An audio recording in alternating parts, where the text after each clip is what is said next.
It's also great to finally meet you because we always share both of your videos and articles and posts and everything you say. We're not real, we're AI. That's what Ottawa says. I think that we are live now too.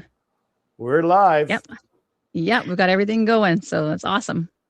Perfect. So hello, everybody, and thank you so much to Keith Wilson and Tanya Clemens for joining us. Apologies for the internet and disruptions, but I guess Bill C9 came into effect literally right as we were in the middle of everything. But it's great to have Keith and Tanya from Let Alberta Decide. And before we start, let's just continue to say that we really do need to continue to raise money for all these amazing TPAs. And you can always go to albertatelethon.com to do so as well. Oh, continue. Okay. Also, after us, in about half an hour at 5 p.m., Chris Scott will be on with Dennis Kalma, who wrote The Value of Freedom, and they want your questions so they can ask them live on air. So you can always send your questions right now to letsgoalberta1@gmail.com. So also do that as we continue our conversations with Keith and Tanya. And I would say maybe we'll get right into, oh, did you have a question you want to start with, actually? You can start. You go ahead. Okay. Well, first of all, I do want to ask, because of Let Alberta Decide, and it's amazing that we've already raised about $30,000 for Let Alberta Decide, but I wanted to ask, what initially drew you to be an advocate for Alberta independence, and what has changed your perspective as it's gone forward? So what caused me to get involved? Is that your question? Yes. Well, I think like many of us, we've watched the trajectory of Canada, and we've watched, in my view, Alberta outgrow Canada. I mean, I didn't leave Canada. Canada left me.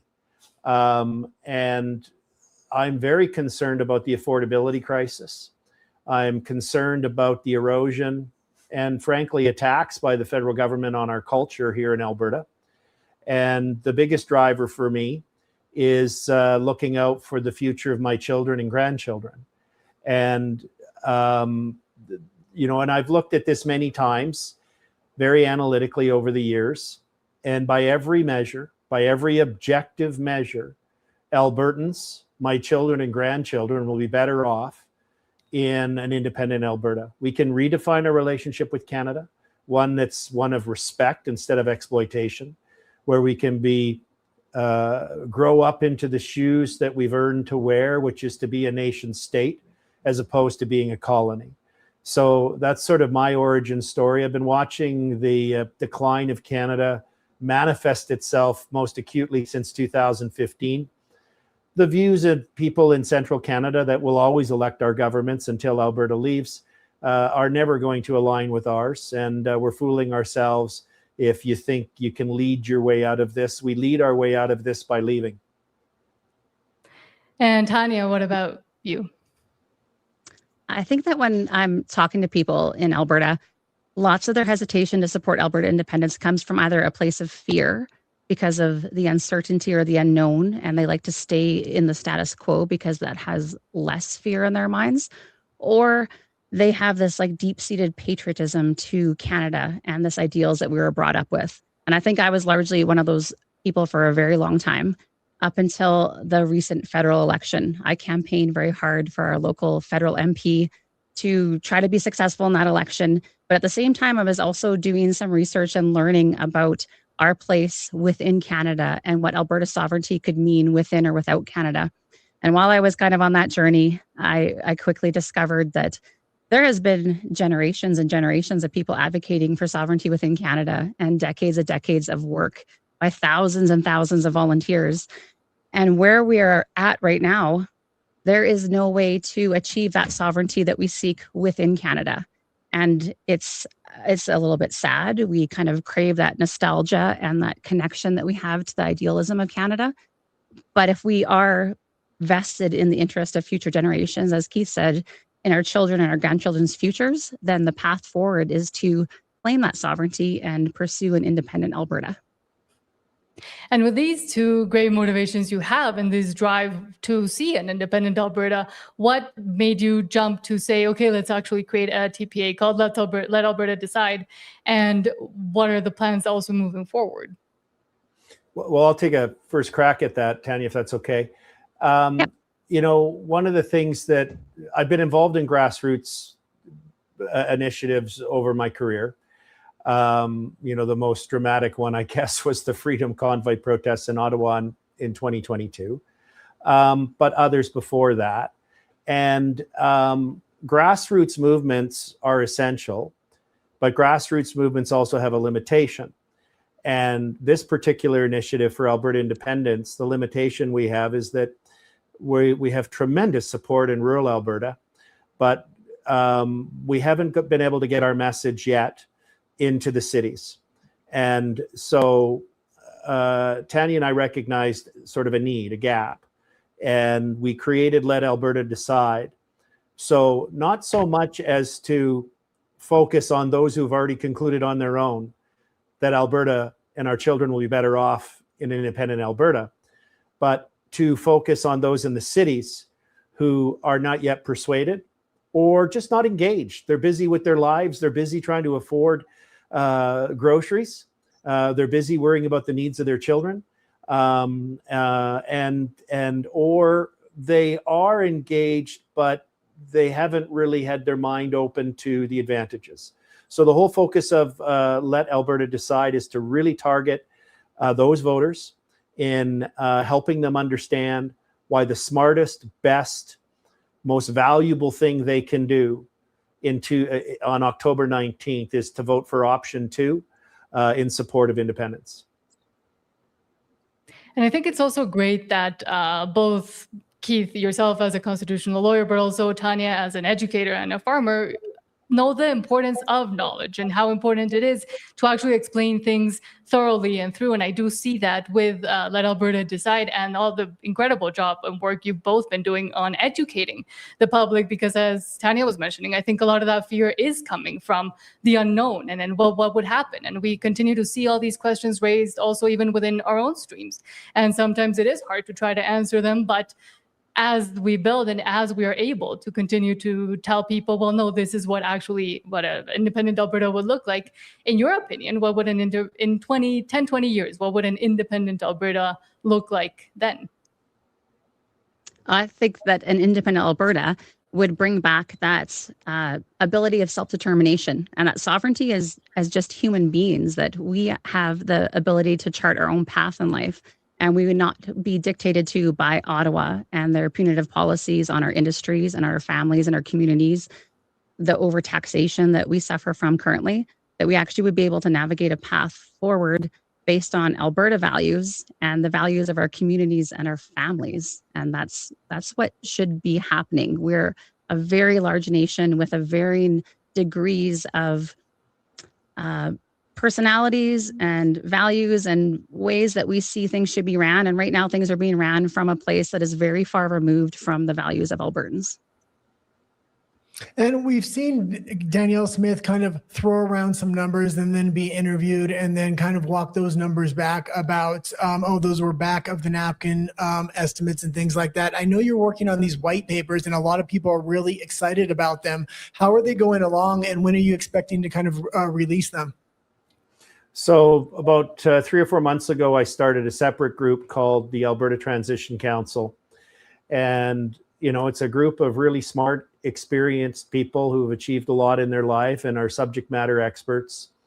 And the focus of the white paper is on detailing what if Albertans decide to exercise their constitutional right of self-determination and independence as laid out by the 1998 Supreme Court Canada succession reference case, then what happens next? And in particular, if Albertans do choose independence and resetting the relationship with the rest of Canada, how will life be different the day after the vote as the day before, and the steps of Alberta transitioning from provincehood to nationhood? So that's what it's about. And to answer questions about continuity of service, whether it's someone may have a trip planned with WestJet to Cancun and want to know that on after the vote that they're still going to Cancun, and we'll be able to assure them that they are. So that's what it's about. And we're also going to look at the costing. You know, what's remarkable about those numbers that the Premier threw out, and I hope she regrets it, I suspect she does, because one of them was the debt. Now, first of all, the number's ridiculous that she used, but just whatever the number is, you know, the analogy I like to use is, imagine I had a spouse, and I do have a spouse, but she doesn't have the problem I'm about to describe. And those who've met my wife, Donna, know that I'm just using a hypothetical, which is, imagine she had a terrible spending habit and she had this ability to go and get brand new credit cards every 2 weeks and max them out. And I say to my buddy, you know, I got to bring this to an end. I can't do this anymore. And he goes, you can't do that. You'll have to pay off the bill, right? And it's like, no, I'm trying to stop the bill from getting bigger. So that's one of the points. First of all, it's not even clear we're going to owe the government Ottawa any money, because we've sent over $300 billion since equalization's been in force, more to Ottawa than we got back. So, and there's other issues about, well, if the money we sent to Ottawa, in addition to the $300 billion, helped buy the new buildings that the federal government built, don't we own 12% of that building? So there's a lot of adjusting that needs to be done. And the most significant thing is, when people are looking at the cost of transitioning to a province, we need to look at the benefits of transitioning to a province, because immediately right out of the gate, we've got $25 billion more that we're sending to Ottawa that we're not getting back, that we'll have. And we'll also have Ottawa's knee off of our neck of our economy, where we can grow it to supply the world, because we have the third largest reserve of oil in the world, and any other country that's any comparable to us, other than the dysfunction of Venezuela, has no income taxes, has free education, and so on. They prosper economically. We don't, because Ottawa holds us back. I'm not worried about this math. It's going to work out, especially if you consider the benefits. And also, speaking of money, let's not forget to continue to raise money today, because we are at a telethon, and there's amazing TPAs that are doing the hard work and are going to get us, I think, to independence. And I really do hope so. And it is a hopeful movement, and which is why we decided to fully throw our backs behind it and support it, because we understand the value of freedom, not to steal from Dennis Kama, but which is why, once again, go to albertatelethon.com and don't forget to do that. But also, I wanted to ask, what does the money that has been raised indicate to you, to both of you, about the grassroots effort and support and the actual sentiment within Alberta and Albertans? Well, the grassroots movement is strong, and we have a very solid base, and it's growing all the time. I did a little bit of looking back into traditional telethons, because I kind of grew up watching like the Country 105 Caring for Kids radiothon that benefited the Children's Hospital. And it said that since 2003, it raised $50 million. And that was by people donating $10, $25, or $100 at a time, and not thinking that their contribution was really going to make a huge difference. But by having many people making small contributions together, we've built hospitals, we've funded research, we've changed lives in many areas of our communities. And absolutely, those $10, $25, or $100 can help us build a future Alberta that we can be very proud of. So I'm very excited that this telethon is happening, that John Bolton took the initiative to do this, and everyone has joined in to do it. I'm very grateful, and every contribution helps us achieve our goals. And just on that note, if I could, you know, I was on the ground in Ottawa during the most successful fundraiser in Canadian history, which was the Freedom Convoy that raised over $24 million in 3 weeks. And what was so significant about that, because I remember standing beside Tamara Leach on the ground in the war rooms there, and she's going, oh my God, we just went up by another million. And what it was an opportunity for Canadians at that time to lay down a marker. They couldn't be in Ottawa, they couldn't be on the side of a highway, but they could show their support. There's a lot of Albertans who are feeling somewhat similar, in the sense that they're concerned about putting a lawn sign up, some of them, right? They're concerned about showing their outward support because of the extremist approach by the Stay in Canada crew. But sending a donation is a way they can put their marker down, just like donors did in the Freedom Convoy, and they can say, I support this. I'm showing people I support it. And on that note, I just got a note from our control room that Let Alberta Decide today alone has just passed over $38,000 in donations. Thank you, thank you, thank you. We are going to give you a return on that money like you could have never imagined. We're going to win this. And that's amazing, because right before we were about to go on, it was at 30. So that's amazing that everybody is and showing that support and that care also for a cause that I guess many would call, or many do call, the critics and the skeptics fringe or an uphill battle. But how would you respond to that? And especially given today what we're seeing? Well, I wouldn't say that it's fringe anymore. Maybe at the beginning it seemed a little bit fringe, and we had that large base that was very angry at the outcome of the federal election and quickly joined forces and came together to start to combat this. But now we've kind of elevated that conversation and it's grown. And I think that's what Keith and I are very proud of doing with Let Alberta Decide, is we're creating that space for the conversation to continue to grow and to reach into that undecided category where we know that Albertans share a very common sentiment of being frustrated with Ottawa and their punitive treatment of Alberta, but not necessarily everyone is ready to make that step to independence. And then I'd also want to add that this first referendum to have a referendum is not a binding referendum. So if you vote option 1 in that, you're voting for the status quo. You're voting for nothing to change and for us to continue as per usual with the increasing overreach by our federal government and the increasing punitive treatment of Ottawa to Alberta. But option 2 gives a pathway for people that feel just disenfranchised with how Ottawa has been treating us. And what a vote for option 2 does is it empowers our provincial government with all the negotiation strength to be able to negotiate with Ottawa with that leverage and position of strength that we've never had in the past. So if you want to pursue more sovereignty within or without Canada, you have to vote option 2. I would implore you to vote that vote, and then it will be up to us to convince you that, let's take it a step further and look at what the benefits are to Alberta standing on its own 2 feet and achieving independence. Well, it seems like there's 2 opportunities here to really send Ottawa a message today with raising a large amount of money to really push this thing over the finish line. And then on October 19th will be the second opportunity to really send Ottawa a message. And when we get to that binding referendum, I think there's going to be a big surprise of a lot of people that were pushed out of their own country, like us, like conservatives across Canada, wanting to move to Alberta to take a part of their country back and save Western values. Well, on that point, if I could, the rest of Canada needs some tough love. They've been living beyond the means. Alberta's been propping them up incredibly. I mean, which province has a growing economy in Canada right now versus how the rest of them are declining? Alberta. Which province has created the most amount of jobs? A report came out this week. 80,000 jobs were created in Alberta. Meta just announced a $13 billion investment in an AI center. Other companies have announced over the past year record investments in Alberta. But Ottawa behaves recklessly. The Prime Minister every week announces billions and billions more going onto your credit card, your kid's credit card, your grandkids' credit card, and your great-grandkids' credit card.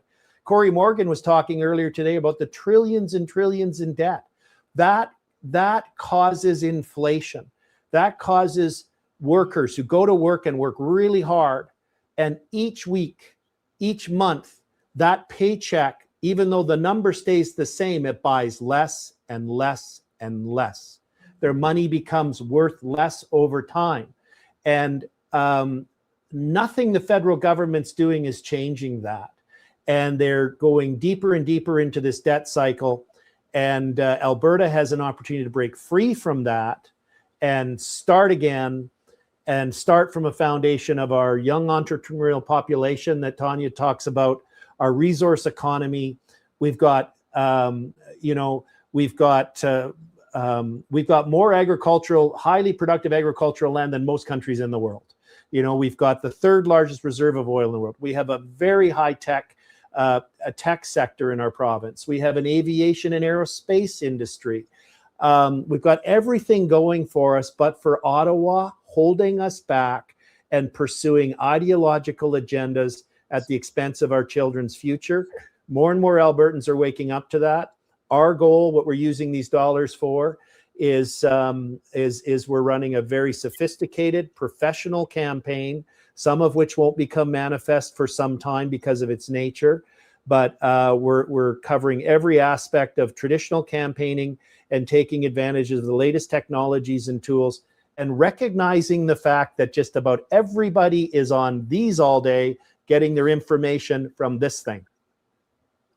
Exactly. And I also think you raised excellent points there, but also previously you raised that people might be skeptical or scared to show support, for example. And I think that within itself, supporting something like Alberta Independence and being afraid to do so should tell us something about the state of Canada at least, but Alberta as well, inside Alberta. But Albertans also have really strong values that we see every day: the hard work, the resilience, the responsibility. So how can those be leveraged to actually achieve independence?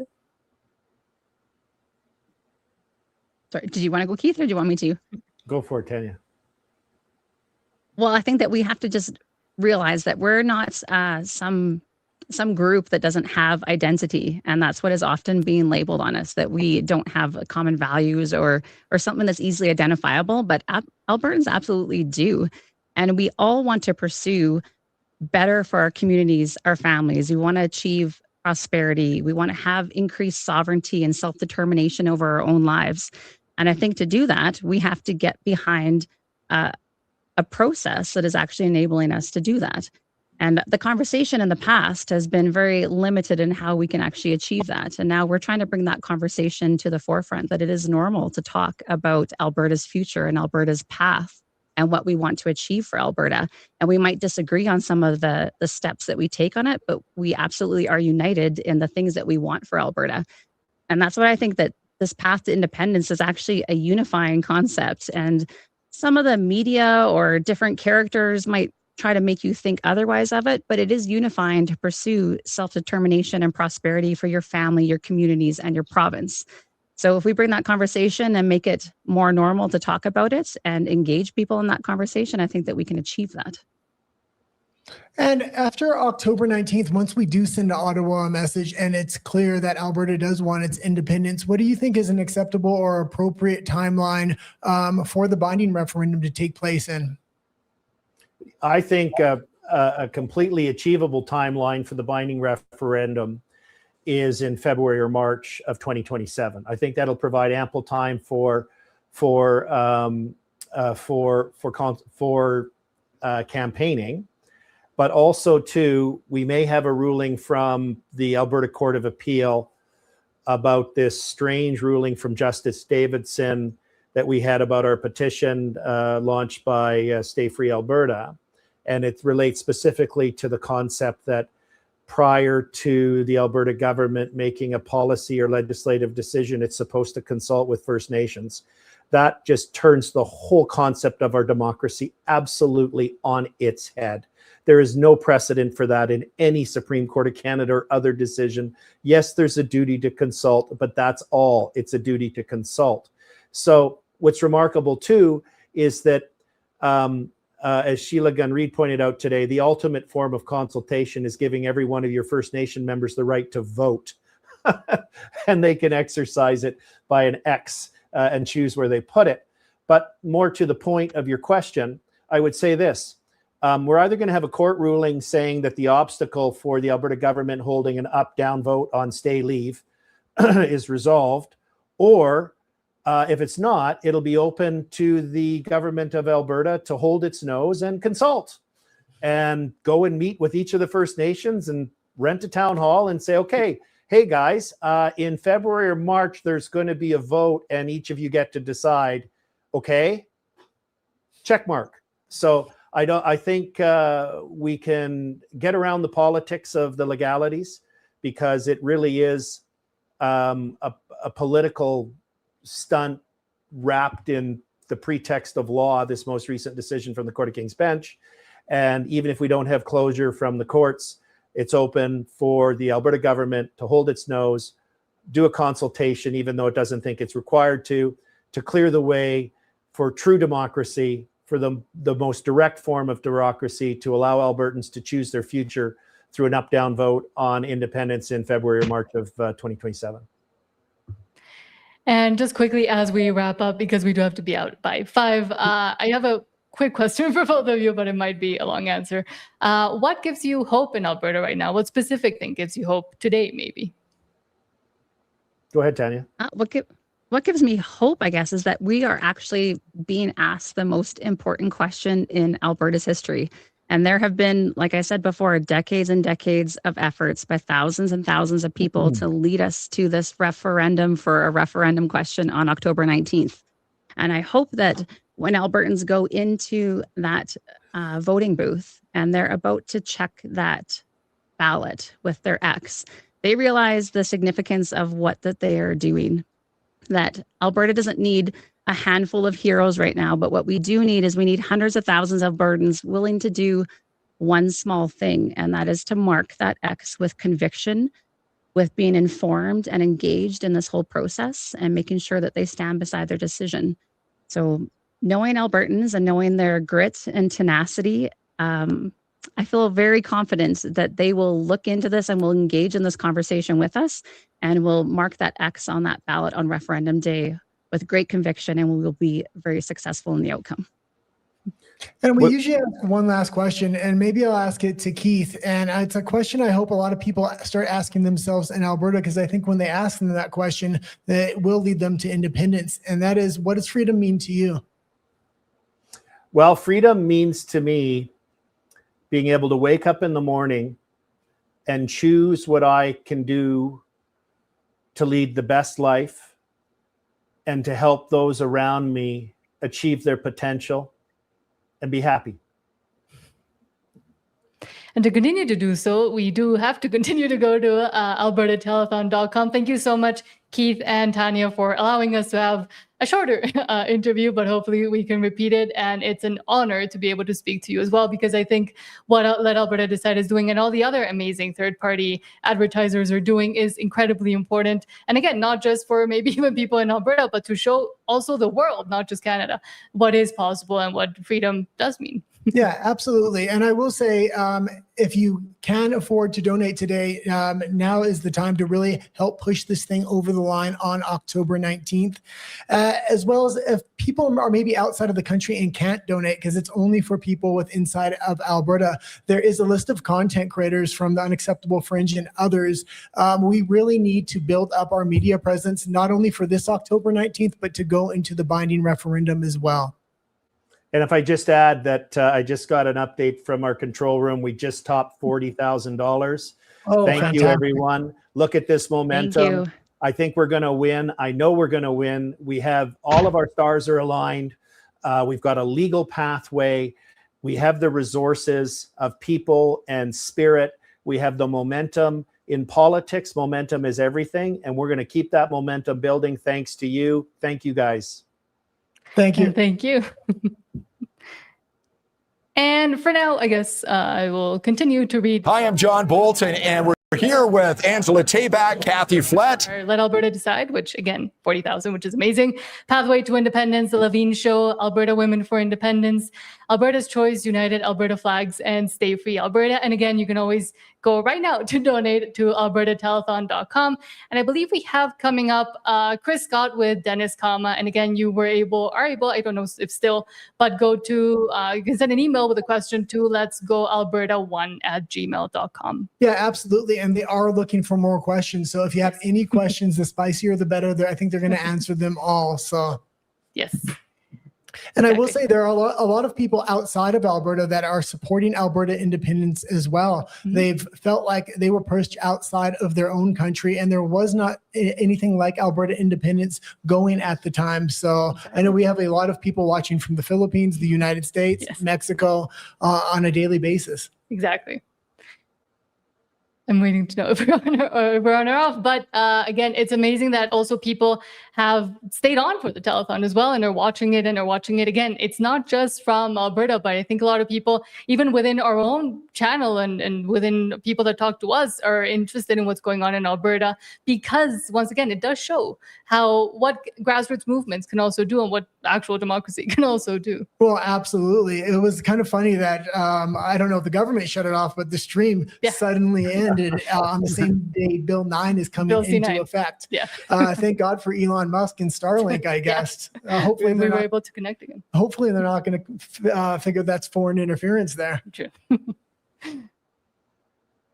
I'm waiting to know we're on or off. But as we continue, I guess, well, we still have Tanya and Keith on. I can continue to ask questions if you don't mind. Yeah, continue to ask until they just cut us off, I guess. Yes, I will then. I wanted to ask for younger people that are looking towards Alberta independence, but are maybe also still skeptical or are unsure which way they should go or what it would mean for them in their future. What would you tell younger skeptical people? Because I think we are missing a bit of the younger crowd as well, or at least for them to show up. Well, I think that a lot of the younger crowd is actually more engaged than you realize, but lots of activities we've done in the past have been town halls, and that traditionally happens with an older age group because that is part of their culture, right? Before telephones and cell phones, like we used to have to go to our town hall, to our local community hall to engage and find out the local news. So lots of people attending those are an older crowd, but the younger crowd is very engaged on social media, and you can see that through politics and TikTok and different places. They're engaged, but I guess that they need to look forward to their futures and be very realistic with what their timelines are of things and what the monetary policies are going to look like and what that can allow them to afford. I believe the average age in Canada now is over 40 years old for being able to purchase your first home, whereas 20 years ago, that age was 24. So right there, that's a huge deterrent from the path that Canada is on.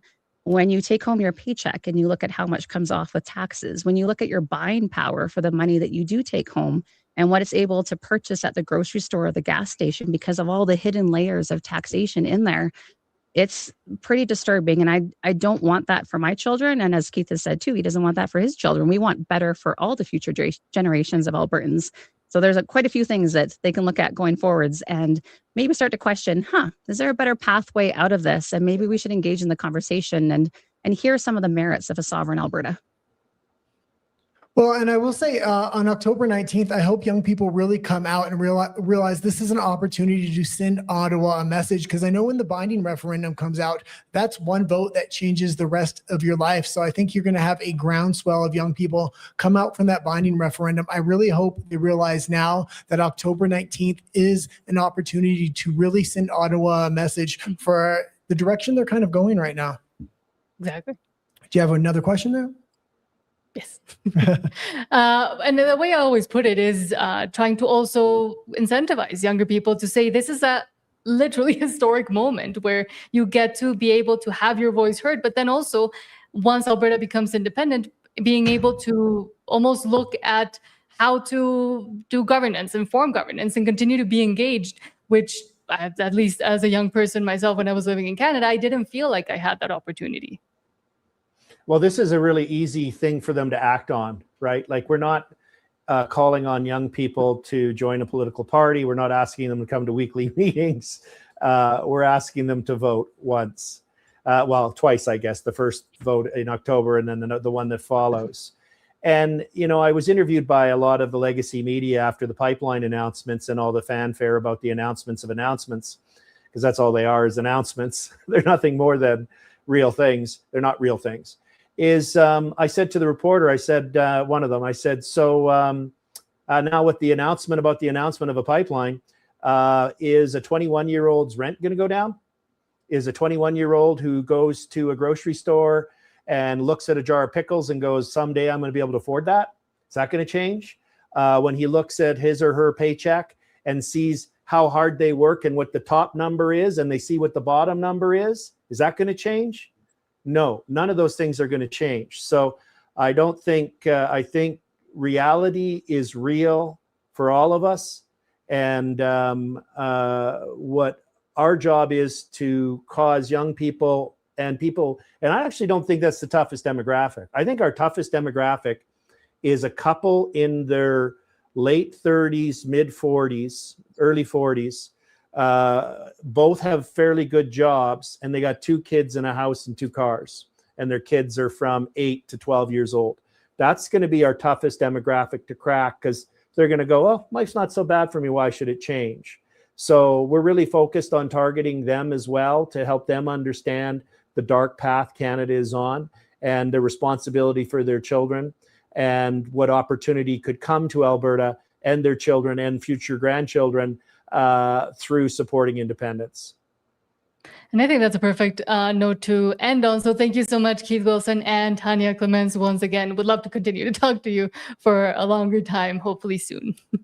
And just found that we work really well together, and we have just stuck with the message of Alberta Independence for 6 years now. 6 years together, yeah. It kind of works out nicely because we're in Calgary right now. You just kind of meet in the middle, right? That's right. This is fantastic. Yeah. Obviously, we've got your signs. Hold it up there. I've got this out on front of my house right now. I'm excited. I've got now 6 signs. Other people have 12. I got to get up to 12, but you're doing signs and you're talking to people. That's what you're doing. So tell us a little bit about the talks right now, because we know we love your sign. Shall I talk about that? Sure, yeah. I'll talk Tell us, about the Kathy. talks. Sure. So we, for over a year now, have just been doing home meetings with people, helping predominantly women, but then the guys love the conversation too, so they join in, understand why we need to be our own province. And we thought, well, why fix what's not broke? We're just going to continue on, but now as a TPA. So that's what we've done, and it's actually exploded. Our calendars are filling up with people that want to have us over, and so we're calling it Politics on the Patio, because it's summertime. Yeah. And just have us over. 6, 7, 8, 9, 10, 30 people, it doesn't matter to us. And we walk people through the history of how Alberta became a province, set some ground as to why our government structure sucks the way that it does. Right. And then why we need to vote yes to all of these questions and yes to option 2. Well, you know, the difficulty I think that's happened through this process, I mean, even through the petition process, is finding people sitting on the fence. Are you meeting up with some of those people, Angela? Oh, absolutely, yeah. And it really comes from, people who are already there, inviting their family and their friends to come. It's a very casual, open discussion. Yeah. Nothing is being shoved down anyone's throats. And it's an opportunity to just kind of go back and forth with the ideas, some of the concerns that people might have. And it allows us to be able to address them in a way that is very non-confrontational. We're building community. Our whole focus has been education and building community. And so that's what we're continuing to do with the TPA, and it's working out really great. Yeah. We're in kind of a noisy room right now. We're at the Derek Fildebrandt and Dwayne Bratt debate. Yeah. And for the most part, it was a pretty friendly thing. It's almost radical now to have a friendly conversation, but that's what you're trying to do, isn't it, Kat? Exactly. That's exactly what we're doing. And it's working, as Angela said. We are not combative in these meetings. We're not putting anybody down. There's nothing like that at all. It's just, well, what are your concerns? And let's see if I have an answer. And if I don't, well, then I don't. But let's see what you have to say and how come. Well, congratulations on your success. Your website, tell people what it is.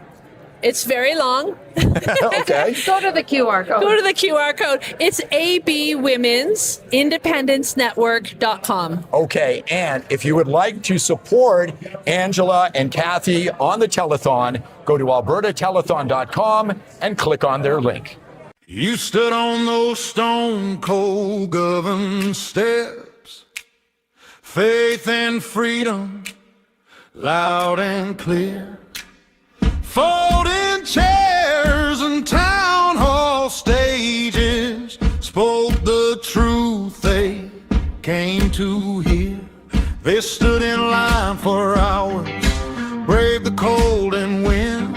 You talked about their children and the mess we're living in. From the back row of the hall to the front row of the fight, you said if they're gonna hear us, it's gonna be tonight. Come on, let's go. So that's going to be the battle cry for our movement. Let's go! You came to sign on the freedom line.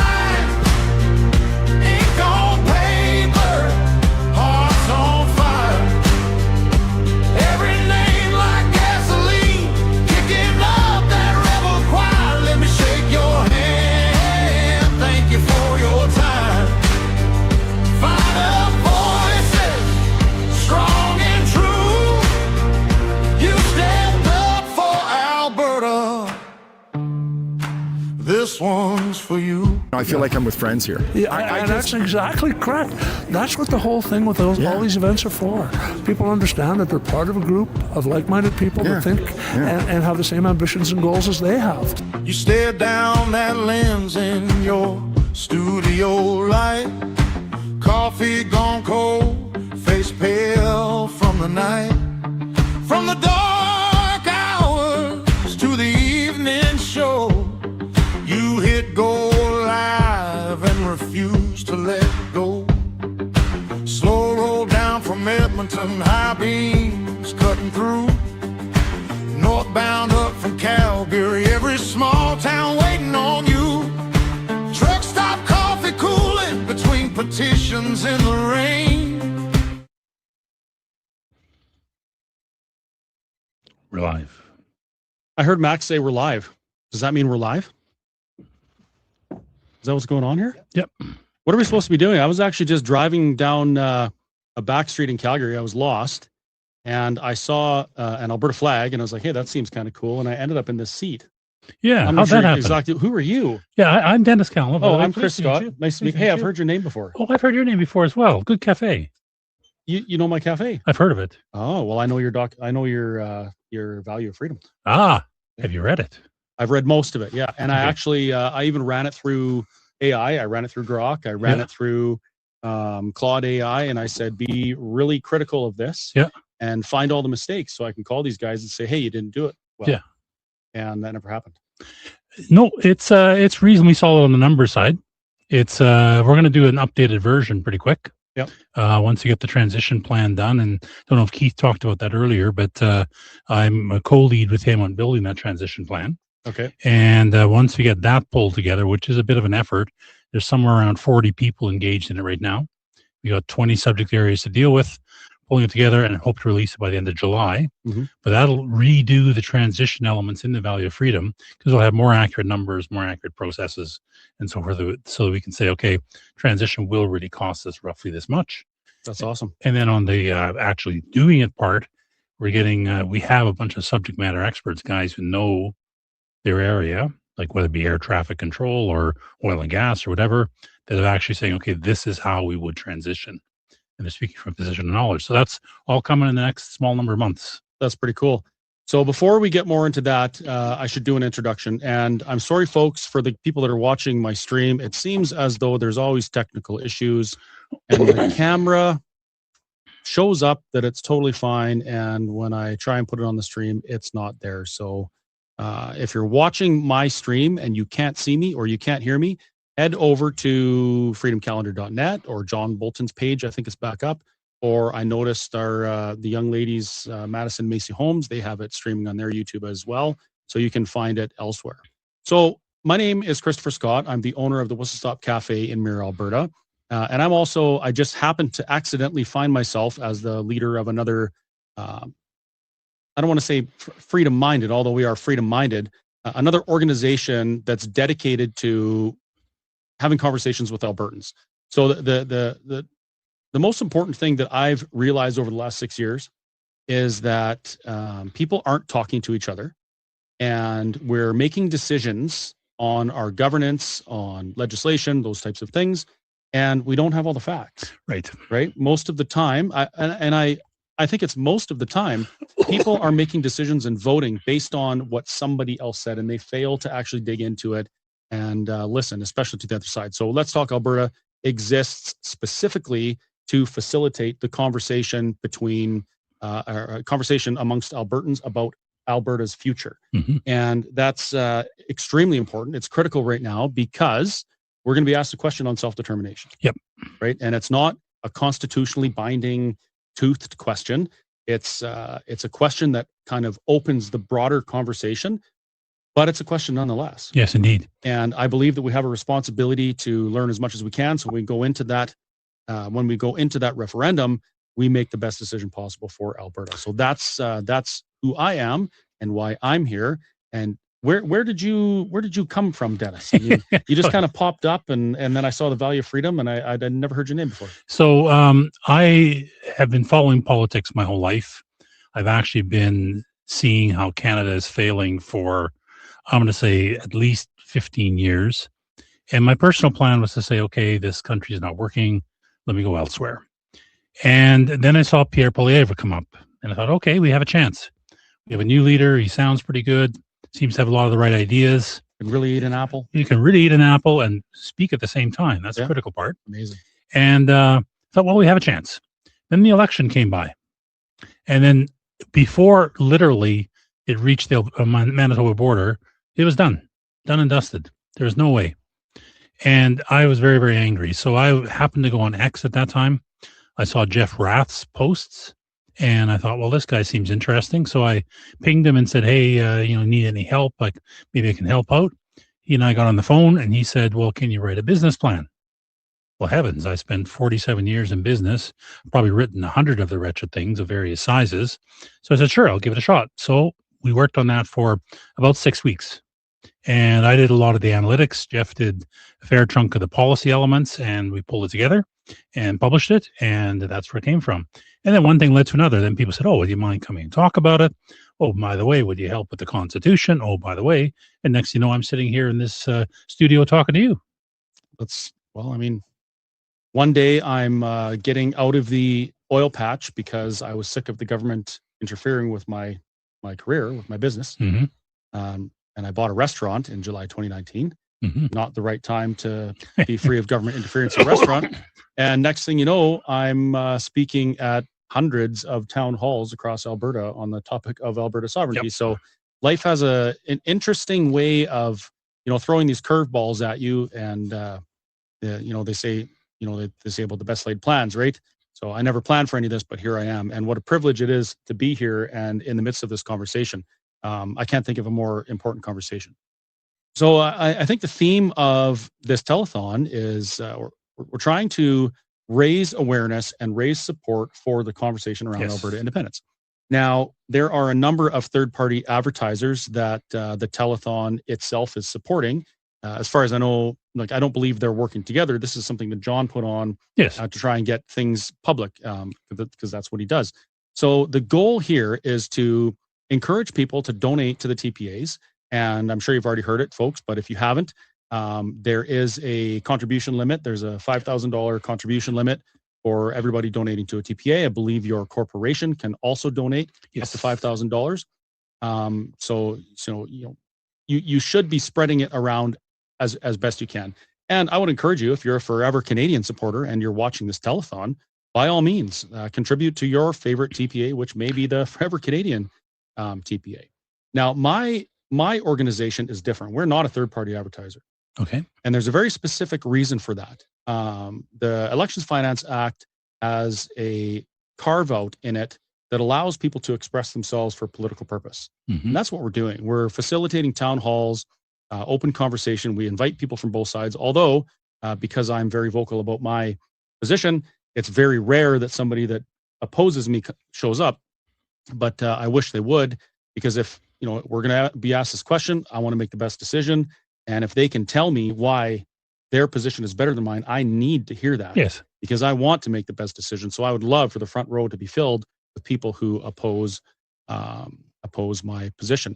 So what we're going to do, and I'm not exactly sure how the logistics of this is going to work. I guess we're going to have to rely on some of the folks in the back end. But I have a little bit of a contribution limit left for my personal TPA contributions. I donated $1,000 to Corey Morgan's TPA.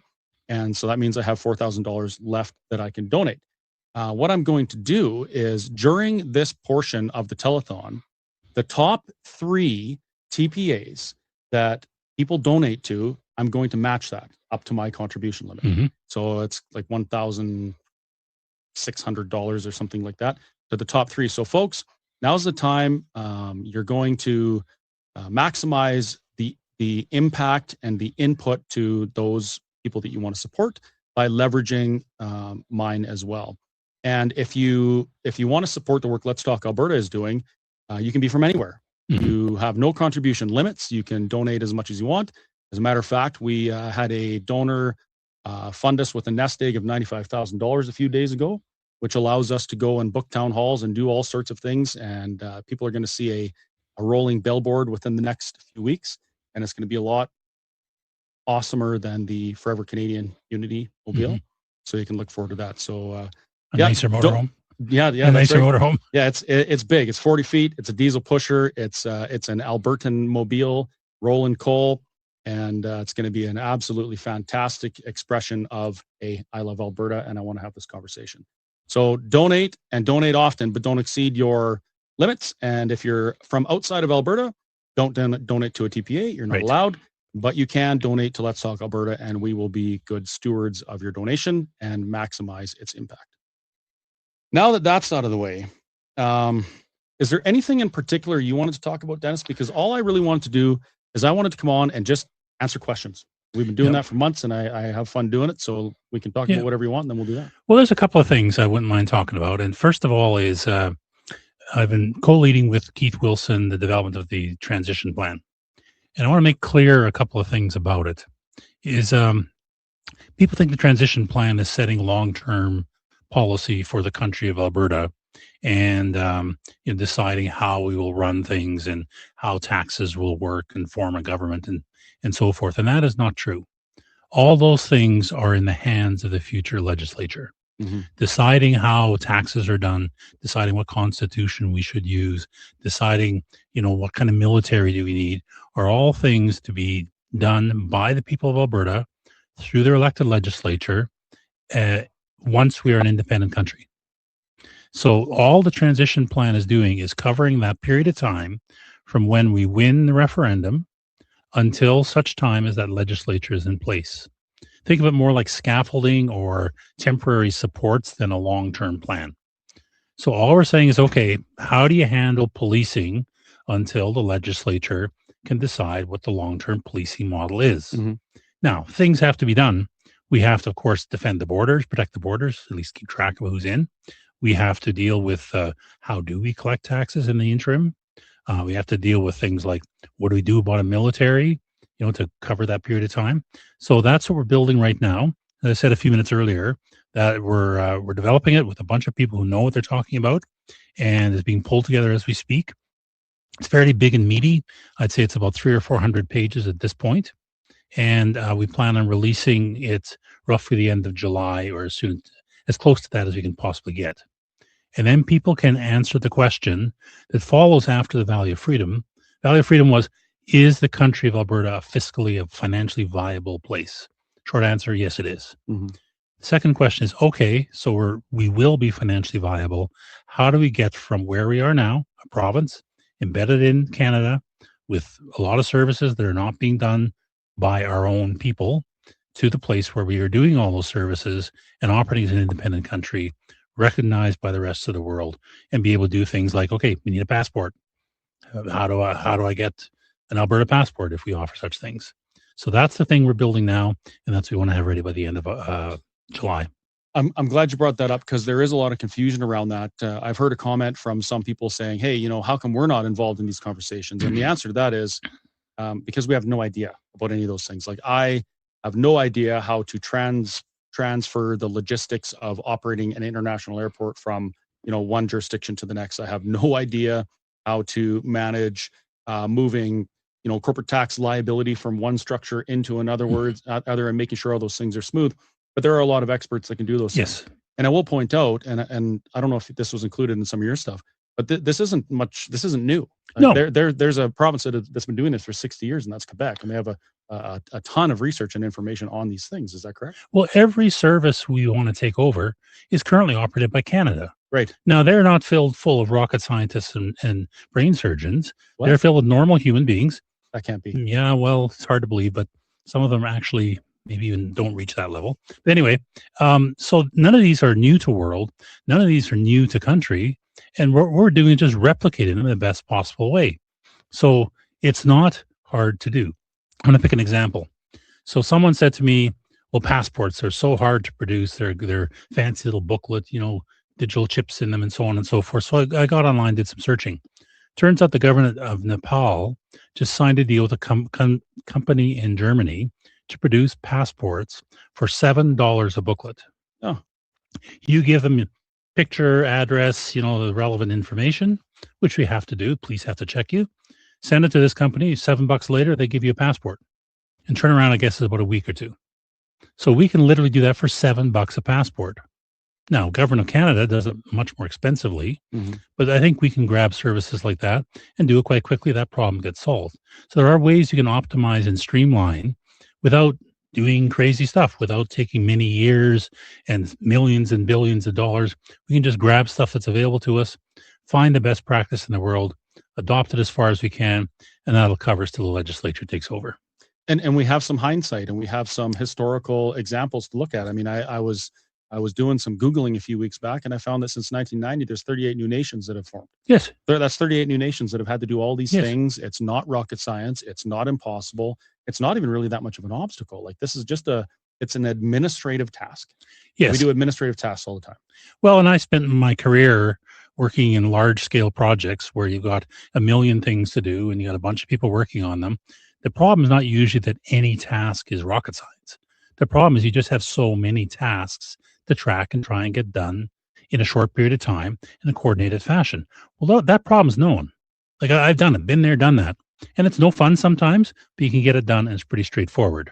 And countries, I just was talking with John Bolton a minute ago, a question that came up on email was, how long will it take? So I looked up the Czechoslovakian split. They took 6 months.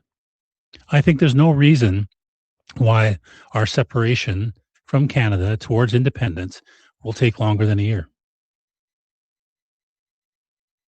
Well, I mean, there's lots of evidence to support that claim. Exactly. It hasn't taken other countries, decades to do it. Why would it take us that?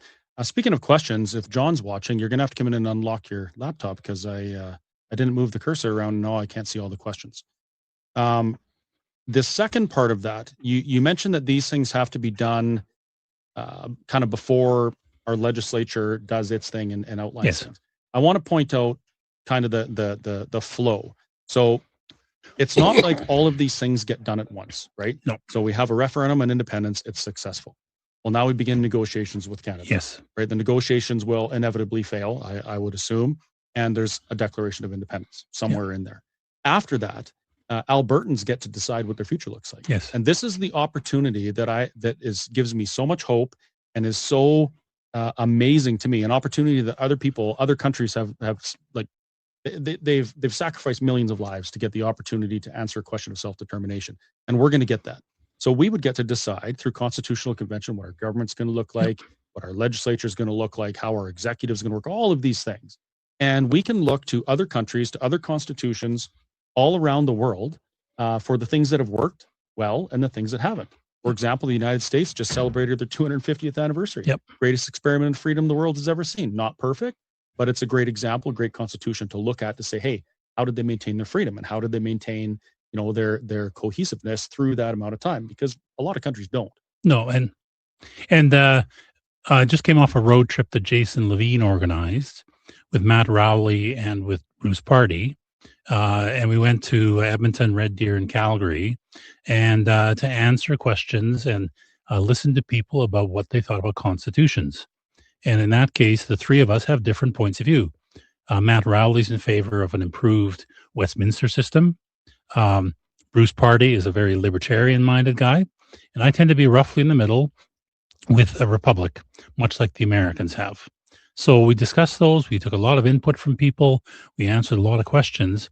And key to all of this, and actually the number one paper on the transition plan, is the development of the Constitutional Conference. Mm-hmm.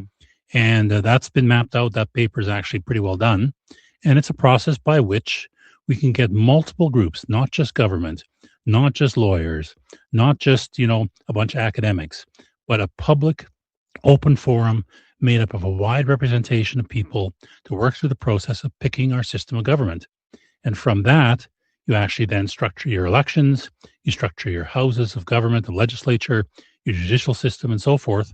And like you said, there's nothing new under the sun in many ways. I think we can improve whatever model gets chosen. I think we make serious improvements over what's there. I've seen the weaknesses in the American system. They have some challenges that I think we can fix. Mm-hmm. And even if we went down the Westminster system, we know the holes. Heavens, we're experiencing the holes today. Every day. And we can plug those. Bruce's system is a brand new to world approach, but it's got some really good thoughts in there and some real lessons to learn no matter what. So we have approaches. We'll give it to the people of Alberta to decide ultimately. So the Constitutional Conference generates a document, but ultimately the people of the country of Alberta will vote to accept the Constitution, and that's when it will become the law of the land. So that's something that process is designed, and we'll be publishing it, like I said, roughly the end of July. And that is the opportunity and the blessing right there. Absolutely. This isn't, nobody is saying things are going to be perfect. You know, I've actually even stopped saying things will be better because I don't know. What I do say is that for the first time in history, Albertans will get to decide. Yes. Albertans will decide the laws, the governments, the policy, all of those things, and they will reap the benefits or suffer the consequence. Right now, it's a group of people thousands of kilometers away that make the rules largely, and we kind of go along for the ride, for better or for worse. And I think there's a better way to do it. I think that the people who are affected by legislation should be the ones that choose their legislation.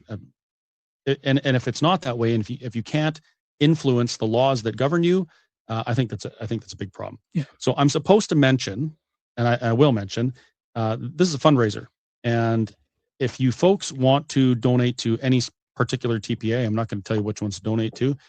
Visit albertatelethon.com. And you can click a link and fill the appropriate information for whatever TPA you want to donate to.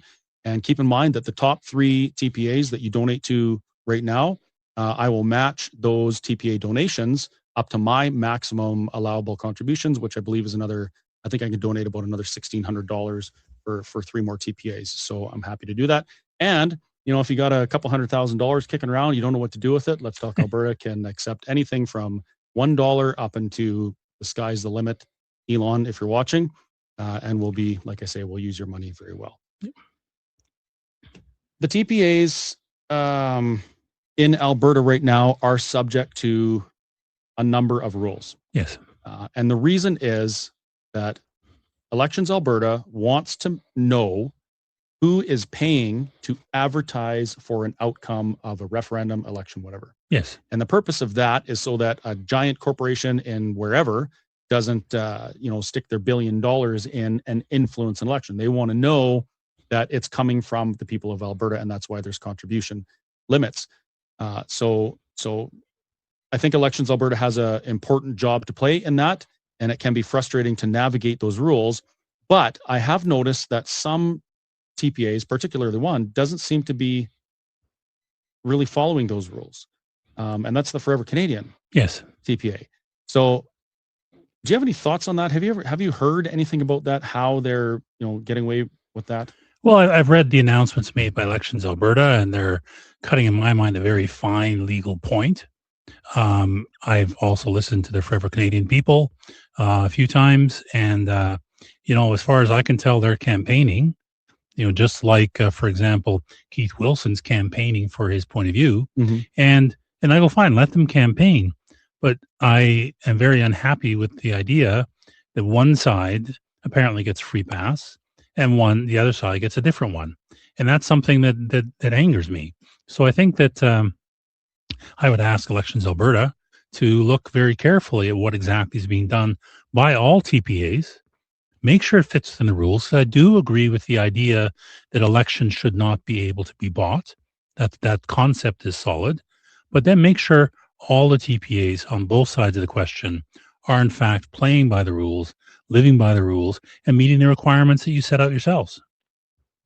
So if one side appears to be, not quite following the rules as they should be, and the other side is under quite a bit of scrutiny, I would say, folks, if you have an opinion, if you believe in one side of the conversation or the other, support them however you can.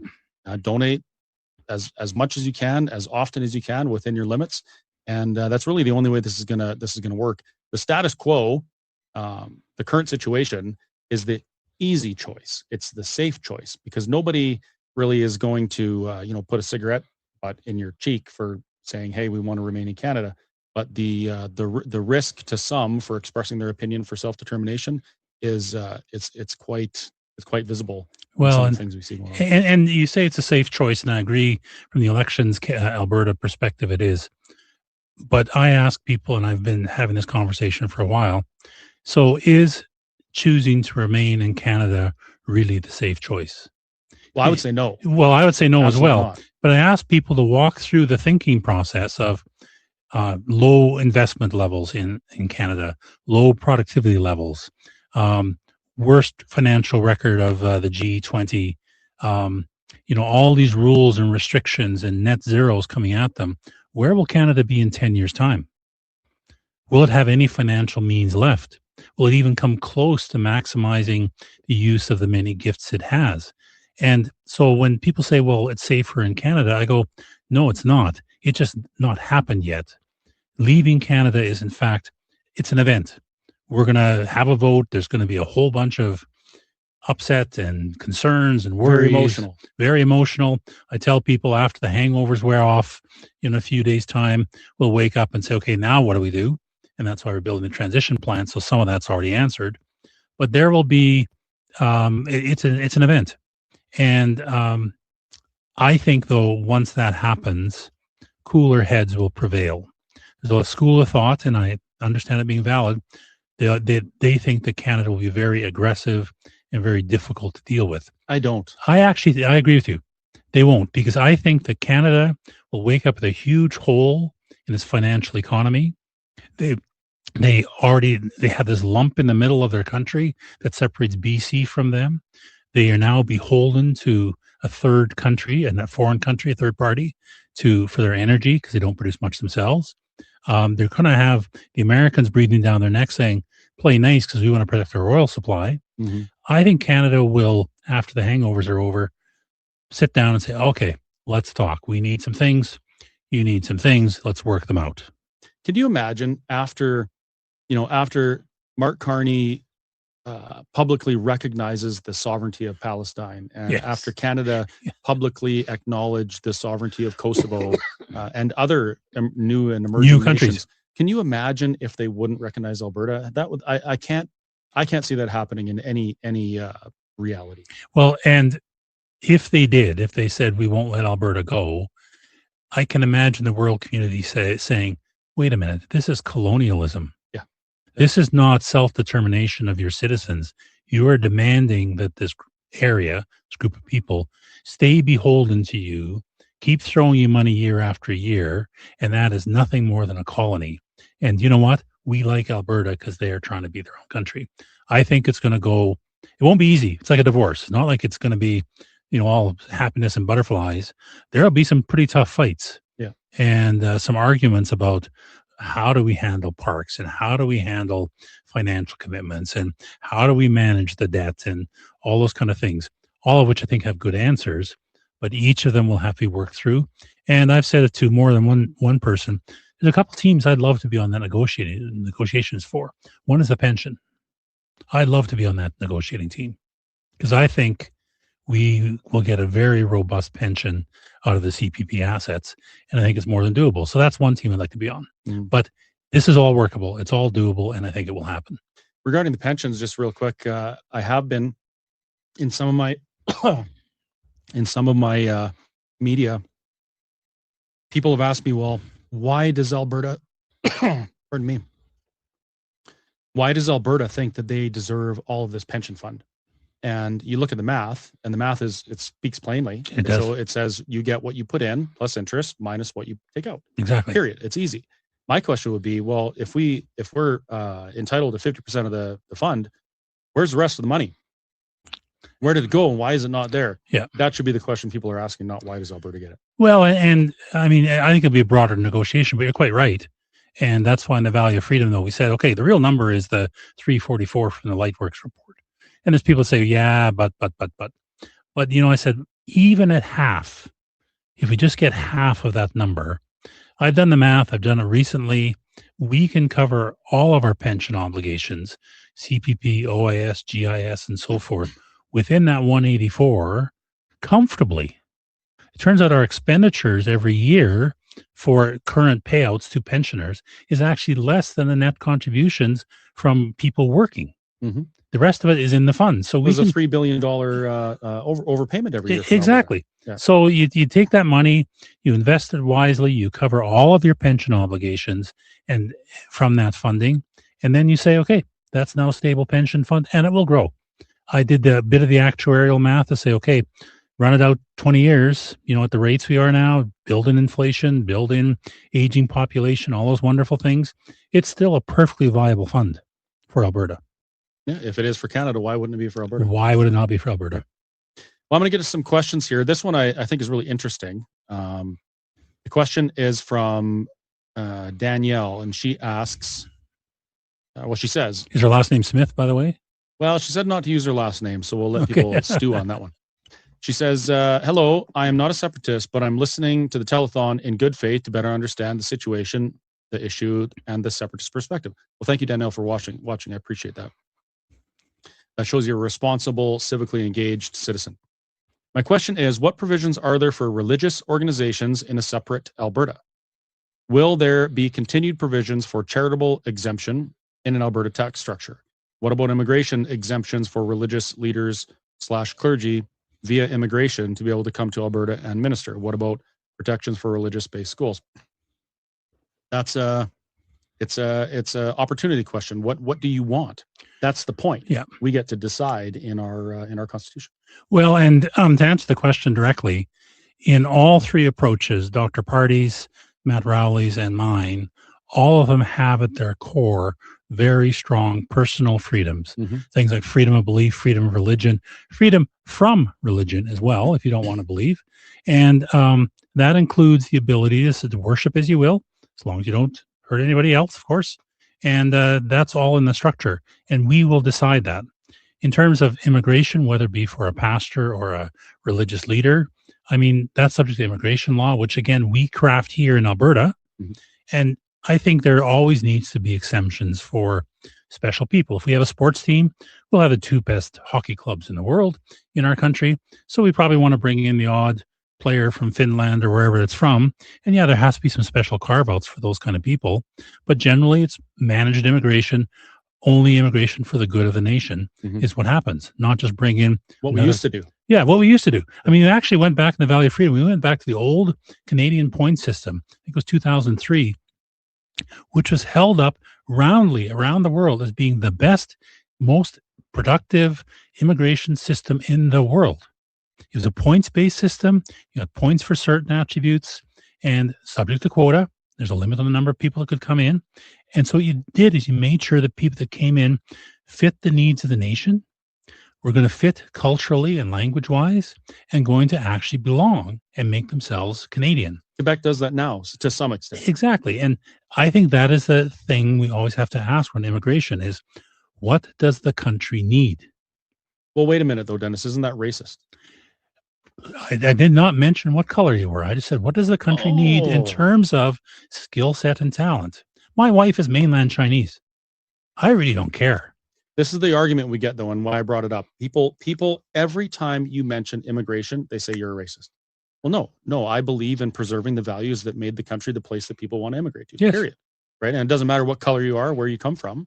If you want to acknowledge freedom, you want to be prosperous through hard work and opportunity, come here. Exactly. Build with us, right? Yeah.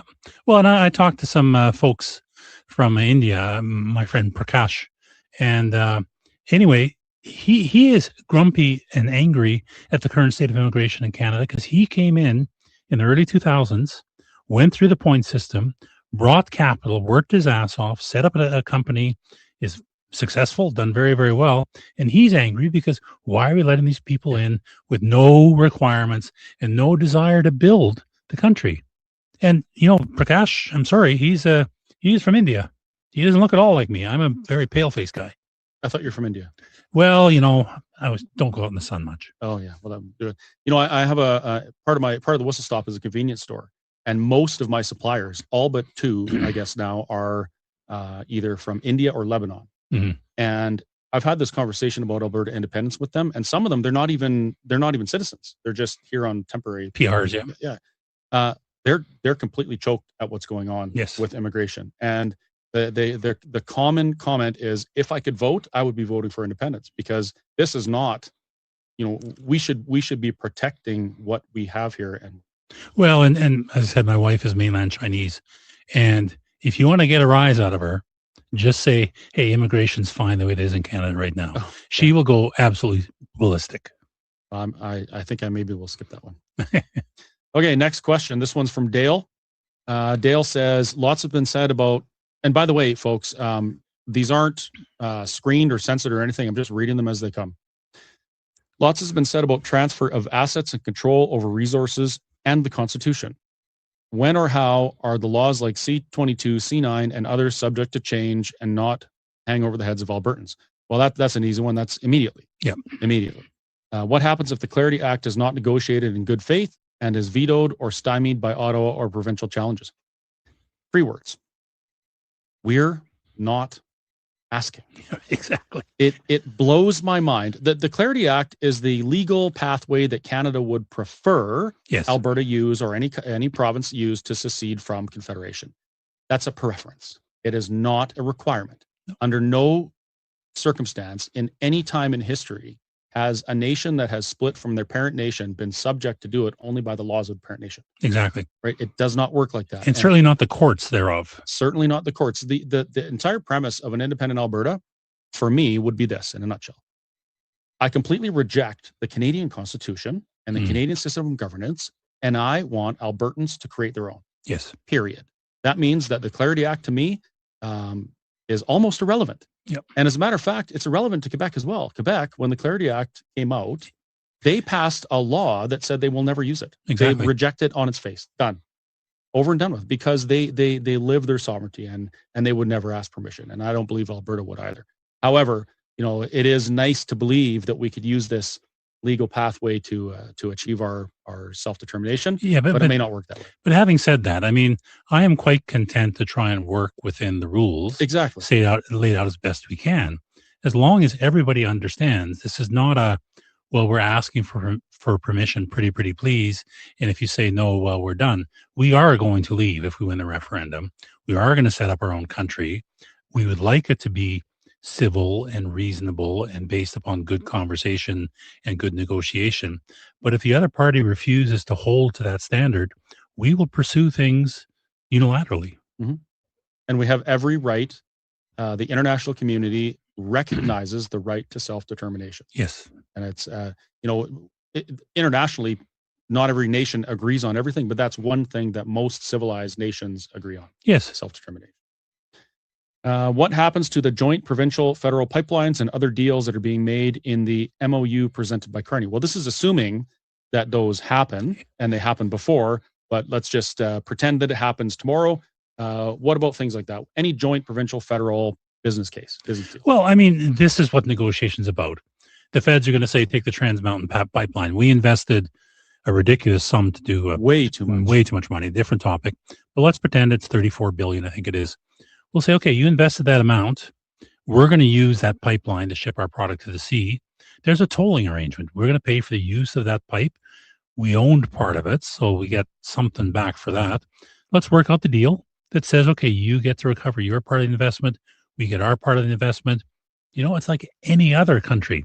It's just like when we ship stuff to the southern states right now through the American system, we pay tolls. Right. Yep. Why would it be any different? Yep. And the other thing people forget is that a federal asset, Alberta owns 15% of federal assets as well, right? So it's not like we only own what's in our border. We own 15% of that, and we own 15% of that. So that's a negotiation. Well, and I've made the case more than once. People say, well, yeah, what about the parks? What about military bases? I go, well, I'm willing to exchange my 15% of the military bases, parks, and federal facilities in the rest of Canada for a 100% ownership of those equivalent facilities within the borders of Alberta. Let's call that a deal. And by the way, my advice to Canada, take it fast because it's really in your favor. Yeah, absolutely. That's one of the things that one of the trifold documents that we produced with Let's Talk Alberta was show me the other half of the ledger. Yeah. We're always talking about this. What about the national parks? What about the military bases? And we forget, or people forget, to ask the other question on the other side. What about the assets that we own in other provinces? And this stuff all has to be considered, not just the one side. Well, same with the national debt. I mean, that question comes up a lot as well. And you go, okay, but back to your other side of the ledger, what proportion of that debt incurred had benefits that accrued to Alberta? Mm-hmm. If you put all that money or a bunch of that money into stuff in Newfoundland or stuff in Quebec, Well, that's very nice, but by the way, we're not going to take on the debt related to that. Right. So I think the debt will not be the 15%, 12%, whatever the per capita percentage is. It's going to be something less. And yeah, we'll take that on. That's our obligation. We'll take it on. Yeah. It's like, you're moving out of your parents' house. They've racked up a ridiculous amount of debt without you being able to do anything about it, without it really benefiting you. And then when you move out, they say, hey, you got to pay part of this debt back. Right. It doesn't work that way. And considering that Alberta has contributed, something like $600 billion before inflation adjustment to Confederation, I think we're starting off in a pretty good negotiating position. Yep. If you consider both sides of the ledger. Unfortunately, some don't, including our premier. Our premier went public and said, hey, it's going to cost us $400 billion. It's going to cost $60 billion a year. She talked about that one side of the ledger, not the other. And that's actually what motivated me to write that document and get it. Well, and she mixed all sorts of things up. She mixed up initial capital cost with increased operating cost of the actual units, and then the actual, money dispersed as part of those programs. And, I like to think, because I do like Danielle, I like to think if she could say that over again, she'd say something different. But now it's out there in the wild, and I think it's a ridiculous statement. Well, it worked out good because it motivated me to do something. So I spent a couple of days doing some research and producing a document. And now it's in Red Deer alone, there's a group there. They distributed 20,000 of these things in the city of Red Deer. And we've got them going all over Alberta. It's absolutely amazing. So folks, if you want to support that, please do. But remember, this particular telethon is purpose built to support the work that the TPAs are doing. You can find the list of TPAs at albertatelethon.com. Go to the website. You can click on the link of the TPA that you wish to donate to. And when you do, remember that the top 3 of those TPAs, the top 3 amounts of donation for 3 of those, I'm going to match that dollar for dollar up to my remainder of my maximum allowable under the elections finance rules. What else have we got here? There's quite a few questions in this one email, so let's try and get through them really quickly before we run out of time. How would an independent or move towards independence defend itself from a Canadian army that is now becoming a greater percentage of foreign nationals without Canadian culture or tradition? Well, let me put this. We are going from the assumption that Canada will follow the law. They are not going to take military action against us, neither the Americans for that matter. First of all, play this scenario out. Let's say Canada was so foolish as to do such a thing. Do you think the Americans would stand by idly? Absolutely. I told them we have oil. Yeah, we've got their oil. Remember, they want to buy our oil and they want to have it protected because it's a big part of their supply. They are not going to let the Canadian Army come in and try and impose a police state. So the option makes no sense. And, so I think you have to stand back and say, no, Canada will not invade. They will not try and do such things. And we're going to end up with, just like the Czech separation, it will be the velvet separation, where I think we go probably with a few bruised feelings and so forth, but generally in a peaceable fashion. Yeah. One thing I like to do, and we have to do, when people ask me a question about for instance, military, what if the Canadian military, and how are you going to defend yourself? I say, how do we defend ourselves now? Yes. As a Canadian, are you comfortable with our ability to defend ourselves? I'm not. No. We rely on other nations to defend ourselves. I have a friend whose son he's on a submarine out of Esquimalt in British Columbia. And that sub spent 2 years in dry dock. Yes. 2 years. They finally get it out to sea. It lit on fire. They brought it back. Had to do a bunch more repairs. They brought it out to sea again. Something happened. They had to tow it back and fix it. If you're concerned about your nation defending you, you should be pursuing an independent Alberta, where you could actually have some input on what our military looks like and how it functions. Right now, we can't. And Alberta has not been able to do a darn thing about the systematic destruction of our military in this nation that was started by Pierre Elliott Trudeau in the 70s. Yeah. We could do nothing about it. Well, and Pierre has done a bunch of bad things. Changing topics, Matt Rowley actually brought this to my attention. I never realized before that when Pierre Trudeau set up the charter and so forth, he actually changed the basis of government from Parliament Supreme to the courts being supreme. And there's that one major change that has allowed the courts to change our laws, refuse laws, and block laws that the courts don't like. And those kinds of changes have permitted a lot of these things to happen, like the evisceration of our military and imposition of all sorts of crazy laws. So when we say we want a new constitution, it's not just, well, we want to have our own, that, but also to get rid of the wrongs that are plaguing Canada right now. Mm-hmm. Well, I see Max over there, and he's doing something like this. I don't know what that means. Maybe it means he can't breathe or something. Maybe he's asking me if I needed water because I was choking. Well, I think it's 5 minutes to 6. Oh, it's 5 minutes to 6. Okay, so I guess we're gonna have to wrap it up. Well, I'm gonna leave you with this, folks. I'll tell you what Alberta independence means to me. Alberta independence isn't some magical switch that we're going to flip that makes everything okay. It's not a switch that's going to solve all of our problems. What it is it is the most amazing opportunity and potential blessing that we will see in our lifetimes. We are part of a movement that may result in people being able to self-determine who haven't been able to as of yet. And if you look at the way our elections work and things like that, Alberta has never truly been able to influence the laws under which it's governed. We haven't. And this is the opportunity we have. So when you consider how you're going to support this movement or what your place is in it, just consider that. Consider what it means to be part of a group and part of a time where we get to do that. And we get to do it without lifting a weapon. We don't have to, well, I mean, some people get beat up a little bit, whatever. But we don't have to go fight a war, and it's right there in front of us. So this is, it's worth making small sacrifices of your time, attending events, talking to people, trying to chip away at the stigma of the independence conversation, and also financially. If people aren't willing to open their wallets and financially support the independence movement, it just won't happen. No, right? That's the sad state of things. So please consider supporting. Again, it is albertatelethon.com. There's some links there. You can click on your favorite TPA. I'm hoping that John can let me know what the top 3 were before I am on my way, and then I will announce which ones they were and how much I'm going to donate. So the more you donate now, the more of my money you get to donate as well. So perfect. And yeah, thank you very much, Dennis. Thank it you was for a your time. fantastic finally meeting you, and thank you for all your hard work for Alberta. And thank you as well. Right. Now what do we do? I'm with Tanya Clemens. Keith Wilson led Alberta decide, and we're at the amazing Stampede breakfast just the Sunday before the telethon. And congratulations, this was a remarkable event. I think you had 1,000 people out here today.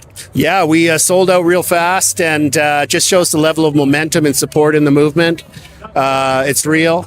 You saw the cross section of society who was here today, of all backgrounds, all ethnicities, all places in life, and the support's real. It's growing. Albertans know that we can do better, and we're going to build on this to even take further campaign steps. We're going to be rolling out our large sign campaign to counter some of these larger red and white signs we're seeing, particularly in the Calgary area. Yep. And we're really excited about the turnout today. Tanya, I think it was about 3 weeks ago when you really kicked this thing off. Right. And of course, there's some nervousness when that kind of thing happens. But how has it progressed for you so far? I mean, I'm seeing amazing momentum, as Keith said. Yeah, well, the support has been pretty incredible. As to date, we've raised approximately $250,000 in our TPA. So that was one of the leading TPAs in Alberta history. The support that we have for people that come out and have conversations with us and send us information and chat with us is immense. Yeah. Keith, I said when I was on stage, thank you, by the way, for having me MC this today. It was just an honor to be here. I said, I'm here among friends. And the other thing I noticed was there were a lot of other third-party advertisers who showed up today. Yes. It's really a team effort here. Even though you're doing your thing, they're doing their thing. It's just remarkable how everybody's working towards this goal. Yeah, like the other third-party advertisers are spontaneous. It was not a coordinated effort. There's new ones forming all the time. Yeah. I see, like a Veterans for Freedom and Albertans for Freedom and many other groups. And everybody's got a role. We've got so many forces against us with the federal government having unlimited resources to try and scare Albertans and use their fear campaign. With the state forces are so well financed. They have the legacy media to rely on. So this is grassroots, but what we're trying to do, Tanya and I, with Let Alberta Decide, is take a more sophisticated approach that is really focused on persuading those who are not yet prepared to vote for independence and build a new future outside of Canada and a new relationship with Canada for Alberta. That's what we're focused on. We're really going to be focusing on the cities as well, because we have a lot of support, as people know, throughout rural Alberta. Where our growth potential is an imperative, is in the cities. It needs a different kind of messaging, some different techniques, and that's what we're implementing. I heard Keith, Tanya, earlier talking about these little people who sit on his shoulders. One says, "Why aren't you on the golf course, Keith?" And this one's telling. I'm with Tanya Clemens, Keith Wilson, Let Alberta Decide, and we're at the amazing limited resources to try and scare Albertans. Yep. And you look at the importance of what it's going to mean to our children. That's what really is driving all of us. We've spent so many generations trying to build Alberta up every generation and leave something better and more prosperous for the next generations. And now we're at this point where that's not going to happen, where our children are not going to be as better off as us, is not going to have as much opportunity.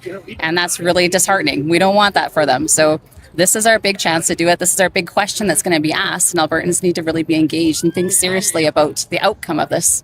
Well, congratulations on a great day. I'm looking forward to the next 3 months. It's going to be really exciting. All the best to you. And if you'd like to support Let Alberta Decide, albertatelethon.com, click on the link. You stood on those stone cold. Hi guys, Mike from the Critical Compass here. We are live from the Edmonton studio. Thank you for joining us. It's been a pretty amazing day so far. We've got Mr. Albertan. Or Mr. Alberta, he was stuck on the QE2 on the way here. So, welcome, sir. Yeah, it's great to be here. Excited that we are now officially opening up the Edmonton portion of the live stream, which is, of course, the better portion. At least the more northern one. The more northern one. Edmonton, the last great city. We actually have something you brought. Oh, you don't have it? Dang, never mind. All right. It was a little peace offering to all the unfortunate Calgary Flames fans that are joining us, but maybe it'll join us. We'll save it for later. Yeah.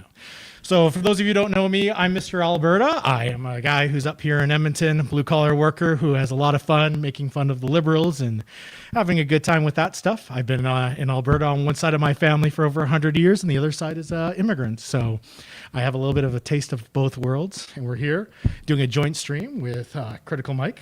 Critical Mike, yeah. I'm, I guess maybe I'll say my background. I mean, we looked this up one time. The Americans and the Canadians say it differently if you're a first or a second generation Canadian or American. In the US, you'd be a first generation if your parents emigrated and then you were born, you would be considered a first generation. In Canada, some people say that the parents emigrating are first generation and then the children are second generation. So I'm either a first or a second generation Canadian. So my family comes from the Middle East and from South America, and so yeah, I've until not too long ago was a very proud Canadian, and I've unfortunately we've seen nothing but Canadiana kind of die. So it's I'm happy to identify as an Albertan, and yeah, this is very cool. So I'm glad that we have such cool guests with us today. Yeah, and maybe we'll zip it on over to Mr. Wilkinson beside you.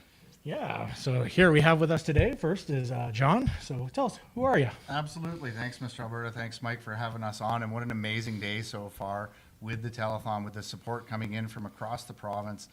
Huge numbers, and we've been seeing them as well. So thank you, first of all, for the donations. I am the lead and the primary contact with United Alberta Flags, one of the registered TPAs that's on the page and part of the telethon. We thank you for your support so far today at all of the different activities, and we thank you for helping us paint the province blue.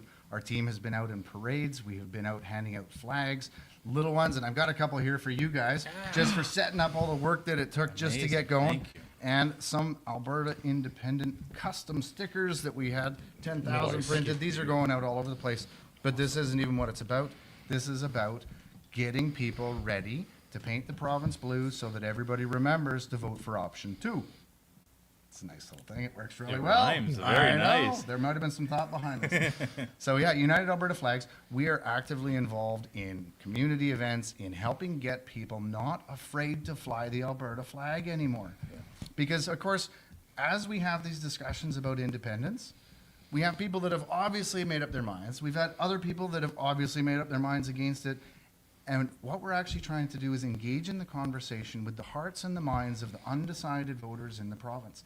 People are afraid. What Canada has become isn't the Canada we grew up in. That's true. Right? I love Canada. I've worked across the country. I've traveled across the country. I have family across the country.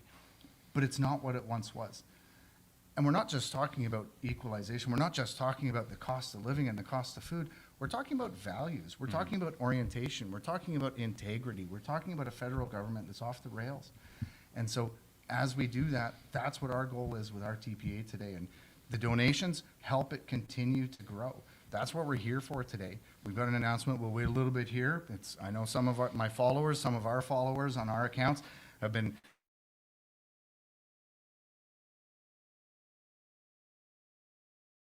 teased a little bit today that we've got really thrilled to be able to be here and be part of advancing a cause that's going to make a difference in our future generations, in our kids, in our grandkids, in what Alberta can be. People don't need to be afraid to fly the flag. Yeah. Well said. Well said. Yeah. I'd like to touch on a couple things you said, actually, but first we want to introduce Phil. Okay, yeah. So Phil, Gamache, right? I've been involved from it'd probably be sometime in October, right? And got involved with the whole movement. And so a little history behind me. My family's been here since 1653 when it was New France. Oh. Right? We've seen a lot of changes over those times. We had to make some rough decisions, right? And in those rough decisions, feelings will get hurt, loyalties will be bent, but the whole thing is you got to come back to, okay, what's best for our family and our future? And I think that's what really struck a chord with me in this movement. And some people call me super volunteer, but there's a lot of super volunteers out there, right? He is a super volunteer, for the record. Yeah. But yeah, so I'm proud to be about, helping in this whole cause, and very excited for our future, and the education that behind it is what I think will make the difference. Mm-hmm. Absolutely. Awesome. So having you here has been pretty cool, and it's really funny for me because I remember last year, up until last summer, yeah, the Alberta Independence movement was always fighting over the flags. We come up with new flags, then everyone would argue about it. No, we can't have a North Star in it. No blue. Yeah. People still hate the St. George's Cross for some reason. Yeah, there's lots of discussion on different pieces. Yeah. But then in last summer, a crazy thing happened where some forever Canadian guy, I think his name's Copland or something, Sean Copland, goes to a Medicine Hat Safeway and freaks out at the manager because they had an Alberta flag displayed over Alberta beef. And he went so far as to make the manager take it down. And what we didn't know is that as soon as he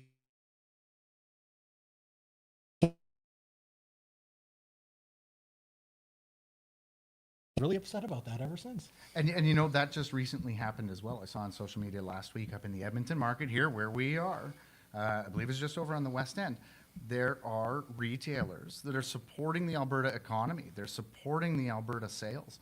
And like anything else, so you buy something from Germany, they put a German flag in the cheese bin. You buy Swiss cheese, it's got a Swiss. There's Alberta products and Alberta producers that we should all be supporting, that somehow a certain segment of our population won't support because they themselves are politicizing the flag. The flag that we have that's behind us, we hand out parade flags, we hand out household flags, we hand out 3x5s, bigger ones like this, and we're going to go even bigger very shortly. They are universal. Every Albertan, it doesn't matter.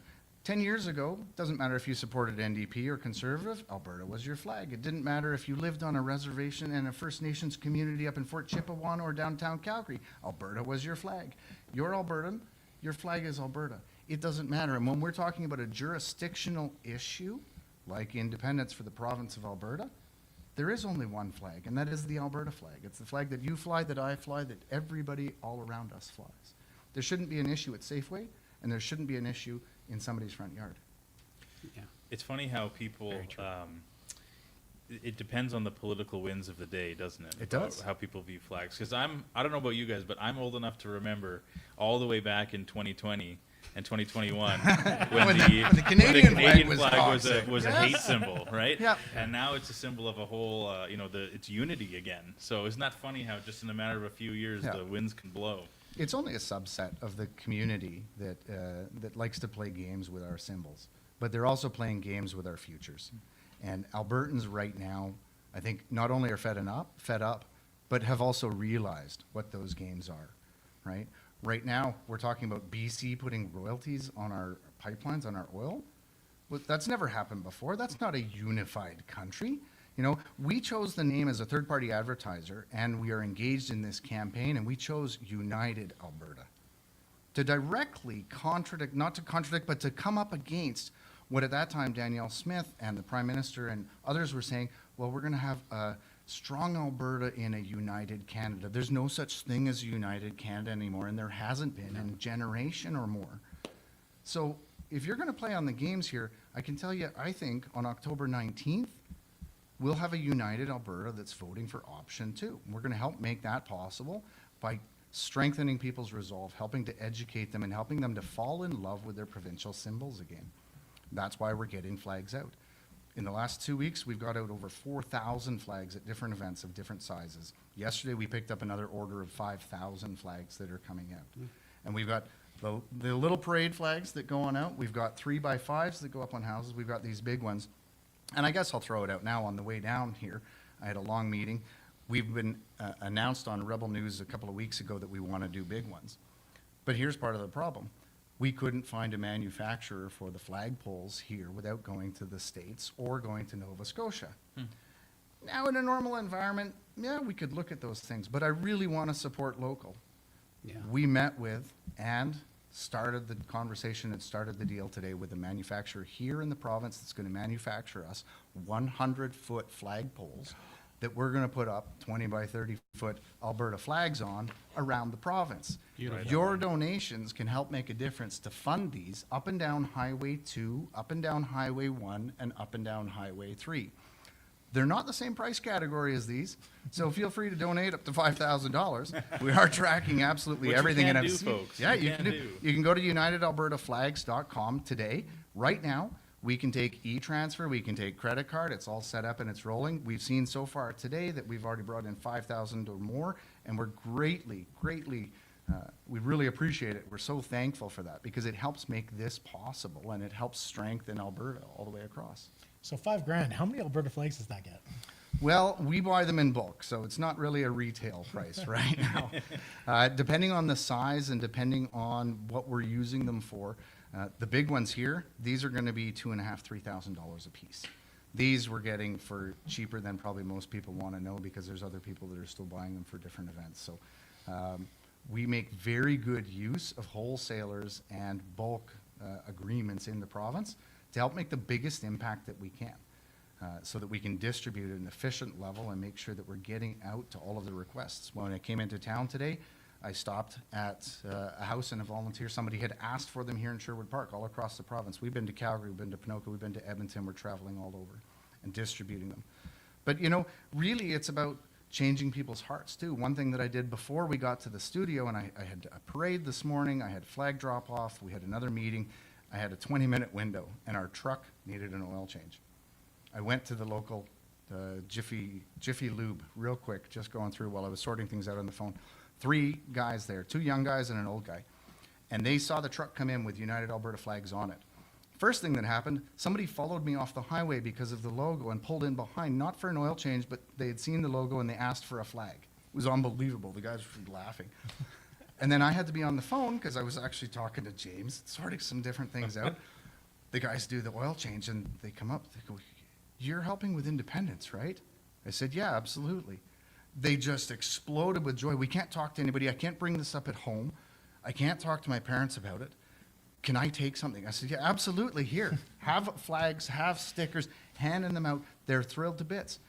One of them is midlife, same age as me. He's working there, can't get a house. We were talking about the economy and the taxes and what's happened to Canada over the last year. Breaks my heart to see what's happened to Canada as a whole and Albertans living within that. The cost of living that's going up, the food that's going up, all of these things that are going up. We've got to push back against it, and we've got to recognize that it's not just an answer about equalization. It's about, are you proud to be an Albertan? Are you proud to fly the flag, right? So what do we pay for the flags?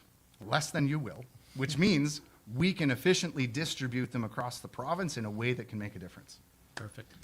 Yeah.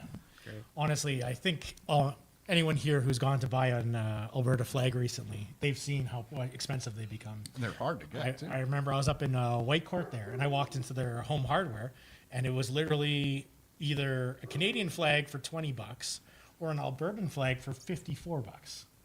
And that's just how crazy expensive it's become. It's funny that you mentioned that. I posted up on social media on our X account. I don't think it's on the Facebook, but on the X account, we actually ran into an interesting spot about a month ago at the Wetaskiwin Canadian Tire, where the Alberta flags were at $20 regular price, and they were totally sold out, and the Canadian flags were on sale at $9, and the rack was full. So it depends on the community that you're going to. Yeah.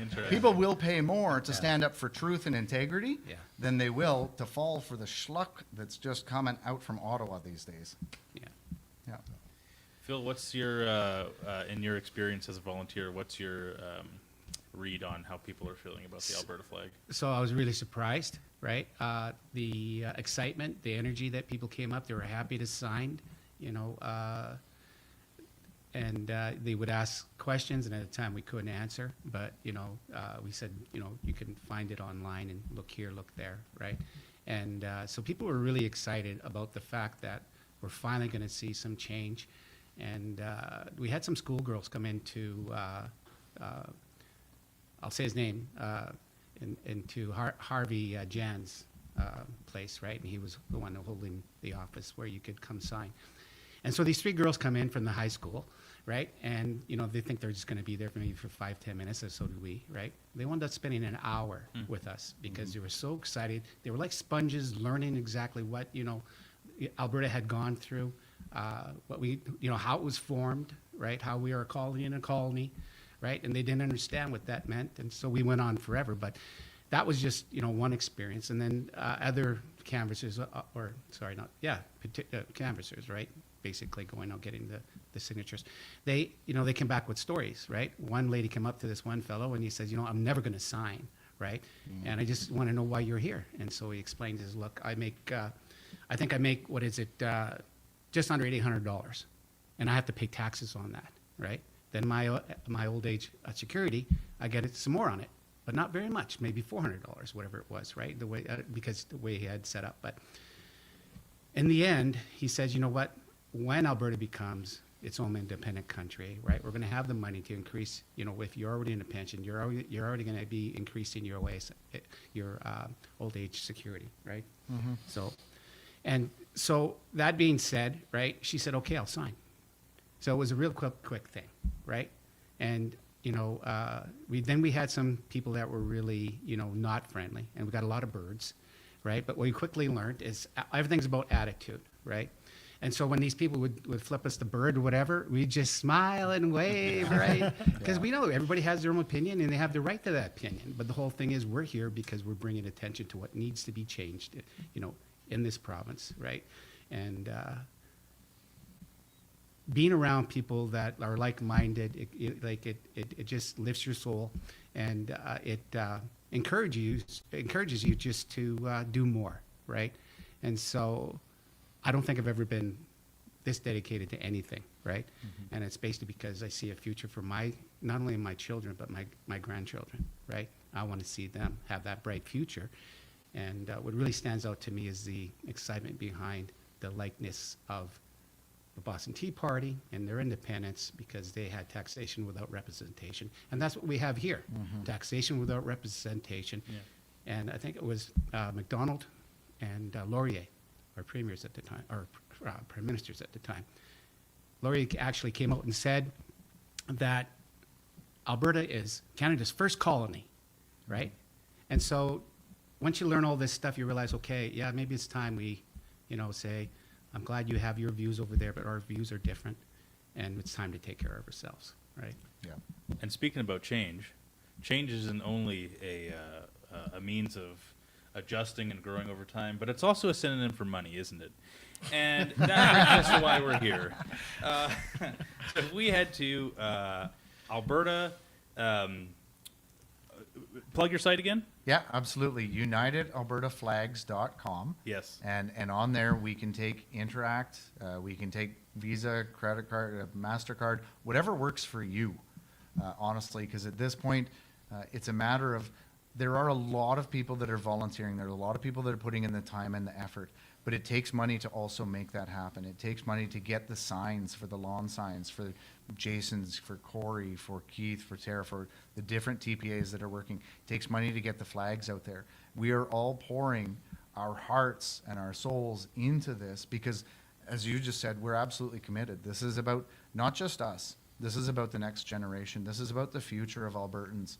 And honestly, the future of Canadians too, because I think it'll be a good thing for Canada. We've gotten ourselves into a pretty awkward spot where that's the spot. But so for our third-party advertiser to help make a difference, UnitedAlbertaFlags.com. Otherwise, if you go to AlbertaTelethon.com as well, all of the different TPAs that are being supported, there's a drop-down menu. They made a fantastic little website over the last couple of days. We've been part of the behind-the-scenes conversations and know how much work some of these people have put in. It's remarkable.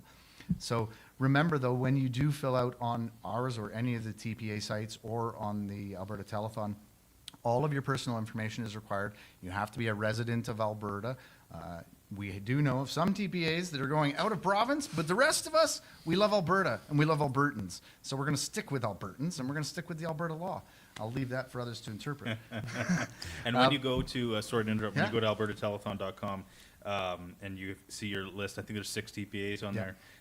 Just as a little update, if anyone's interested, we've got at the latest numbers, Keith Wilson and Tanya's Let Alberta Decide is damn near $50,000 raised today.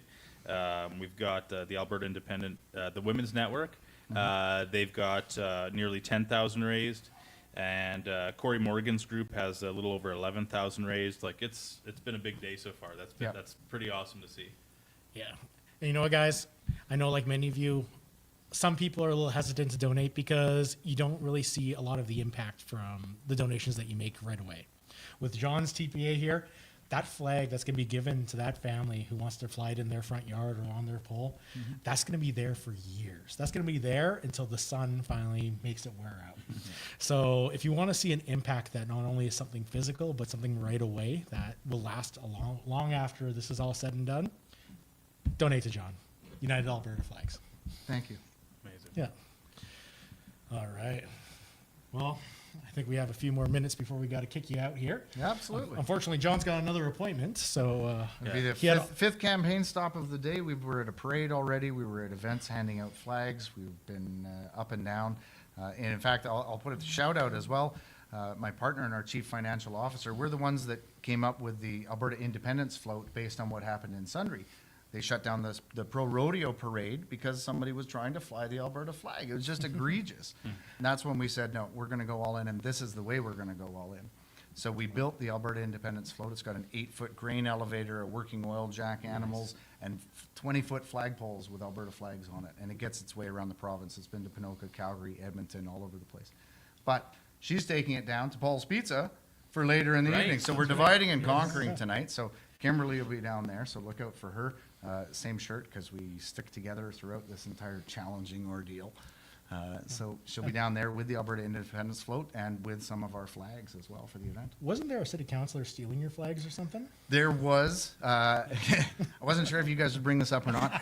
Of course we would. Not just was there, there were 2. And our social media and our press releases cover off the details and the facts of that. There were denials, then there was video evidence that came forward as well. So forever Canadian participants and representatives were stealing Alberta flags that were part of our campaign and registered third-party advertiser material. At this point, the last update, we did have a meeting with the detachment commander. They reviewed the facts and talked to us about it. They looked at it, and especially with the politicization of not just elections rules being broken, but with city councillors, the local detachment has elevated it. It's now under investigation at the Central Alberta RCMP Investigations Division. And so with that said, I won't say anything more because it's obviously pretty deep right now. Yeah, that's like what a gift in disguise. What a blessing in disguise. No, I don't think it is, and I'll tell you why. I've been involved in politics myself, and I absolutely respect other people having different opinions. And we'd seen some of the banter that I thought was too far on both sides earlier in the campaign. On that day on July 1st, we were at the beginning of the parade and we were ahead of them, but at the beginning marshalling area, the floats are beside each other. We set ours up, And I said to my kids, just stay here, because there has been some stuff. I went over there with Kimberly, and we went over to say hello. We went over to shake hands. We went over to take the high road and to be friendly and to show the community. Our MLA was there, others were there, to show the community you can be an independent supporter and a Forever Canada and still have a respectful conversation. So we took the high road to go and do that. And we did do that. And people in the community were talking about it on social media. And we saw that. Look at the United Alberta flags and the independent supporters going and talking to Forever Canada. This can happen in communities. We had 3 more stops that day. I was a speaker down at Mirror, spoke after Tamara, and then we went down to Calgary for a pancake breakfast, kicking open the Stampede. And that's when we started getting phone calls back from the community. People were coming and saying, we witnessed this, we witnessed this. And I said, there's no way. I said, it's too much. So we brought it back. And at this point, I'm going to say it's in the hands of the RCMP and it's in process. We did talk to Elections Alberta too. So, yeah. John, you've got about a minute before you got to run. So Yeah. We'll plug you again, UnitedAlbertaFlags.com. Thank you for what you're doing, sir.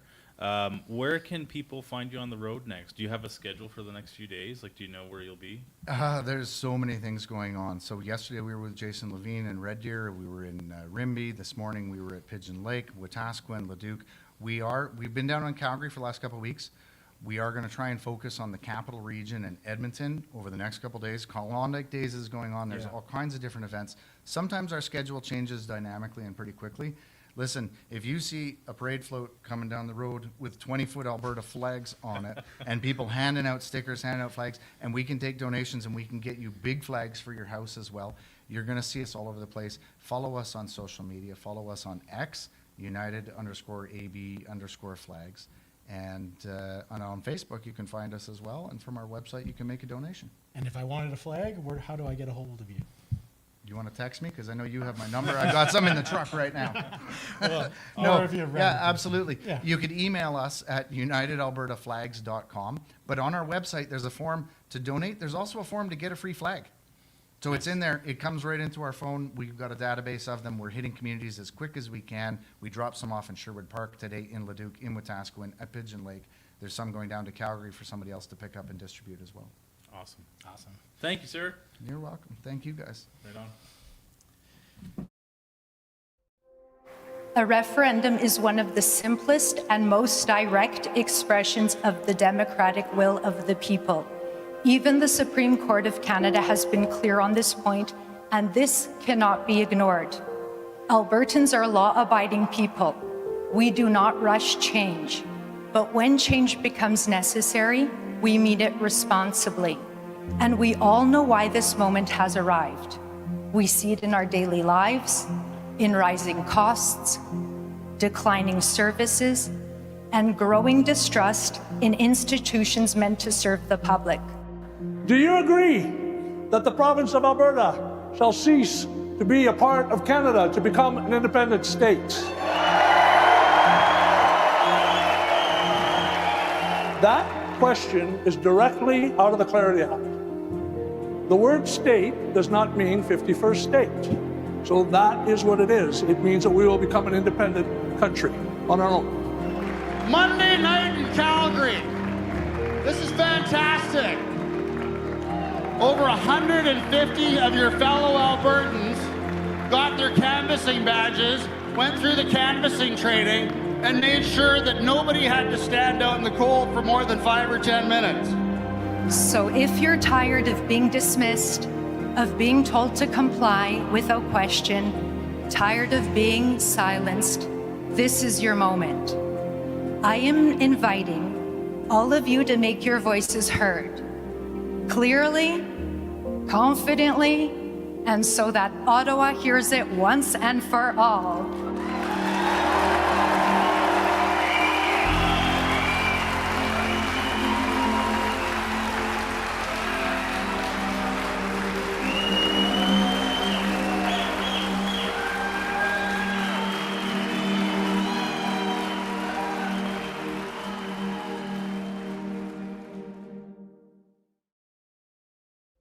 So that was awesome. And just for the record, we'd like to get everyone else's opinion right now. Who has a better backdrop? Was it the Calgary boys or was it us? Because you guys know who got the better backdrop.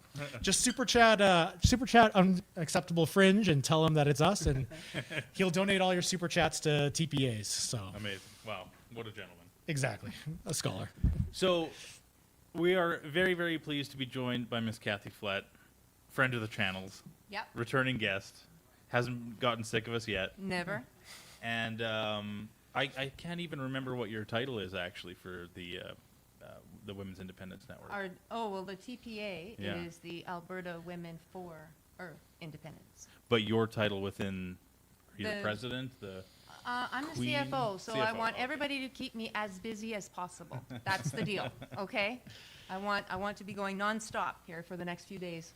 Well, it feels like you've been going nonstop for years, actually. Maybe you can give our viewers a little bit of a background of your history within the movement. Yeah, so I started about 7 years ago in 2019 when the whole Wexit thing exploded and came on the stage, and I was part of that, and that's where I got to meet Michael Wagner, who you guys are going to talk to after, and made some other really great friends along the way.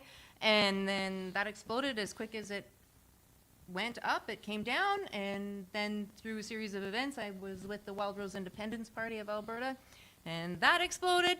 And so then I sat down and went, well, now what am I going to do? And we were right on the cusp of having a provincial election in 2023. So I thought, well, what if I run as an independent candidate? I'm not going to win, but I'll never learn anything quite this quickly any other way. So I ran, my friend Angela ran as well. She ran down in Cardston, where she lives. And we worked our asses off and, of course, lost. Never worked so hard to lose in all my life. But I learned so much. And what I learned by doing that is that the independence movement was alive and well. As I was door knocking, that's what people were talking about. I went, oh, okay, we've got to figure this out. We've got to sort something out. So after we slept for about a week, we got back together, and Angela came to me and said, you know what, I have an idea. And I said, that's frightening, okay. What is your idea? Because they're always really good ideas when Angela's talking. And she says, who's missing all the time in this movement? Like every meeting that we go to, who's missing? And I said, I don't know. Like, I don't know. And she said, the women. We are always outnumbered by the men, easy 2-1, every single time. There's something wrong. The message is not getting through to the women in a way that they can understand it. I think we need to reach out to the women. And I was like, I think you're nuts. Like, I don't know about this. But anyways, long story short, we came up with a message specific for women. And out we went. And we started doing home parties because a lot of the women, they didn't want to go to the rallies. The rallies are fun, but they didn't want to go to the rallies. And if you looked at who would come up to the mic, very few women would go to the mic. There are some exceptions to the norm, but they weren't the norm. It was always the guys. And so we started having these home meetings all around the province, and then it worked. It just exploded. And the message was so good, I guess, that the guys crashed our parties. They kept wanting to come in and go, well, what are you guys talking about? And well, that's where all the ladies are. Right, I guess, yeah, and the food. And the food. And so then it went from there. And then that message got out, and the next thing I know, I'm sharing the stage with all the folks from APP, saying, well, we want to hear what you're talking about. So I put together a slideshow and said, all right, so now I'm in front of hundreds of people. And then it was supposed to be stay free as well, but then that went kind of crazy with the whole signature thing because some rules, we didn't know what they were and what they weren't. But it still continued. And then Let's Talk said, hey, we want you to come with us. Like, okay, let's go. And so we just kept going. And then we kept doing these home meetings. And then this happened. And Angela and I had a decision to make because we're simply just two women who won't shut up.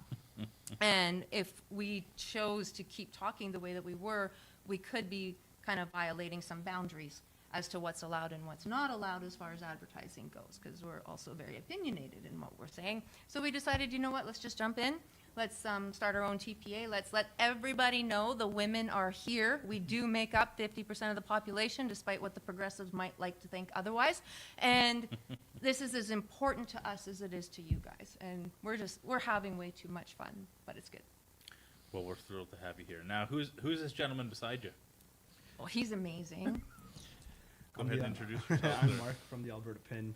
I'm here representing my son, actually. He's the one who's come up with a lot of this stuff. I've been just kind of helping him out in the background with a lot of this stuff. And I have to say though, and sorry to all the other people, but your sign is one of my favorites, and I think we spoke about that. Yeah, you before. did. Yeah.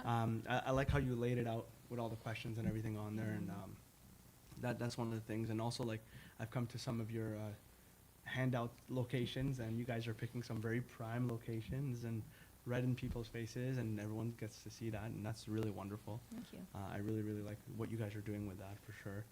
And I've gotten to meet you a few times, I think, here and there in passing, maybe, You gave me a pin. We give you, okay, good. That's been my son's thing. We've been trying to go around Alberta and just pin as many Albertans as we can. And that was our initial, we tried to put Alberta flags in stores that support independence. And now we're going to be moving towards putting buckets of pins in stores that support Alberta independence as well. So if you're a store out there that supports Alberta independence, hit us up and we'll send you a bucket of pins. Where can they find you? AlbertaPin.ca is where we are. Unacceptable Fringe was the one that usually talked to us about us a lot and kind of got our name out there a bit, and we kind of just ran with it. My son has been trying to start the youngest TPA in history, which we were hoping to have set up by today. But we've come across a few speed bumps, I guess you could say, and not surprising.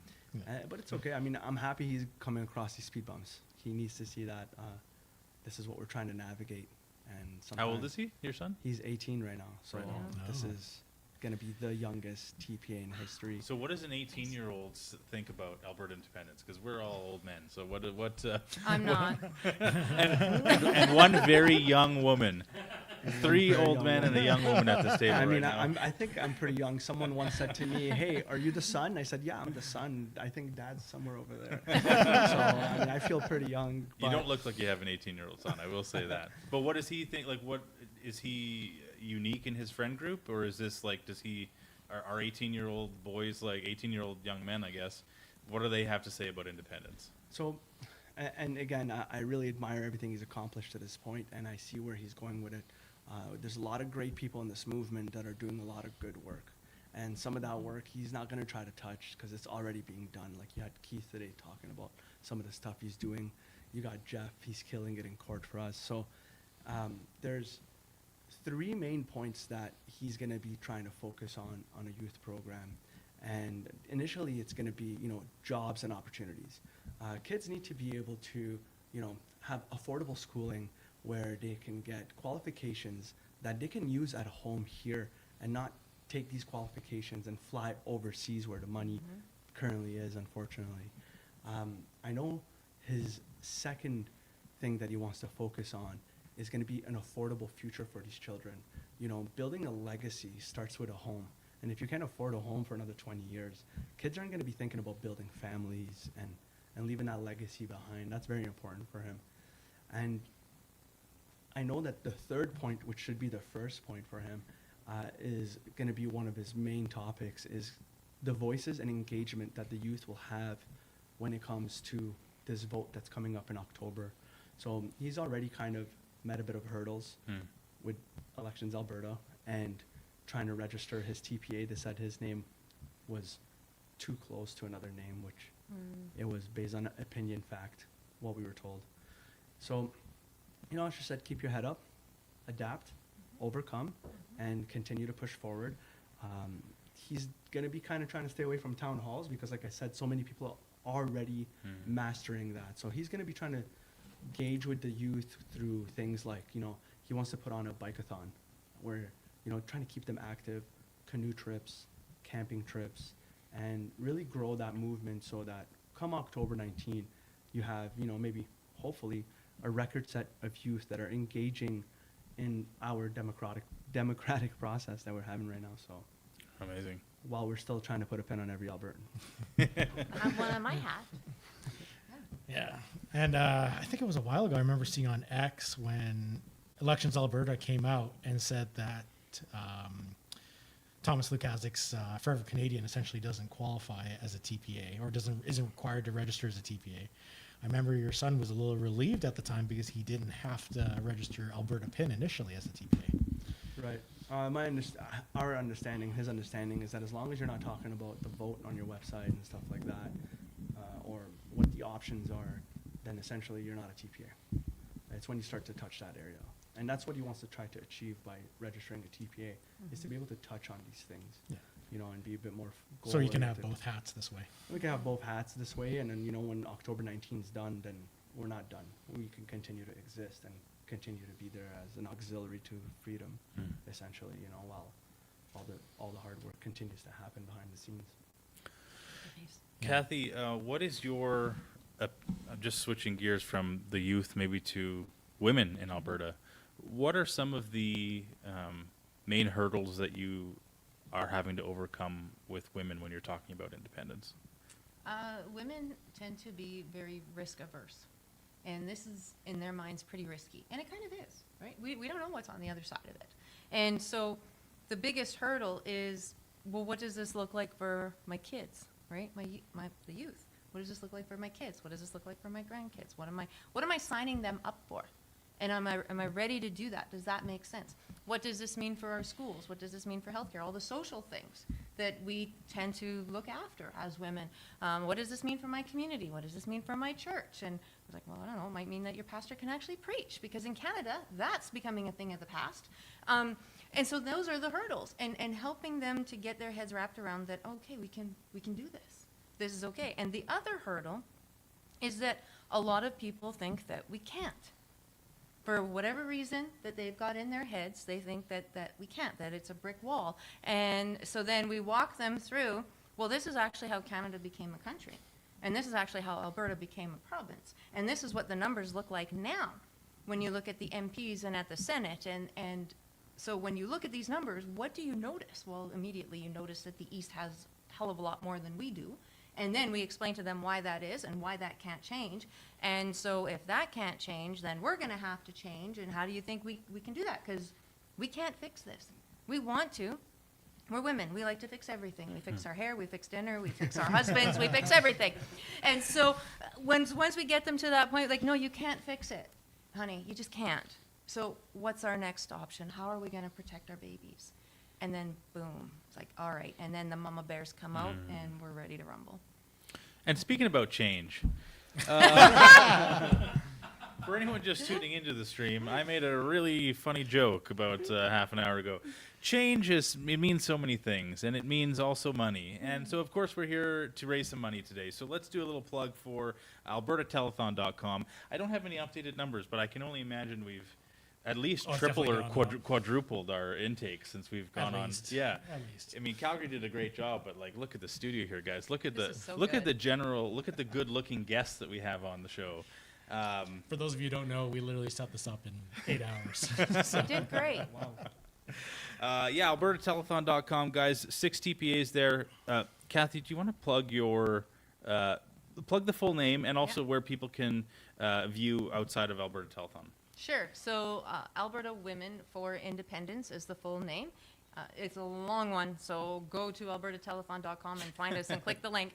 abwomenindependencenetwork.com is our website. And so everybody knows what your money will go to with us is lawn signs. We've got a bunch because people are asking for them. I think, and anybody correct me if I'm wrong, but I think we're the only ones covering all the questions.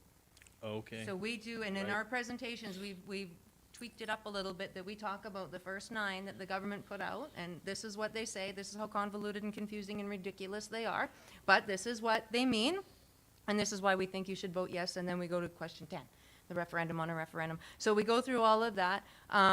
So yeah, you're going to go towards lawn signs, and we do a lot of travel. I'm not saying the others don't, they do. We're still doing the home meetings. And we're just calling it politics on the patio because it's 30,000 degrees outside. and I thought carbon tax was supposed to do something about that, but here we are. And maybe we just need more. Yeah, all right. It's supposed to be a super El Nino this year. Right, I'm very disappointed, super El Nino. You've let me down. Get that carbon capture sorted out. But yeah, so anyways, it goes towards a lot of travel. Today I was in Red Deer this morning. doing some stuff down there. And next week we're traveling up north. We're going to be in Grand Prairie and Fairview and High Prairie before we come back down. And so that's what your money is going towards. I put so many kilometers on my last vehicle. I got a new one, so now I'm ready to mile that one out too. And I want everybody to keep us busy. If you want to have that smaller meeting in your house, there's no limit to the number of people. We don't care, because those 5 people that show up will go and tell 5 others. We just want to keep the conversation going. So let me keep putting miles on my car, and let's get this done. And when Kathy has to get a new car, she'll unfortunately have to get something from outside the province. And if you are watching from outside the province and want to support Alberta Independence, you can't donate to Kathy. You can't. But you can buy from Alberta Pins, because they have got some amazing stuff going on. So tell us a little bit more about your merch you got right now. Well, Alberta Pin has shipped and sold things all across Canada and even in the United States. We get emails from, all over Canada, people telling us, hey, don't forget about us when you get your independence. Alberta's independence is just the beginning, and it's a milestone to what's to come next. And Can we show off this flag? Yeah, of course. I've wanted to see it for a while. So I've said this on John's podcast on his YouTube channel. If you look at the original flag, the river flows from west to east, just like your money. So we came up with this. James came up with this new flag where, if you're looking at the mountain, the true depiction of the river flows towards you, just like our resources should. And the north stands free, representing Alberta, because Alberta is the north, essentially. We pay for everything. So, and just the gold and black, hoping to play on the home and away one day, and hoping maybe the Oilers, if you guys are watching. And that's it. It's just like we try to make it and almost corner the market for affordability when it comes to being able to show Alberta pride. And that was the main goal, right? When Independence happens, that people are wearing our pin every year on Independence Day. That's our goal, So Honestly, what I really want is that hat. That's just awesome. Isn't it? That's a beautiful hat. Yeah. So and the jersey too. The jerseys are finally available now. This was through special request. People see, we wear uniforms all the time. We got hockey jerseys or something. People saw us in those baseball jerseys and started you need to make me one. You need to make me one. So we got together with Unacceptable Fringe, and we're trying to work something out. And so now you're gonna have the home and away again, like we would do with everything. Yeah. And this is now available for everybody on albertapin.ca if you're watching. But the hat that you speak of, actually, it's the golden cap. This hat is lined in with golden interior, and there's currently only 25 people who have this hat. This hat is not for sale. This hat is in recognition of people who are doing outstanding work like you guys are. And we hope to continue to grow the golden cap momentum as much as we can keep up. Obviously, it's just my son and myself doing this. So, but you are 2 people that we definitely had in mind for the golden cap, and I wish I came a little more prepared. No, that's cool. I did my hair today anyway, so I simply couldn't. That's exactly what I was gonna say. We'd golden cap you, but I don't think you want to that's a nice flow, right? I wear the hat because there's not much under there, so. But I'll hit you up when it starts going. to go back on what you guys are talking about in Elections Alberta and Thomas Lukaszek and his TPA, one of the questions my son asked when he called Elections Alberta is hey, is it difficult to report? They're like, no, absolutely not, and we'll help you through it. And as a matter of fact, just to kind of give you a heads up, if you don't report, we're going to fine you $500 a week. So, if you add up the amount of money that's already been spent with the kilometers that's been put on that bus, with the signs that have been printed, with the buttons that they're giving away, the magnets that they're doing, and you times with how many weeks are left over, it'd be very easy for him to afford $500 a week to not be compliant. And, I'm not saying that that's what's happening, but it's... Well, it's interesting because I remember hearing them saying that Thomas Lukaszek kept all the lists that he was supposed to destroy because the fine was only $50,000. And that's why they bumped it up to $500,000 after that. So for those of you who might have been involved in Forever Canada, your information might be in a private server somewhere, potentially being shared with others. We're talking about someone who's extremely smart on paper, yet at every injunction, he says, I didn't know. I didn't know. I didn't know it was going to lead to this. I didn't know it was going to lead to that. So it's becoming a bit deceptive and convenient, maybe. You know, we're navigating, it feels like, a corrupted system to leave a corrupted system. And like you said, we have to have fun with it. We have to have fun with it and just keep our heads up, keep smiling like Jeff's smiling, and we're going to get to where we're going to get to. What do they say? If you don't laugh, you'll cry, right? Yeah. Kathy, what's your experience been with working with Elections Alberta to the extent that you have? Has it been a pain? Has it been... Wait, time out for a second. Elections Alberta, we love you and support you here. And you can head to Alberta Telethon. No. Elections Alberta, you're great. We have no complaints at all. And I can actually say that. I can actually say that. Okay. Because when I was also working with political parties, like real registered political parties, I got to know Elections Alberta because I had inherited a bit of a mess that required some cleaning. So I literally had them on speed dial. Okay. And they were fantastic. Fantastic to deal with. And this go around, I haven't had any trouble. Okay. At all. So I think I don't know what it depends on. I don't know what the deal is, but it's been really good for us. And I think at the end of the day, what I love the most about this movement is that regardless what the other side tries to throw at us, this is the legitimate, we're in it together, right? Like we are all pulling the rope in the same direction. We all know one another. We're all friends. We're all like, go support whoever. It doesn't matter. Like give everybody $20. Who cares? Or whatever, however much. Don't go over the 5,000 though. No. But you're like, just support everybody. And that's why they can't beat us because we're united. And it's, again, I harken back. I often talk about that game of whack-a-mole. They can't take us all out. There's too many. And there's more popping up all the time. So this is a good thing. This is a really good thing. And I want to circle back something you said about being really good for Canada, because others might follow, right? When I did a Saskatchewan tour not very long ago, and I did a little talking tour over there, when I told them, you know, I'm not kidding when I say, and I'm not even exaggerating when I say, every meeting I go to, inevitably somebody will ask, is Saskatchewan coming with us? Every time. And there were tears in the room. Because it was like, yeah, man, we're not leaving you behind. If you want to, don't make our mistakes. Just pick up where we are right now. Learn from us. Let us help you. And let's go forward. And that went a long, long way for the folks that were over there. So it could happen. It could be a domino effect where, okay, Alberta goes, Sask goes, Quebec goes, like whatever. And that will actually save the people. And I think that's why we have to do this. We do some walks in the parks on Saturday to touch on this. Every Saturday around 2 o'clock, we just go kind of walk around the dog park with the dog and stuff like that, and we meet people and talk to them. And we met a lovely lady one time, and she said to us, you know, if you get independence, I'm out. I'm moving away. I'm going to Manitoba. And me and my son were talking, and I think the reality is, you know, if people were to move away from Alberta because they're unhappy with independence, do you know how many people would be like, well, I'm fed up and I'm moving to Alberta? Or how do you feel right now where you're like, man, I'm done with this place. I want to leave, but you got nowhere to go. Alberta's going to be the place to go. And so for whatever we lose, we're going to gain. That's happening now. I met someone today when I was at the Red Deer Farmers Market. I met a couple who just moved here from BC because of this. They said, we can't vote in October because we didn't get here fast enough, but we can vote in the next one. We'll be here long enough for that. And I was like, great on. Do you want a lawn sign? Because you can still do that. Yeah, right? No kidding.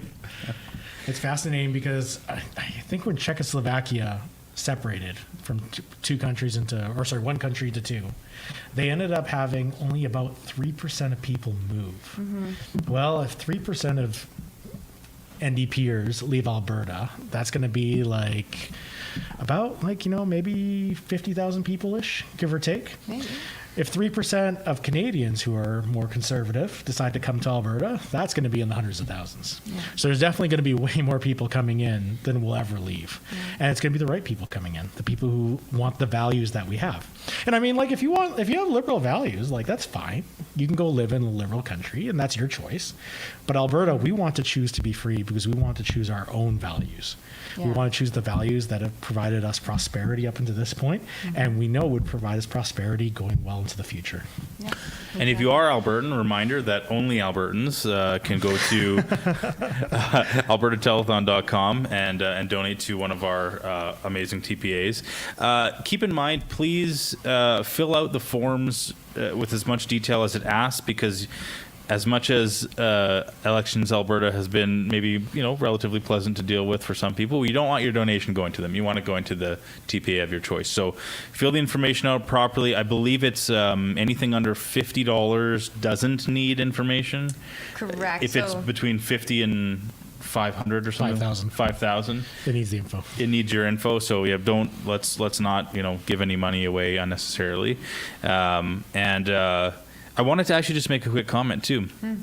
I learned this fact from Adam from, I can't remember his last name, from Army of Good Men. Yeah. He was saying, you know how liberal California is? Maybe you guys know this stat.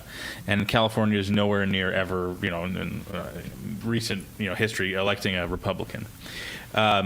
If you subtract Alberta and Saskatchewan from Canada, from our last federal election, the rest of Canada voted 64% Liberal. Yeah. Left-leaning, Liberal or NDP. California only voted 57% Democrat. So the rest of Canada minus Alberta and Saskatchewan is many points higher than even California is liberal. Like, that's so liberal. And like you said, I mean, fundamentally, at a personal level, I got no problem with anyone. I have liberal family members. We all have liberal family members that, we love them. Maybe we think them as maybe a little gullible or naive or whatever. But the fact is, they're here. They exist, and it's our job. And God bless you for what you're doing when your work in the TPA and your work as well in educating people on why we're not just a bunch of mean redneck, what's the term? Ditch billies. I've never heard it before until I don't want to. I'll have to look it up maybe sometime. it's even lower than a hillbilly, I guess. We're actually quite nice people, and we just want more prosperity for our family and our future, right? Yeah. How much time do we have before? I can't recall. Do we have you till 7? Yeah, Michelle, as long as you want. Doesn't matter to me. Oh, 5 minutes. fantastic. Okay, so we got to think 5 minutes before we do a switch. Can you maybe give us like a 4.5 minute? What does the process look like if somebody contacts you and wants to do one of your a porch party? Before we do that, I do have one thing I'd like to bring up with Kathy. Please. Uh-oh. So, no. most people don't know, but there's a Facebook group called Alberta Independence. That's true. It's got about 120,000 members. Yeah. And Kathy and I are the ones who do all the work validating all those memberships. We're admins on those teams. And it's been an absolute roller coaster of an adventure. It really has. Yeah. Yeah. I'm the one I'm a bit sticky. If you haven't answered the questions, I probably won't approve you because I don't have patience for that. Yeah. But that's me. Sorry, I got to interrupt for 1 minute. I'm gonna bring it right back to you. Okay. We have a note. We have a note we have to mention on air. Sheila from Alberta's Choice TPA. Yeah. Ezra and Tamara Leach right now are at the Gas City Campground distributing signs until 8 p.m. tonight. Nice. Get over there. Yep. Get over there. And Gas City also, Campground. I don't know Be if we there. mentioned the party at Paul's Pizza. Yeah. 'Cause crap. There's tons of people there. Angela's apparently. there. Yeah, Angela's there. Angela's there. Yeah. Paul's Pizza and Airdrie. Yes. Head on over there. That's where the party is. Yeah. We'll be switching to them at 8 o'clock, so you can be in the stream if you are there in time. So, sorry, continue. Yeah, so we've been doing that now for over a year together. We've had some moderators come and go. Yeah. But honestly, the number of requests we get every day is anywhere from like 50 to 500. That's right. And we have to go and manually vet these people. And, maybe like 1% of them are like bots and stuff like that. So we kick them out. But most people who are coming there and we get, one of the questions is, why are you interested in this movement? Right. And the answers we get sometimes are so touching. People talking about, wanting their future for their kids, their grandkids, being tired of Ottawa's choices and stuff like that. Yeah. And so many people are coming and say, hey, I used to be a staunch, supporter of staying in Canada. But what Mark Carney has done for the last 6 months has made me realize we're on a sinking ship. Yeah. Yeah. How's it been for you? Same. And I love the ones where it's, my wife told me to. Good wife, keep her. Yeah, it has been that. It has been that. There's been a lot of emotion in those answers that I wanted it to work. It's not going to. I see it now. I just want to be around like-minded where I work. I can't talk to anybody about this, that kind of a thing. And so they're coming now to this online community on Facebook to participate in the conversation with others. There's some who go on there and say, I haven't decided yet, but I want to find some answers. And so, yeah, come on in. Let's get you some answers. Let's see what we can, let's keep that conversation going. And it's been really good. It's been really good, yeah. And honestly, we let anybody in who answers the questions, is obviously from Canada, or especially if they're from Alberta, regardless of what side you're on. I mean, but when people come in, sometimes they'll just make it like, you guys are a bunch of idiot hillbillies, ditchbillies. That's the nice one. Yeah, they go and do that. Well, that's going to get you banned. Yeah, you're out. You're out. And it's been great because in those groups, we get such a variety of discussion. Yeah. And that's the biggest thing is like, we have such a variety of people who are supporting Alberta for various reasons. Yeah. I remember one time we did a poll on there and we had said, what's your primary reason for wanting Alberta independence? And we put in taxation with our representation, equalization payments, the culture war with Ottawa, all these different reasons. And we got the list, and the number one complaint was equalization. That was the number one thing that most Albertans had an issue with. And you were only allowed to select one answer, is one thing that we did. So I brought that to Mitch Sylvester, and he was surprised because he thought it would be the cultural stuff. Because for him, that's what is the biggest issue that he's currently facing. He wasn't expecting equalization to be the number one thing that bothers Albertans about the system, which to me is interesting because that's something that could be fixed by the federal government, but they never will. No. Well, yeah, and that's the symptom, right? Equalization is a perfect symptom. James had started a golden hotline on TikTok, asking people to call in with their reasons and leave a voicemail on a voicemail that he had set up. And one of the main reasons that he was getting was young people are saying, I'm scared that they're going to offer my parents maid.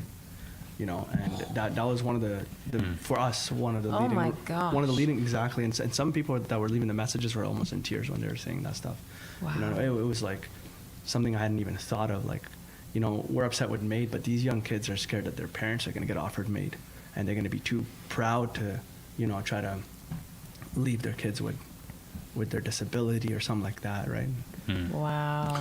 Mark, we're gonna sub Mr. Wagner in shortly here. Do you want to do another plug for your son's future TPA? Well, and then we'll do a transition. His current TPA was called Forever Free, which we were told the name resembles too much of another TPA. Okay. The other TPA that it resembled too much was Stay Free Alberta.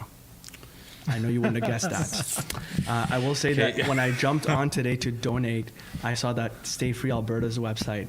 They've gotten so much donations that it's actually, they're asking you to just, you know, leave your information if you still want to donate to them, as long as you're in Alberta. That's correct. Right? I do have one question before I give my plug. If we get freedom, will you take the mask off? Oh, heck yeah, if we get freedom. And then I won't have to worry. Okay, then I'll give you the hat. Perfect. Well, there's 25 of those. There's only one of these. But if you see us at any event, we're usually walking around with the yellow bucket. We're giving out free pins. If you can't get to us and you want to have a pin, just head over to albertapin.ca and pick yourself up some pins for yourself and your friends. Help us put a pin on every Albertan. Nice. Thank you guys for having us here, and good work. Thank you. Thank you, man. Appreciate it. Awesome. I'll take my blue flag. Hi, I'm John Bolton, and we're here with Angela Tabak, Kathy Flett, Alberta Women for Independence, one of the third-party advertisers. Great to have you here. Now, what I want to do right off the bat is I want to say you are the unlikeliest couple to have a third-party advertiser. Angela lives about as far south in Alberta as you can get, in the Waterton area, and Kathy's in Edmonton. How the heck did this happen? Please tell me. Oh, we became friends when we were working in the Wild Girls Independence Party of Alberta. Yeah. A number of years back. Yeah. And just found that we worked really well together, and we have just stuck with the message of Alberta independence for 6 years now. 6 years together, yeah. It kind of works out nicely because we're in Calgary right now. You just kind of meet in the middle, right? That's right. This is fantastic. Yeah. Obviously, we've got your signs. Hold it up there. I've got this out on front of my house right now. I'm excited. I've got now 6 signs. Other people have have 12. I got to get up to 12. But you're doing signs and you're talking to people. That's what you're doing. So tell us a little bit about the talks right now, because we know we love your sign. Shall I talk about that? Sure, yeah. I'll talk Tell us, about the Kathy. talks. Sure. So we, for over a year now, have just been doing home meetings with people, helping predominantly women, but then the guys love the conversation too, so they join in, understand why we need to be our own province. And we thought, well, why fix what's not broke? We're just going to continue on, but now as a TPA. So that's what we've done, and it's actually exploded. Our calendars are filling up with people that want to have us over, and so we're calling it Politics on the Patio, because it's summertime, and just have us over. 6, 7, 8, 9, 10, 30 people, it doesn't matter to us. And we walk people through the history of how Alberta became a province, set some ground as to why our government structure sucks the way that it does. Right. And then why we need to vote yes to all of these questions and yes to option 2. Well, you know, the difficulty I think that's happened through this process, I mean, even through the petition process, is finding people sitting on the fence. Are you meeting up with some of those people, Angela? Oh, absolutely, yeah. And it really comes from, people who are already there, inviting their family and their friends to come. It's a very casual, open discussion. Nothing is being shoved down anyone's throats. And it's an opportunity to just kind of go back and forth with the ideas, some of the concerns that people might have. And it allows us to be able to address them in a way that is very non-confrontational. We're building community. Our whole focus has been education and building community. And so that's what we're continuing to do with the TPA, and it's working out really great. We're in kind of a noisy room right now. We're at the Derek Fildebrandt and Dwayne Bratt debate. Yeah. And for the most part, it was a pretty friendly thing. It's almost radical now to have a friendly conversation, but that's what you're trying to do, isn't it, Kat? Exactly. That's exactly what we're doing. And it's working, as Angela said. We are not combative in these meetings. We're not putting anybody down. There's nothing like that at all. It's just, well, what are your concerns? And let's see if I have an answer. And if I don't, well, then I don't. But let's see what you have to say and how come. Well, congratulations on your success. Your website, tell people what it is.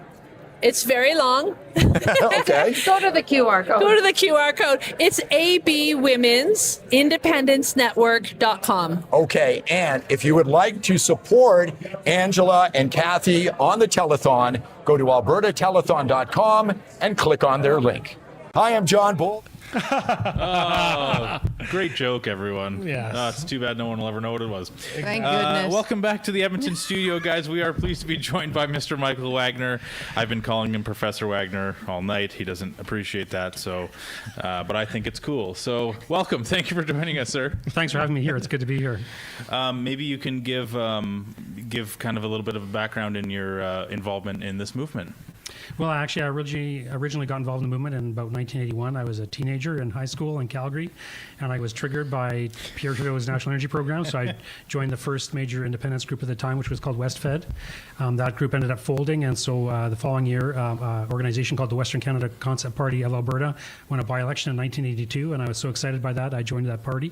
By then, I was 16, and then in November of 1982, there was a provincial election, and so I handed out pamphlets for that party at that time, my first political activity. So I wasn't even old enough to vote, but I was really engaged with that activity, with the independence idea, and so I participated in that, and I stayed a little bit involved with that party for the 1980s, but it folded at the end, and of course the Reform Party came along at the end of the 1980s and kind of absorbed all the independence sentiment for several years. So like most other people who had been involved, I was either involved with the Reform Party or doing other things, and then I got re-engaged in 2015 when Justin Trudeau was elected as Prime Minister, and so I've been kind of re-involved since that time. So I kind of have a long history to one degree or another with this movement because I've really believed in this idea for a long time. Would it be fair to say maybe from the early 90s through till the mid 2010s there, was there, even though it wasn't necessarily a name, was there still an underground sort of independent sentiment in the province, you would say? Yeah, there was a little bit. There was actually a very small party called the Separation Party of Alberta, and they were around for a while. And actually, in around the year 2000, Corey Morgan created the Alberta Independence Party for a little while, but it didn't get a lot of traction. So there were definitely people who believed in it still, just a small minority of people because the Reform Party had been so successful at that time. But the idea never died. I mean, the idea really, the independence movement really started when Pierre Pierre Trudeau became prime minister in the late 1960s. That's when before that time, you'll see the occasional letter to the editor or an opinion editorial in a newspaper floating the idea of independence, but it never became a movement until Pierre Trudeau became prime minister. And so, it was Pierre Trudeau who gave it credibility, especially with the National Energy Program. That's when people really came on board with the idea for the first time in the early 1980s.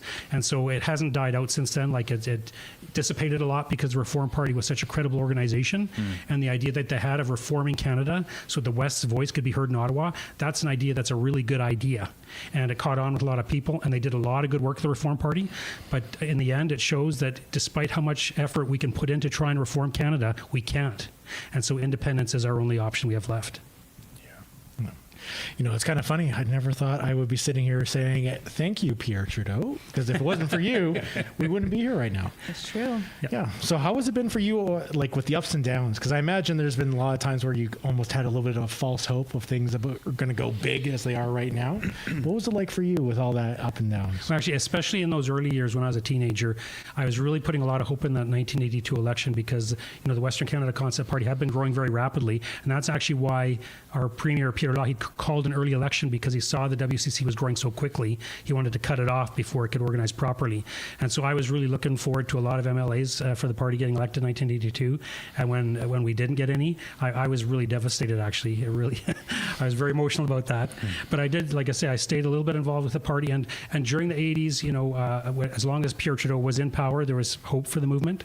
And then when Brian Mulroney was elected in 1984, it looked like people were going to put their hope in Brian Mulroney, but he quickly stabbed us in the back with the CF-18 fighter jet contract that went to Montreal. And so it wasn't long before the movement was growing again and the WCC was growing again. And so, it never seemed close back in those days, if you know what I mean, but I was really dedicated to it and I was willing to stick with it. So, it was an idea that was, kind of growing among a certain segment of the population. And then, like I say, with the Reform Party coming along, that looked like a very hopeful thing. It grew very quickly and it did very well. And it, like I said, it was a very good idea and a lot of people were engaged and it looked like they could do something. So there was a lot of optimism that Canada could be fixed, right? So, and then, they became the Canadian Alliance after it was a Reform Party and became a Conservative Party of Canada. So the emphasis on Western issues really dissipated toward the end of the 1990s, but it did look like the party could potentially gain power as the Conservative Party of Canada, which it did. And Stephen Harper had been a Reform Party member of Parliament, right? So he was one of our guys in a sense. Like we thought he could do things for us, and he tried to the degree that he could, to a certain degree. Any Prime Minister of Canada, regardless of their party, has to cater to Ontario and Quebec. That's the bottom line. And Stephen Harper had to do the same thing if he wanted to stay in, and he did. And so we didn't get the kind of things that we really needed here in Alberta from the federal government. And so, it just goes to show that we cannot fix this country from here. We've got to become our own country if we want to be able to elect people who will do what's good for us and not what's good for Toronto and Montreal. Yeah, the reality is Stephen Harper, even when he was here, he didn't exactly help us. He pulled the knife out of our back for a little while. Actually, that's a good way of putting it. It's not so much that the Conservatives could do a lot of good stuff for us. It's just they give us a reprieve from the punishment of the Liberals. The Liberals are there to punish us and hurt us. And when the Conservatives are in there, they won't do that. Conservatives aren't going to hurt us, but there's not much they can do for us. They just give us breathing room until the next Liberal government comes after us, basically. Except that it was Harper that changed the equalization formula. Yeah. To include 50% of our resource revenues, but exclude Quebec. That was the thing. For votes. Right, exactly. Yeah. Because so he also stabbed us in the back. In that sense, he wanted votes in Quebec. Smaller knife. Yeah. Smaller knife. That's the thing. Like any federal leader who wants to be in power has to cater to Quebec. And the opportunity came up to change the equalization formula, and he needed seats in Quebec because that was the one province where he was weakest, right? So this was a way of gaining support in Quebec, exactly. So that he did something that was bad for Alberta, for sure. Yeah. And speaking about change, I wanted to make another just quick reference to AlbertaTelethon.com. I have about 4 jokes that I just cycle constantly. Through. Constantly. Try being my wife at home. And AlbertaTelethon.com. Actually, we just got a note that I thought was interesting. Maybe the panel would like to hear.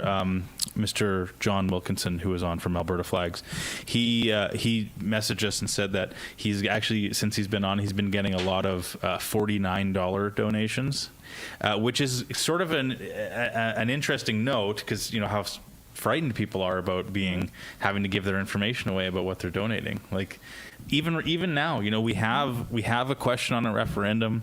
We have some social legitimacy because we have signs everywhere and flags everywhere. Yeah. Still, people are afraid to put their names down on a piece of paper to engage in the democratic process. What does this say? What does this say? Says we need out. Yeah. It really does. It says we need out. Just a short story. We had a donor who shall remain nameless, but they used a middle name and then gave the 250. So under 250, you're not on the public list, but over 250, your name is immediately on the elections. Alberta has donated over this much, right? So he gave that much, and then his spouse gave the 750 so that they could make it right up to the $1,000 mark. That's what they wanted to give, but the spouse used a middle name as well, so that it couldn't be tracked exactly to them, right? It's been quite fascinating. Even today, when I was in Red Deer at the farmers market, I don't know, I want to put a sign out, but my house is going to get egged if I do that. I want to do this, but this is going to happen. I want to do that, but that is going to happen. And all I can think of is, funny story, none of this ever came from our side, ever, because it would have made the news immediately. And so, people are scared. They're scared to put their names to something. They're scared to put that sign out because of repercussions. It's ironic, though, because in my area that I live in, it's very, very left-leaning, extremely left-leaning. Not that all leftists are against Alberta independence. I know there's a lot of you who are for it. You just don't want to say it. Yeah. But the moment I put up an Alberta flag on my house, all of a sudden, one of the neighbors down the street put up an Alberta flag on their house. And another neighbor put up an Alberta flag on their house. Yeah. And then I found out later that it actually helped build up our street credit with our neighbors, because they're like, okay, we know you're not crazy like the Forever Canadians are these days. Nice. And so all of a sudden we actually made more friends. And I've never had my car get keyed. I've never had my house get egged. And I'm in the heart of the crazy place. Yeah. So. Yeah. Well, that's the thing. I mean, even at our house the other day when I was in Two Hills, speaking with Chris Scott and his crew, the dogs alerted my husband to somebody in the front yard, and I've got signs, I've got the flag, it's my house, right? And we are also on a dead-end street, so it's not through traffic that comes by. And so he looks out the window and he sees somebody lurking in the front and looking at the signs and looking at the flag, and he's like, here we go, now I got to get out there and blah, blah, blah, blah. Anyway, long story short, the guy is also for independence. And so this conversation strikes up on the street, and he's like, I was just, like a Facebook Marketplace pickup or something like that, and couldn't help but notice. And so this great conversation takes place, and my husband says, well, do you know who Kathy Flood is? And he says, yeah, which always freaks me out. Like, that should not be a thing. That should not be a thing. But he's like, yeah, of course I do. And he says, well, these are her signs. Do you want one? He left with 3 because I happen to have some in the back of the truck. I got them in the back of all the vehicles that we have. So it's important to have these symbols out there, because you just don't know. You don't know what opportunity you're going to be able to open up for somebody else to be able to be brave and go, you know what, I'm going to do the same thing. Michael, in your experience working on these campaigns and in being involved in this world in the 80s, what do you notice differently from how people treat a separatist, quote unquote, in the 80s and 90s, maybe compared to today? Do you notice much of a difference in how they're treated in the public or online? Wait, not online back then, but you know what I mean? Well, there's always been a stigma. It was less common then, back in those days. It was a brand new idea back then. No one had really thought of it seriously till the 70s and the 80s. So you were very much a minority. It was and the word separatist, of course, has stigma with it still. Of course. So to identify with that word, some people today don't even want me to use that word still, but I've been using that word for decades, so I still will. So it was very much a stigma, and compared to right now, there's more independent supporters now than ever in Alberta. So there's, and in certain communities, there's no stigma, I don't think, at all. So in that sense, it's more comfortable to be an independent supporter now, except for in the sense you're talking about people who don't want their names, put down. And what I want to say about that is that shows how Canada has changed. It was never like that. The Canada that I was born and raised in was not like that. You wouldn't have to be afraid of putting your name on something, but that just shows what the Liberals have done to this country. It just shows more why we need to get out. How can we have freedom if people won't even put their names down for what they support? You know what I mean? That's not freedom. There's some kind of fear there that's been generated by the government. The government has made people afraid to stand for what they believe and speak what they believe. That's not a free country in my view. And I think that's just one more argument why we need to become independent, so we can have that freedom again that we had before. It is a great argument because it's such an important distinction to note that this is something that is very manufactured by government, by media working together, because like we talk about, we see this in our neighborhoods. Like if you have I was talking with our friend of the channel off screen about our neighborhood, how we have we're sort of outnumbered from Alberta lawn signs to forever Canadian lawn signs, but these are neighbors that we like and we get along with, and there's no like you run across them and you get in the mail or on their mowing their lawn or whatever. Like this is not what you see online is not it's not representative of reality, right? And to make it seem that way it's so dark. It's not nice. It's not good. And to make it seem like it's a much more personal and much more vitriolic sentiment. Like this is, we have very reasonable arguments, I think. And I think if more people were open to at least having a discussion about it, rather than, I think the trick that the government and the media likes to play is, they say that even if you engage in discussion about it, you're giving it air, or you're giving it, but that's exactly how you think. This is you think by talking and by discussing and by being challenged in your ideas. And so it's ironic though, because Forever Canada appears to be creating a culture of encouraging this, of fomenting this kind of unity, thing. This kind of thing where you need to attack them, or you need to like do all this stuff to a separatist, come up with names and call them all that stuff. But the reality is, all that does is makes it so you guys start to look more and more like the crazy ones. So of course you're going to attract more crazy people to your side, but then over time the more normal people are going to reject it. And so I kind of find it a little bit serving us that they're doing that Thomas Lukaszuk has never come out once to denounce any of the violence done against any of Alberta Independence supporters. He's never come out once to even say stop harassing or doing all this. He's always silent on that. And then in their private groups, because I'm in your private groups, guys, I'm in all of them. I see what you guys post. I thought you got booted out of one. I got booted out of one because I opened my mouth, but yeah. I've got alternative ways to stay in that one. But yeah, so I always found it really interesting. The other thing is they have no problem calling us names, but there was a couple months ago, someone, I can't remember her name. She's got a little flag in her profile, but she freaked out. She's one of the Forever Canadian leaders. She freaked out at the idea of being called an anti-separatist, and had an absolute freak out about it. And so I played for a couple weeks there, just saying, okay, I respect that you do not wish to be called that. So how does Maple Nationalist sound? Or Canadian Confederate? How does that sound? Well, it's funny you say that, actually, because we, on the show, James and I think James came up with this term, but I'll take credit for it because he's not here. He's behind the camera. Maple syrup flavored nationalism. Which is what a lot of this boils down to. It's like people are nostalgic for and you know what, I try to give them the benefit of the doubt that what they are, Forever Canadians, is nostalgic for a Canada that they remember, but that no longer exists. That's what it is. Yeah. Maybe you guys can speak on that. That's what it is. Well, I can speak to that. I can give you 3 stories in 2. The last 2 home meetings we've had, the smaller meetings that we've had, unbeknownst to me, there were some people there who were not, I wasn't preaching to the choir.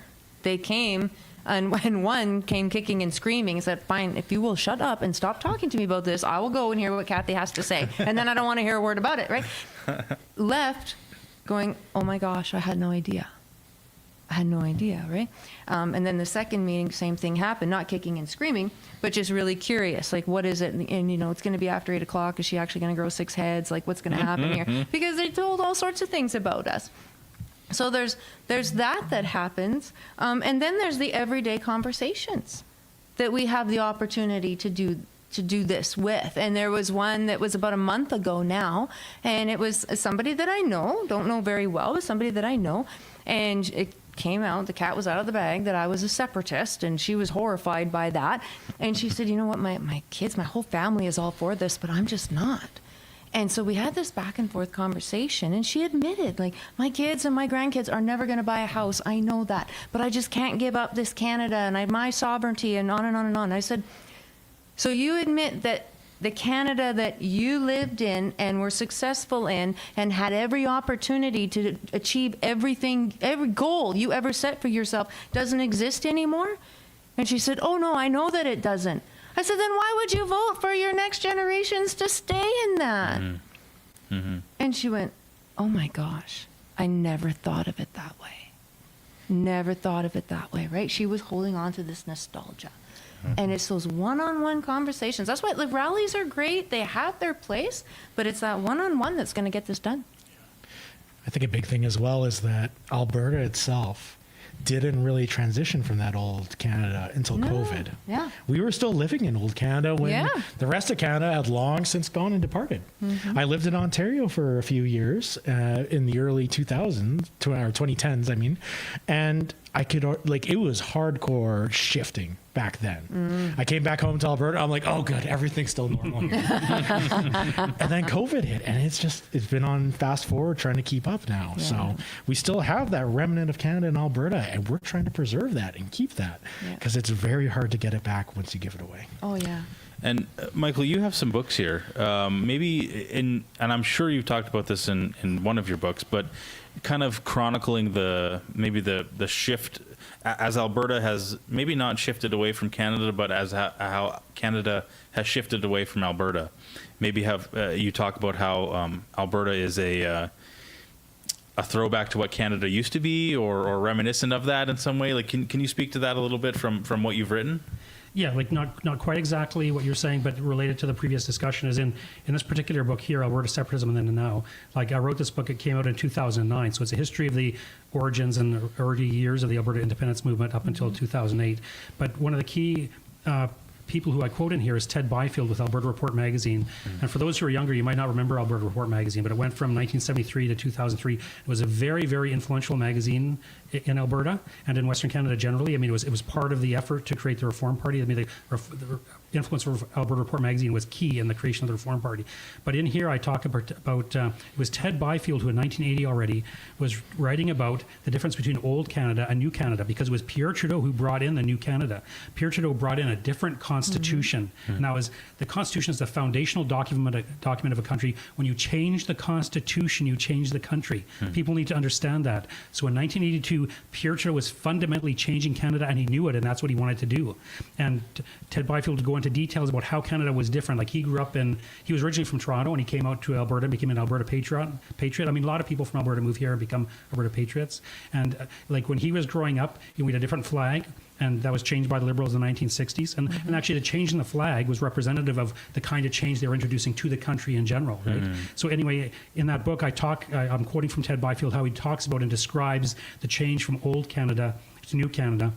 And it was the old Canada he grew up in. It was the Canada he loved and was loyal to. And he did not feel loyal to the new Canada that Pierre Trudeau was introducing to us. So that's part of what that book is about, because in those early years, there was that cultural issue to the independence movement, because people realized our country was changing fundamentally and they wanted to stick with the older Canada. And so there was a lot of even meetings I went to. I think there were like World War II veterans there who were for the Alberta side, because they saw the country changing drastically and they didn't like what they saw. So that book talks a bit about that, because those are some of the original emphases and themes of the independence movement back in those days. So then in the second book, No Other Option, Self-Determination for Alberta, I do talk a lot about how Ted Byfield talks about Alberta's a cultural identity. Like, now Alberta's identity isn't different from the rest of Canada the way Quebec's is. Like, Quebec, they have a different language and a different history and stuff. So Alberta is not distinctive from Canada the way Quebec is, but it still has its own distinctive history. It has, like, we had way more American immigration in those early years, which kind of set us apart from the rest of the country.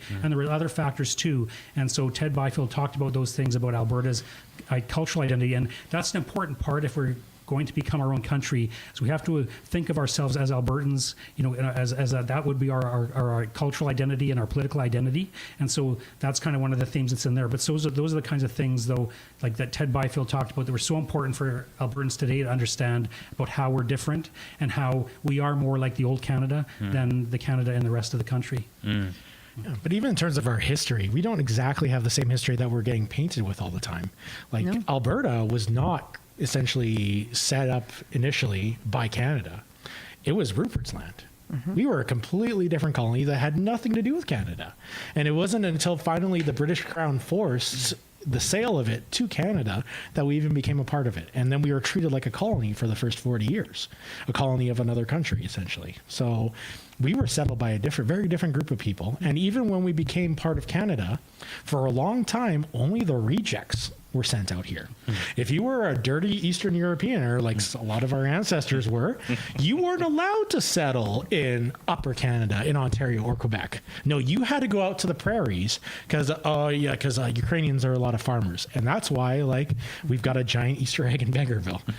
We have a huge, Estonian. We have sausages in Mundare. We have all the rejects that were sent out here. So we weren't even settled by the same people who were settled in Ontario. Honestly, when I look at our history, we are a very different people than Ontarians. But when you look at modern day Quebec and modern day Ontario, although their history is different, their values have almost just become a French and English version of each other. A lot of their values have aligned so much that they're pretty much become a monoculture that just speaks two different languages. Actually, that's quite an interesting point, because when you compare the settlement of the Canadian West with the American West, like generally the American West kind of was gradually moving west, and people would come in, immigrants would come into Eastern United States, become acculturated as Americans, and then move west. Whereas like what you're discussing, what truly happened is after the prairies were attached to Canada, it was like there were very few people out here, and they needed to bring in people to create an agricultural economy. So at first there was opposition to bringing in Eastern Europeans, like you mentioned, because some of the WASP people in Ontario didn't want those kind of people. Eventually we got an interior minister who went and advertised for people in Eastern Europe, and a whole flood of them suddenly came to the prairies, and they didn't go through Eastern Canada and become like geographically they did on the train or whatever, but they didn't stay there and become Canadianized and then move out west. They were plopped here as immigrants, and they Canadianized in the West in a different experience from the people in Central Canada. So what you're talking about is true, that our experience as Westerners here on the prairies, the way we developed a Canadian identity was different from the historical experience of those in Central Canada. And like, this is important to me, like my paternal ancestors came to the prairies in 1902. And so this is kind of like and probably some of the others here, I'm sure people in the audience, their ancestors came early in that time period to the prairies, and we're descendants of that. We're reaping the fruit of their efforts to get us here, But so exactly what you're saying was exactly true. Yeah. And like a lot of it as well was just the straight up geography. Like the United States, it was just like gradually, like a guy would move in just a little further away than the last guy, just a little further away. Us, we had the Canadian Shield. Exactly. It literally divided us up. And so it's no surprise that when, they're looking at it, they're like, oh, convenient. We can just send them so far away that we don't even have to think about them. And that's what happened. And we just became a resource colony. They sent so many people out here. A lot of them did really well. A lot of them died, and they didn't care. They just took in the money from all the agricultural sales that they got over time. And sorry, please go ahead. I was going to add one more way in which we were different from the rest of Canada is when you look at our provincial political history, we would form alternative political parties. So, the original party was the Liberal Party, but in 1921, the United Farmers of Alberta became our government. United Farmers of Alberta from 1921 to 1935. Then with 1935, it's the Social Credit Party of Alberta up until 1971. Those are parties that weren't in other provinces, in terms of forming government. I mean, eventually in BC, there was a Social Credit Party that kind of keyed off Alberta, but it was different in its own way. But Alberta was very distinct from the rest of the country in terms of our voting trends, and federally as well. We voted federally for the Social Credit Party for many years, and previous to that, the Progressive Party of Canada. So when you look just at our voting history, you can see how different we are from the other provinces. Honestly, if it wasn't for Stockwell Day losing so bad, I think we probably would still have our own parties. I don't know. Because we never would have become a conservative stronghold otherwise. Right. Yeah. I don't know. But everything you guys say is true. I mean, one of the quotes that I give in every presentation that I do is the Sir Clifford Sifton quote, right? Where every Canadian, every patriotic Canadian is going to want all the trade from the prairie to go to the east to enrich them. That's the shortened version of it. But that's why we were created, was so that all of our bounty, all the fruits of our labor could go to the east. That was the plan. And here we are all these years later, and it's no different. But what's neat to me is despite that, and people still came here, and a hardy bunch of people, right? Like you go way up north, and it's very hardy. Nobody told them about the snakes in the south and the minus holy moly in the north, right? They just showed up and did what they could with what they had. And when you dig into the history books, the few that there's stories of the women being home alone with the kids while the men went to go and work to try and support them. And they didn't speak the same language as their neighbor, but they would still go and have Sunday dinner just so they were around people. Like, that's what this province was built on. And that's why when you go to pick any small community, pick any one, and what do you see first? You see an old church. You see an old church that's probably dilapidated now, but that was the first building that was built. Yes. The second building that was built was the school, because everybody appreciated how important education was.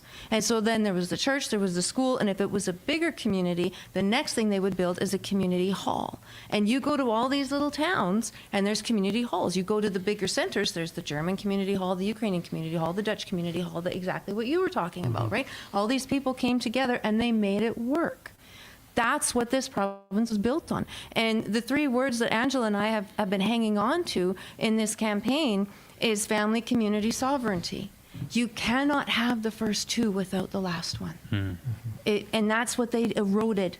They purposely eroded the family, which then eroded the community, and now they're trying to take our sovereignty. And we just can't stand for it. That's not what this province was built on. No, it was not. It was built on being a resource colony. And speaking of resource colonies, really you can view us today as your resource colony for albertatelethon.com, where our purpose is to direct funds to our 6 great TPAs. You're good. That was very smooth. The king of the great. segue. Yeah. That's great. I wish I had updated numbers for you, but if you're tuning in earlier, we were reporting that Keith Wilson's TPA, Keith Wilson and Tanya. Yeah. They surely must be over 50,000 now. I hope so. The Women's Network, Alberta Women for Independence Network. Yeah. Did I get that right? Close enough, yeah. Perfect. They're over 10,000. Corey Morgan's over 11,000. Amazing work, guys. We really, really appreciate that. You know, this is what we're here for. We need, if we're going to talk about high-minded things like sovereignty and where our future is going and how we can build something better than what we have currently for our children and our grandchildren. The fact is that these things take money, and the people on the other side of this debate right now have seemingly unlimited money. They have government money, in fact, and they have different reporting structures and rules surrounding their money than we do. So let's make sure to do this right. Remember that in order to donate to any of the TPAs, you have to be an Albertan citizen. Yeah. You have to, if you donate under $50, you don't need to provide information. Anywhere between $50 and $250, you need to give some information. Please fill out the information correctly so that you're not accidentally donating to Elections Alberta, because they'll take those funds I think it goes easily. right to the government. I think it goes Yeah. right to general revenue. Yeah. Yeah. And you can donate up to $5,000 in any one election cycle, I think is the rule, right? In Yes. 1 year or something like this. Yes. If you're wanting to donate in the thousands of dollars, maybe double check that first. And if you live outside of Alberta, you can always buy one of Michael Wagner's books and learn a little bit more about Alberta independence and how it came to be. This guy's a wealth of knowledge, and his books are fantastic. I've read 2 of them. Where can, Michael, where can people find buy your books? Can they buy directly from you? Well, actually, this particular one that Mr. Alberta held up is available on Amazon.ca, Okay. and all 3 of the books are available at a website called merchantship.ca. Like, it's a homeschool supply online store, but they carry my books as well, and so they carry all of them. I've got 3 books on Alberta independence, so if you go to merchantship.ca and put my name in, my books on independence will come up, and they're less expensive there than they are on Amazon too. So. Amazing. Did I wants to ever be a tell you our traveler. cool story about your books? No. Okay. So we had, Angela hosted a home meeting, and there was 20 women there. And the way that the host got these 20 women to show up was she said, you know what, it's been a long time since we've been in school. Perhaps we need a refresher social studies course. And so these 20 women showed up for charcuterie and tea and all the rest. And Angela brought out your books and gave them the social studies course that we do. And they left doing a book club on your book. Oh, thank you so much. Yeah. That's great. Professor Wagner, See? working even when he's not there. That's why. so good. That's how we work together. There's no competition here. Oh. No competition. Yes. Before we run out of time. Yeah, Oh. I mentioned this earlier in the stream. So we're going back to Paul's Pizza. They're in Airdrie, so just north of Calgary. Well, not right now, but at the top of the hour. And we bring in the Edmonton location. We were talking about, like, what can we we wanted to maybe put a little bit of Edmontonia in this stream. And we talked about maybe some Oilers gear. Oilers would be good. Oilers would be good. So, they talk about in this movement having a big tent. We want to have people of all stripes. We're not just preaching to the choir. And so, in the spirit of that, I just wanted to maybe put this on the table for everyone. All you Calgary Independent supporters, you are welcome, in fact, to join us in supporting the Edmonton Oilers. It is not a good time to be a Calgary Flames fan. We all know this. Your arena is garbage. Your team is almost as bad. And so we want to invite you to be a fan instead of the Edmonton Oilers, because we have the greatest player to ever play hockey playing for us currently. I'll die on that hill. So we just wanted to just have this is a little gift from us, just a little visual gift for the next 20 minutes on the stream. So thank you for reminding me. Tent. Yeah, you can fit in our big tent anytime. Anyway, go Flames. That's it. So it's been great having Michael Wagner on the show. I was in high school in Calgary when the Flames came from Atlanta.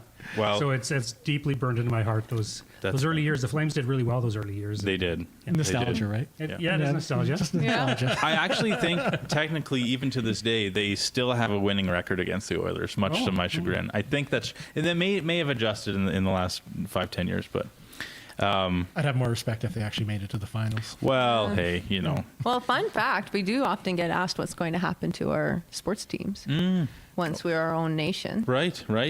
Well, I mean, that's an interesting question. Little things like that come up all the time, Yeah.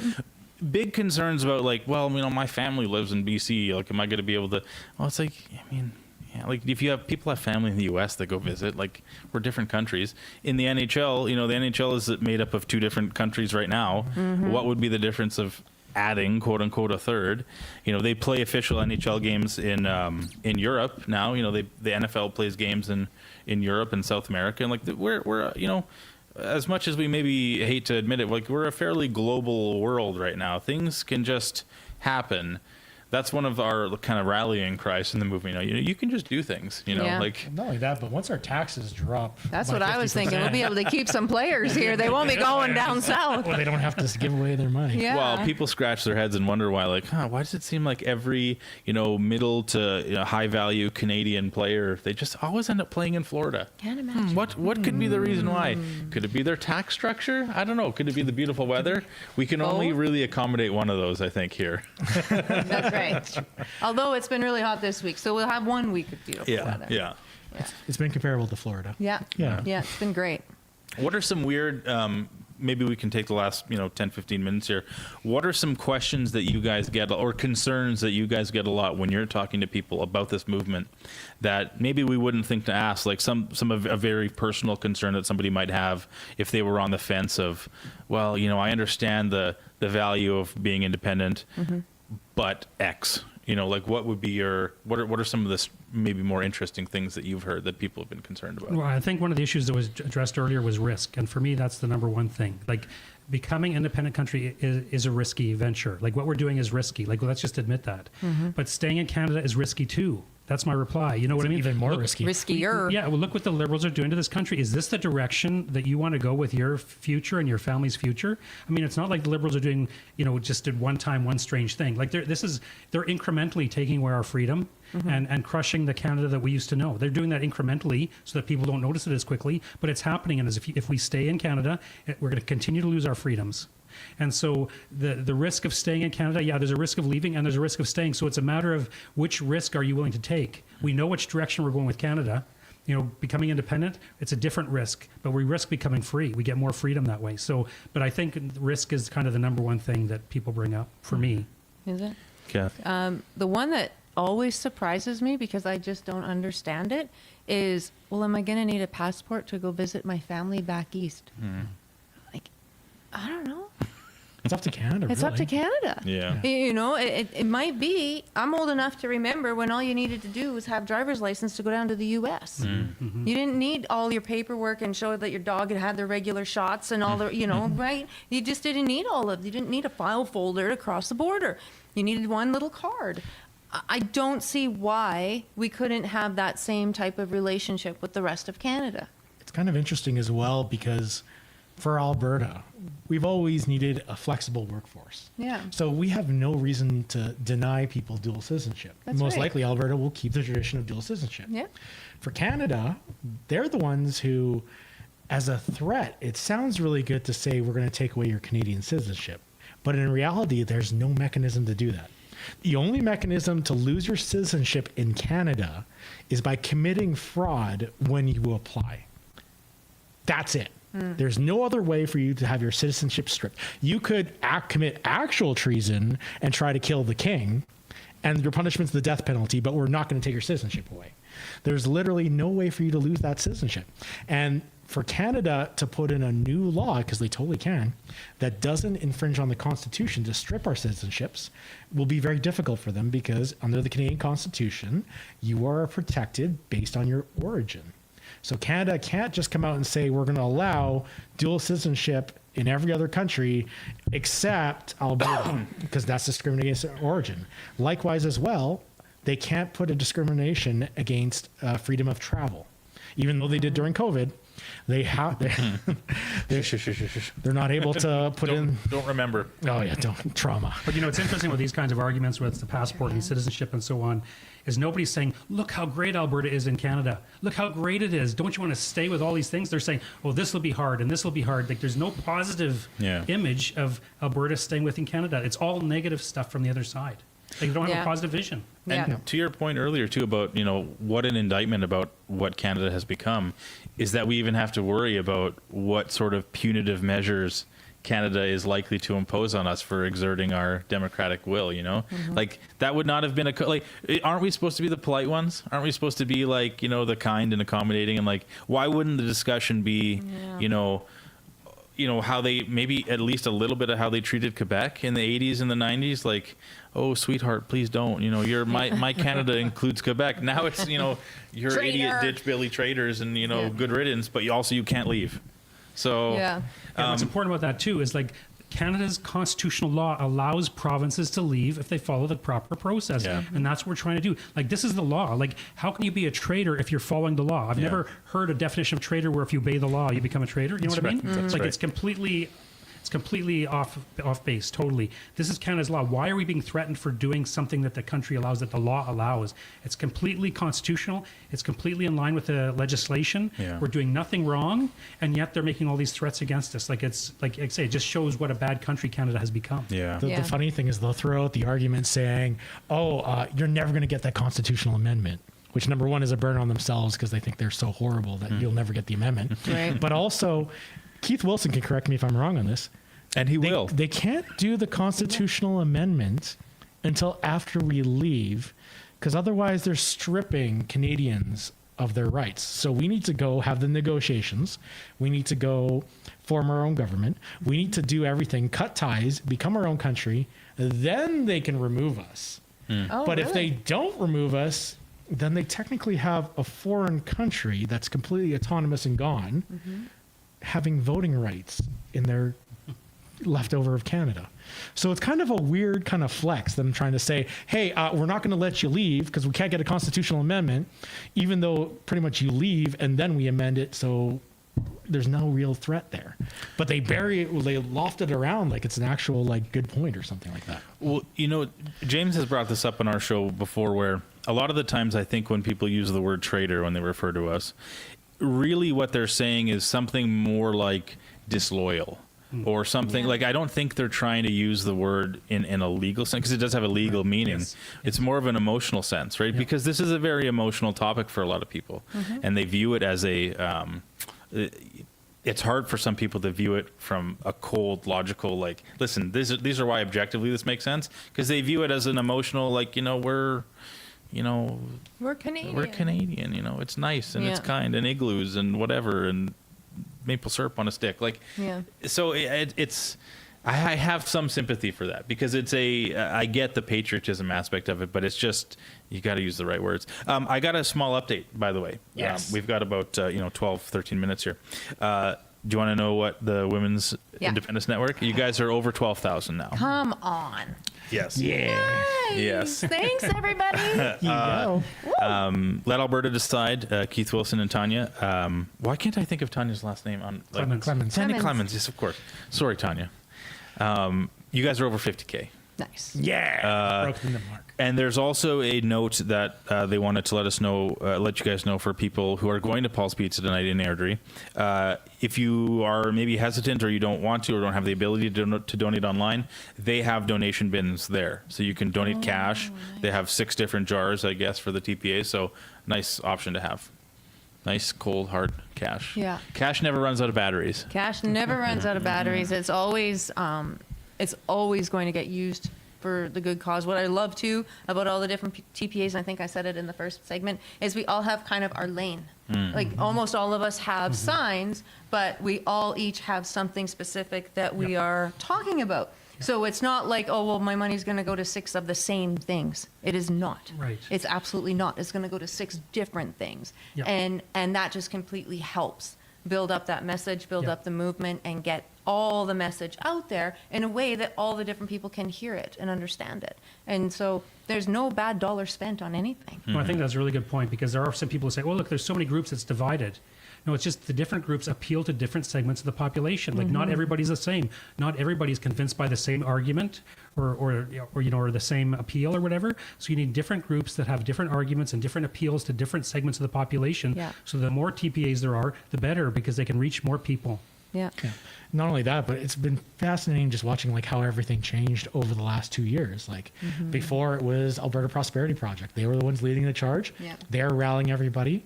And then it became Stay Free Alberta. And that's when things took off, because we had one job: get the signatures, and that's it. Just go get the signatures, done. And then once it was done, it went from one job to literally like 30, 40 different kinds of jobs we have to do. Yeah. Alberta Prosperity Project's focusing on the political angle, because we're going to need that. We're going to need to be able to pressure our government. Yeah. And then all these other different TPAs have popped up to be able to focus on different things. Like we just had John, for those of you who just turned in, who's literally his entire TPA is getting Alberta flags across the country. And or stickers. the province. And stickers. Yeah. And the TPAs are really important. And that's one thing I want to emphasize really quick. The reason why we have TPAs is so that way it's Albertans talking to Albertans in this campaign. It's very critical. Despite what Forever Canadian and other groups might be doing, we are able to look and say, this is just an Albertan movement with Albertans, with Albertan money, and we like it that way. Yeah. It's perfect, and we're happy to continue doing that. Eventually, the referendum's going to be over and things are going to move into the next phase. But right now, that's the reason why these TPAs are so important. And that's why we ask you to donate to as many as you can, as much as you can afford. Because this is for our future. But that being said, putting food on your table is also very important. And something, if I can jump in. Please. For the TPAs to remember, so it stands for third party advertiser. In this case, it's for the referendum. I know some people have been pretty hard on Elections Alberta, and I'm going to root for them one more time by saying, we've never done this to them before. True. Ever. Yeah, good right? Good point. Yeah. And so this is all new for everybody. It's new legislation. It's a new workload for everybody. So we're all trying to feel this out. And I've often said that this side of the conversation is literally their worst nightmare, because we're doers. Right? We get up and we see something needs to get done and we go, we do it. You don't ask permission, you just get it done. And there's legislation around this. And so we've, some of us who get up a little earlier than others have had to back up and go, oh shoot, sorry, I didn't mean to do it that way. How can I fix it? What can I do to make this better? And so some patience has been required because of that. And the reason that we have kind of these fences, if you will, around what we do as TPAs is because, I don't know if y'all know this or not, but in Canada, there's a small problem with foreign interference.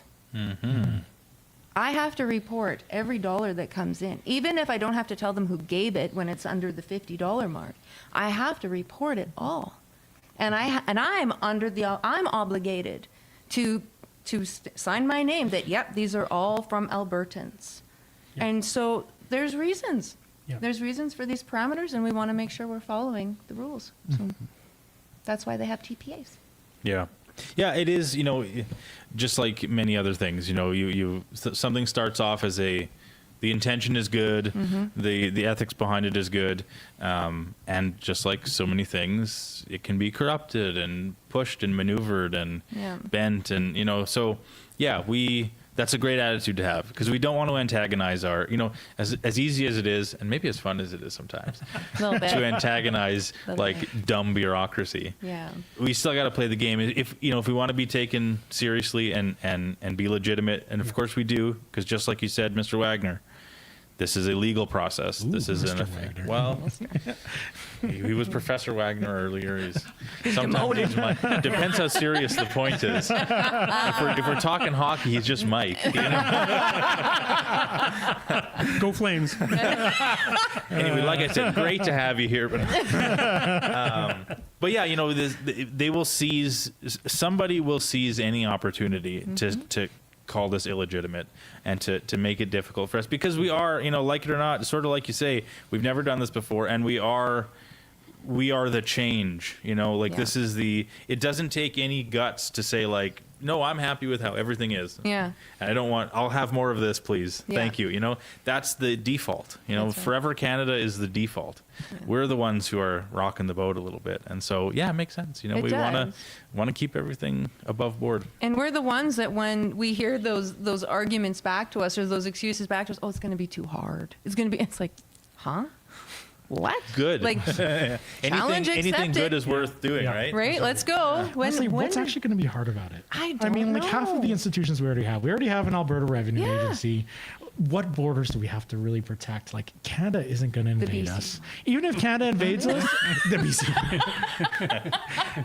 The BC. Even if Canada invades us, though, we have more veterans in our province than the Canadian Army has in the entire army.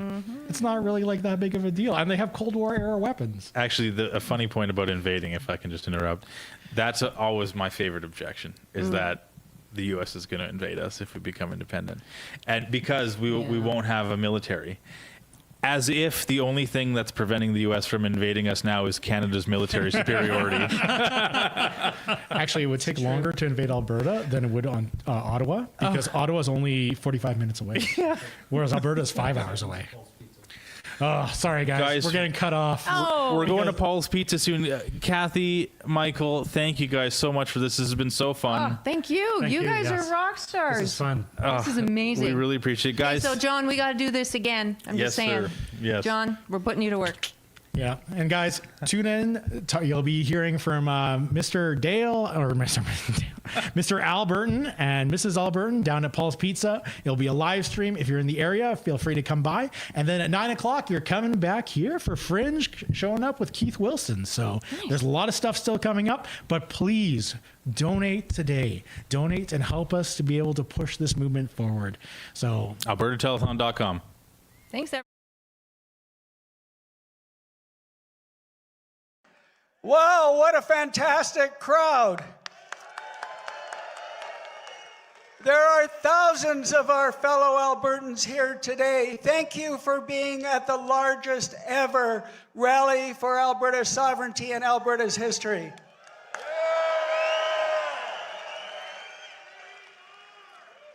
We are at an inflection point, ladies and gentlemen, a time in history where we have a choice. And that choice is, do we continue to be subservient to Ottawa and the enslavement by our federal government? Or do we chart a new path forward to freedom and prosperity through independence? We have the leverage. We have the power. We have the ability to empower our provincial government to be able to, for the first time in history, negotiate a new sovereign Alberta from a position of strength. And that position of strength comes from a successful referendum on Alberta sovereignty. Albertans, it's time we face the truth. Ottawa's system cannot be fixed from within. Every path to fairness is blocked by design. Every single year, we lose between $20 and $28 billion in equalization payments. That's about $6,000 per Albertan. Or for an average family of 4, that's $24,000 your family gives away to Ottawa for no services in return.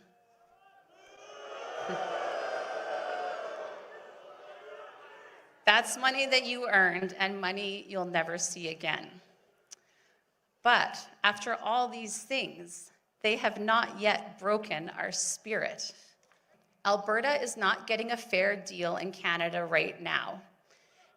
And here's the truth. If we actually want real change, the kind that means opening up the Constitution, that's nearly impossible for Albertans to do on our own. But if we vote yes in a sovereignty referendum, that changes everything. Suddenly, Alberta is not begging to be heard. We'd be negotiating from a position of strength for the first time in our history. And when that happens, when we vote yes to sovereignty, Ottawa will listen. I'm told constantly on my channel, Fringe, there is no way you can vote your way out of this mess. I beg to differ. Alberta, you've been handed a golden ticket. You've been given a golden opportunity. You've said for years, your vote has no weight in the federal elections. Our Senate is unrepresented. Our votes just put bums in chairs while Toronto, Southern Ontario, and Montreal decide who runs our country. But this vote, ladies and gentlemen, this vote gives you more weight and more power than you've ever had in your life. If you are a true Albertan, you owe it to your children, grandchildren, your future great-grandchildren to vote for prosperity, to ensure that there is a land left here for them, that they can afford homes, they can have families, they can build memories, and they can be prosperous and free. But I'm confident that no matter what happens in that process, and this is critically important, that next year, whether it's in the spring or the fall, there will be a province-wide referendum.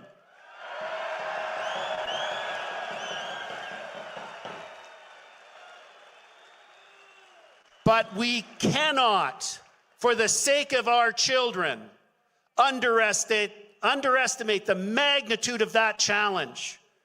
We have to get like 1.8 million Albertans to vote yes.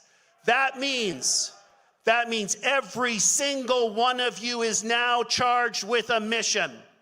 And that mission is to talk to your friends, talk to your colleagues at work, the guys on your shift, the people in your baseball team or your hockey league, everybody that you encounter, to have the awkward discussions, to get them to understand the opportunity that's before us, the opportunity that how they will benefit, how their family will benefit, how their community will benefit, how their kids will benefit by voting yes. That is the imperative that we all have. We can do it. You must do it. Are we going to fight for our kids? There's a lot of people here today, but it's not enough. We need more people, which means that each and every one of you, you need to ask yourself, are you willing to make the sacrifices necessary, specifically with your time, to make this happen? Are you willing to actually go and have the difficult conversations with those who may scoff at you so that you can make these changes? Are you willing to give up your Friday night or your Saturday night, like most of these people have been doing for the last 3-4 years, to make this happen? And if you're willing to answer yes, which I'm sure most of you are, then you need to walk the walk. When you leave here, you need to start doing these things. You need to educate yourselves on what the situation we're in and what the solution looks like. You need to know the details so that when you have these conversations, you're an effective ambassador for independence. Every one of you is an ambassador for Alberta independence. Did you know that? So just in saying, I've got a little thing, Carney's got the elbows up thing going. It's kind of a hockey thing, right? I'm a hockey player. I'm going to tell you a little thing about hockey players. There's a challenge that goes on. I don't know if you're aware of it, but I'm aware of it. Sometimes guys will sidle up to you and say, come on, let's go. Do you want to go? So at that moment, you either do or you don't. And if you don't, that guy probably owns you, and you're a little intimidated, and then once you get intimidated, it stops everything from working. So here's what I'm going to ask you. Let's change that up, because the answer to, come on, let's go, is let's go, right? So I'm going to ask you as a group, you know, there's a double meaning there. Come on, let's go. So that's going to be the battle cry for our movement. How about that? So I'm going to ask you a question, and then you can tell me if you want to go or not. Is the federal government stealing from us? Are they sabotaging our industry? Are they taking us down the path to communism? Are they censoring us? Are they stealing our guns from us? Come on, let's go. Thank you very much. I want to tell every one of you that's here today, I have never been so proud to be an Albertan. I look out across that sea of blue flags, and I see that today, going forward, should be known October 25th as Alberta Independence Day.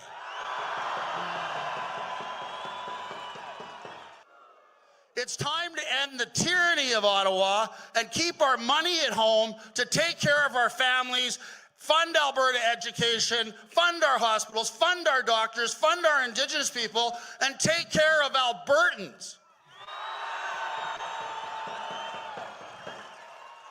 And there is only one solution, and that is to get Alberta the hell out of Canada and become an independent country.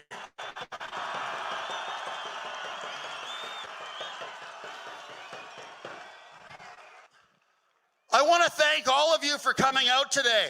And again, I can't tell you how proud I am today to be an Albertan, to see all of you here standing for independence, standing up for your families, standing up for the future of your children and your grandchildren, and a prosperous future for this province. Thank you all so much for coming out. God bless all of you. God bless.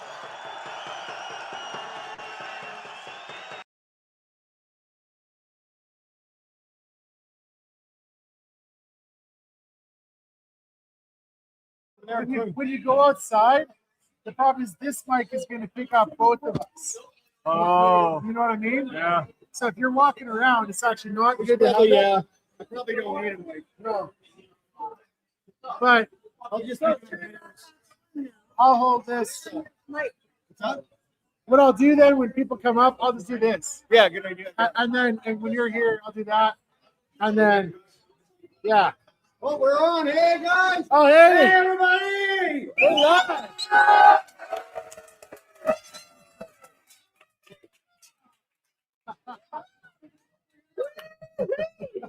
Paul's Pizza, guys, everybody. We're live right now on location at Paul's Pizza for the fundraiser. Let's go over. This is it. Hey, everybody, we're live.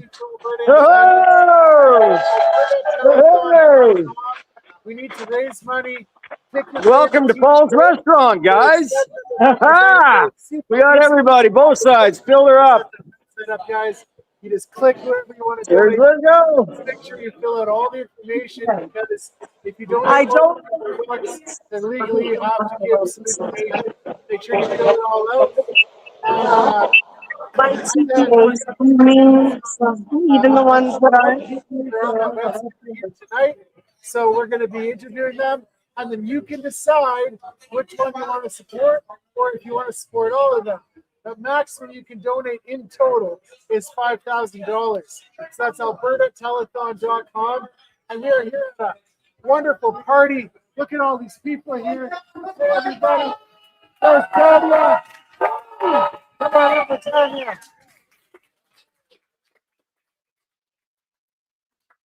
And hang on a second here. Hi, Tanya. How's it going?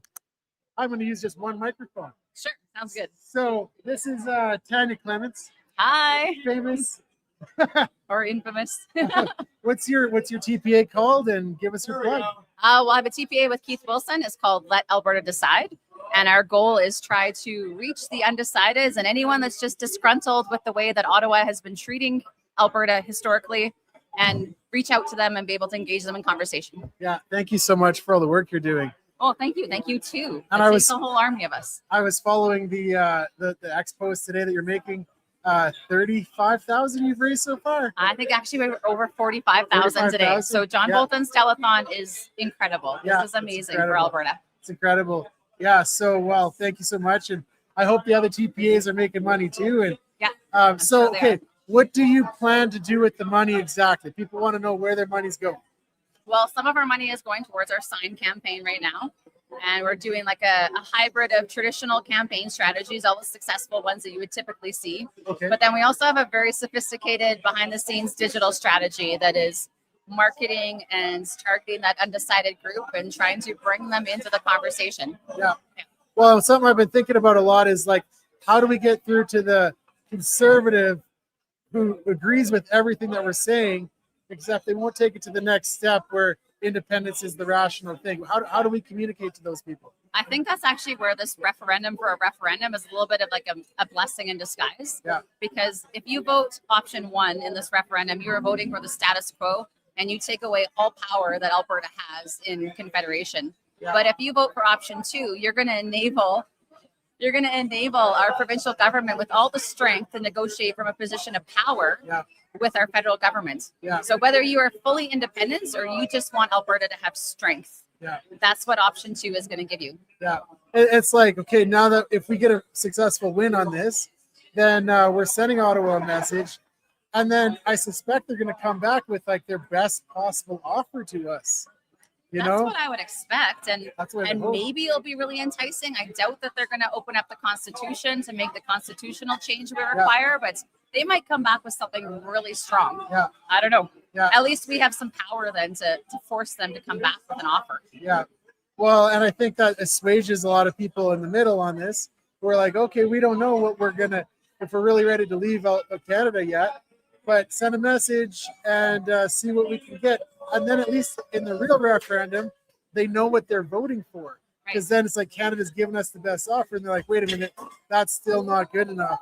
So then, you know, hopefully then they I want independence. I want freedom. Yeah, and those of us that do support independence, we definitely will take that opportunity to try to bring them in to the independence side of the movement and speak to the merits of sovereignty. Yeah. But the first referendum question is just, if you're aggrieved and you feel it's unjust how we've been treated, you have to vote option 2. Yeah. And then it's our job to try to convince you that, you know what, pursuing independence is going to give us all the things that we've been asking for. Yeah. Wow. Yeah. So on the campaign trail, what are some of the big questions that people have been asking you?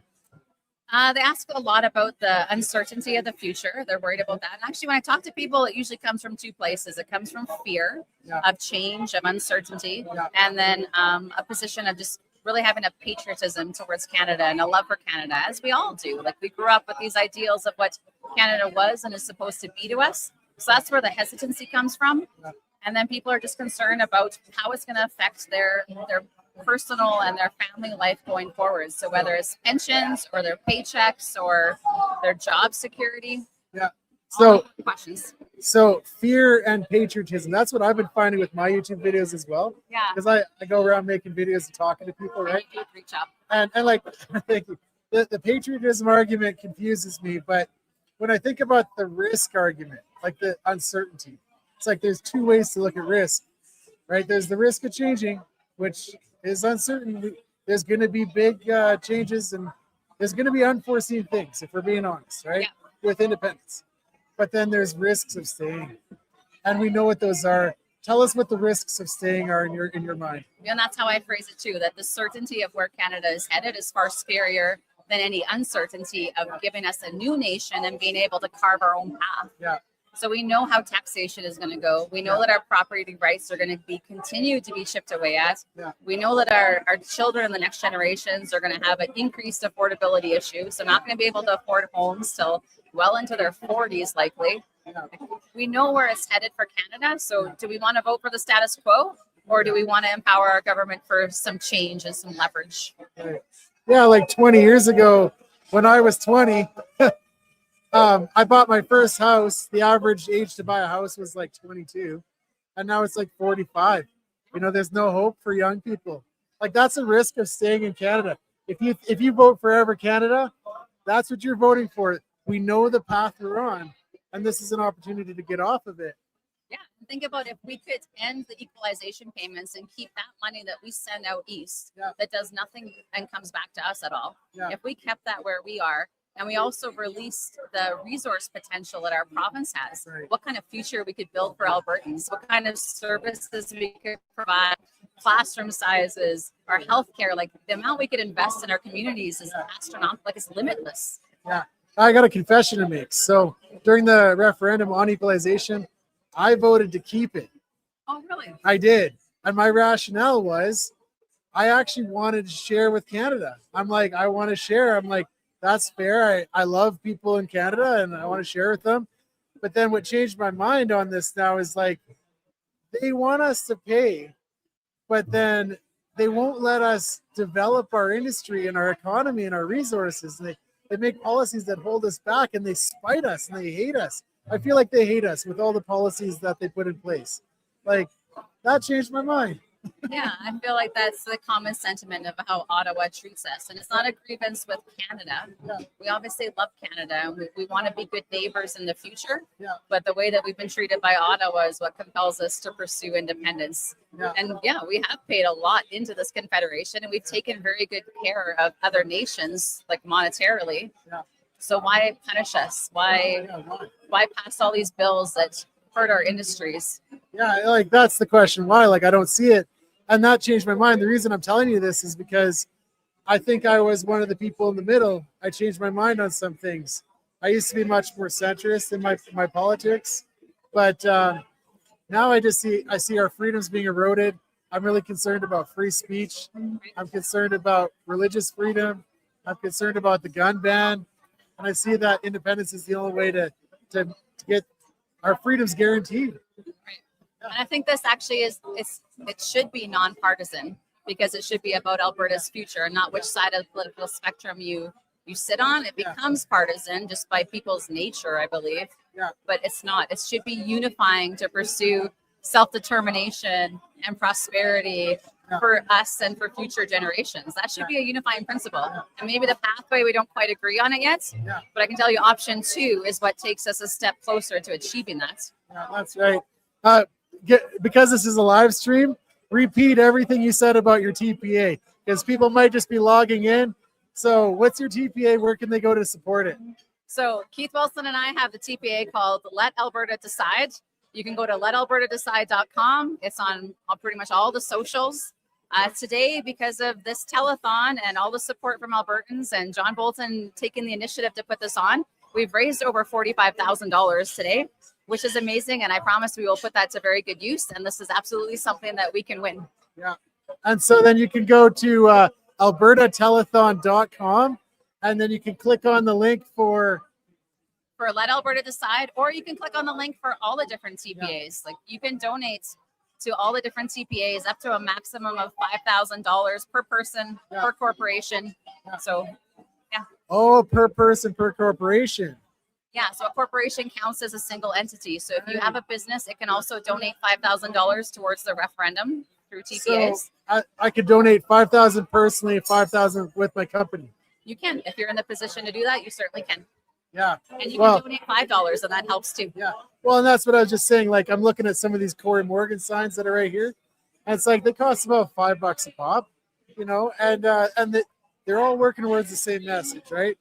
So, you know, you donate $10, then you kind of paid for your sign, and you paid one for a free person for someone else.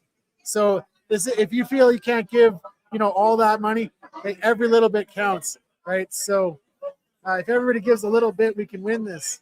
Well, it's just like the traditional telethons they used to have, like the ones for the Children's Hospital. And I remember growing up watching the Country 105 ones. Yeah. And people would donate $25 or $100, not thinking that they were actually going to make any change. But when enough people do that, you make substantial change. Yeah. It's pretty amazing. Yeah, exactly. Awesome. Well, thank you so much, Tanya. Thanks for all the work. Thank you you do. for all that you do too. Appreciate it so much. Yes, All right. Thank you. Have a great day. Okay, see you. Okay, guys. So here's the next. Next. I just want to check my sound quality first of all. Sound is still good. I think everybody can hear me. Come on over, Jason. Somebody wants to see you. Hey, John, how are you? Okay, we meet again. Absolutely. It's nice and lively in here tonight, isn't it? Yeah. Awesome. Okay, so give us the plug for your TPA. Okay, so the Levine Show TPA, what we're doing is we're putting up billboards and lawn signs everywhere, large events with debates. We actually could just announce that we've got Stockwell Day and Bruce Party agreeing to do a debate. Stockwell for the Federalist side, Bruce for the Independent side. We'll be releasing that one in September. And we got a few more in the works. We're even trying to get one of the other TPAs on the other side to agree to sit down. Yeah. We've already had some communication, so I'm excited that we actually might be able to make that one work. Yeah. Wow. So you agreed to get Stockwell Day. So because people always want to know what is your where's the money going if I donate to you? So you're answering that question. Continue answering that question. About 80% of the money goes to lawn signs that we hand out all over Alberta. We were just up in Grand Prairie, Lethbridge, Medicine Hat. We're going all over Alberta to handle lawn signs. We have some here tonight as well. And about 10% of the budget has gone towards the billboards, the digital billboards in Edmonton. And the other 10% is about producing the events, booking the venue, getting the hotels, getting everybody involved. Yeah. So roughly 80-10-10 is where we put the budget right now. Yeah. So like as far as political things like this go, that's a really effective way to give their money. Like you're using it effectively. And so I appreciate all the work you're doing here. So where can people go to donate? They go to levineshow.com/TPA. They also go to the albertatelethon.com. You'll find our donate button there as well. You can mail it to us. We take checks through the mail. Yeah. We do credit card. We do e-transfer. And then in-person events, Yeah. we can take cash as well. Yeah. Well, and there's a cash bucket floating around here. It was getting pretty heavy. Well, that's good because we're Yeah. up against a billion-dollar machine. Yeah. And that's just a meeting here in Canada. It's a Yeah. trillion-dollar machine. When you look at the globalist level of things, Yeah. they don't want people to have this kind of independence Right. because it's contagious. Yeah. When other countries and other places see what we're doing here, they're going to start doing that too. Yeah. So we talk about the CBC and the Canadian media being like 1.4 or 1.6 billion. Yeah. We're against a $1 trillion machine Yeah. that wants to keep the globalists all together. Yeah. Yeah, well, and that's a really insightful point, is they don't want this to spread. But you know, okay, the other side, they're not reporting their expenses, and Elections Alberta says they don't have to, and that's a big pile of BS. But here's the thing: we're raising money from small little groups like this, right? And events like this is truly grassroots. That's what gives me hope for independence. Like, it's the people supporting this, and like, look at how big this is. $20 from thousands and thousands of people is how a lot of the grassroots movements happen. Yeah. This is what elected Trump. It was $20 at a time. It wasn't $20 million at a time. When it came to Brexit as well, that was a grassroots effort funded by 20 pounds at a time. And look what they were able to accomplish. When people get together and they feel the support from each other, they step up. And I mean, this is definitely one of our best days when it comes to the TPA fundraising. Yeah. We've seen lots of generosity. Keith Wilson donated to us today. We're very pleased that even amongst the TPAs, people are working together to get things done. Because at the end of the day, it's going to take a large army to get this done. Oh, yeah. Not one general, not one soldier. It's going to take a large army. We're seeing that even here today. Yeah, that's why I encourage people to donate a little bit to each TPA, actually, because it would be terrible, actually, if we piled it all into one TPA and they got way over. And then where does that money go if it goes over? Well, I'm sure someone like Keith Wilson's team, they'll make sure they don't go over, because that can get you into a little bit of trouble. But at $607,000, that's a pretty sizable war chest. Yeah. And they're going to probably be there in the next couple of weeks at the rate they're going. Yeah. But I like the idea of giving to a whole bunch of TPAs. Yeah. I just want people to remember that at $250 or below, your name doesn't pop up on the Elections Alberta website. That's right. But it also means you can go $250 per TPA. Yeah. And you still won't be on the website because it's by TPA. It's each individual TPA. And then if you're under $50, then it's 50 or completely below. anonymous. Yeah. Yeah, 50 below could be a cash anonymous donation or even online. At $50, some people do $49.99. You can give us that last penny because it's at $50 or below. Yeah. You're good to go. Yeah. And so what I've been telling people is these signs, They cost about what, $5 a piece? 5 to 7, depending on the quantity. Yeah. When you get into the thousands, it's closer to the 5, and that's where we're at now. Okay. We distributed about 3,000 now. Just in the last 3 days, I went to Grand Prairie, and I came all over Alberta. We gave away about 800 signs. Wow. So we're doing good. And I just want to let the viewers know, we had some fantastic support on the highway in Rocky Mountain and in Rimbey. Yeah. There's so many people that would give the thumbs up or support. Yeah. They didn't honk because they may be a little bit too embarrassed or don't want anybody to know, but lots of support. Yeah. In Rocky Mountain, we even had a bus from the First Nations go by, and the driver gave us a honk and a thumbs up. Yeah. So there's a lot more support than the media will ever tell anybody right now. I tell you that. Yeah. Well, you think about, hey, Todd, come on over and say hi. Every time I see him, I say hi.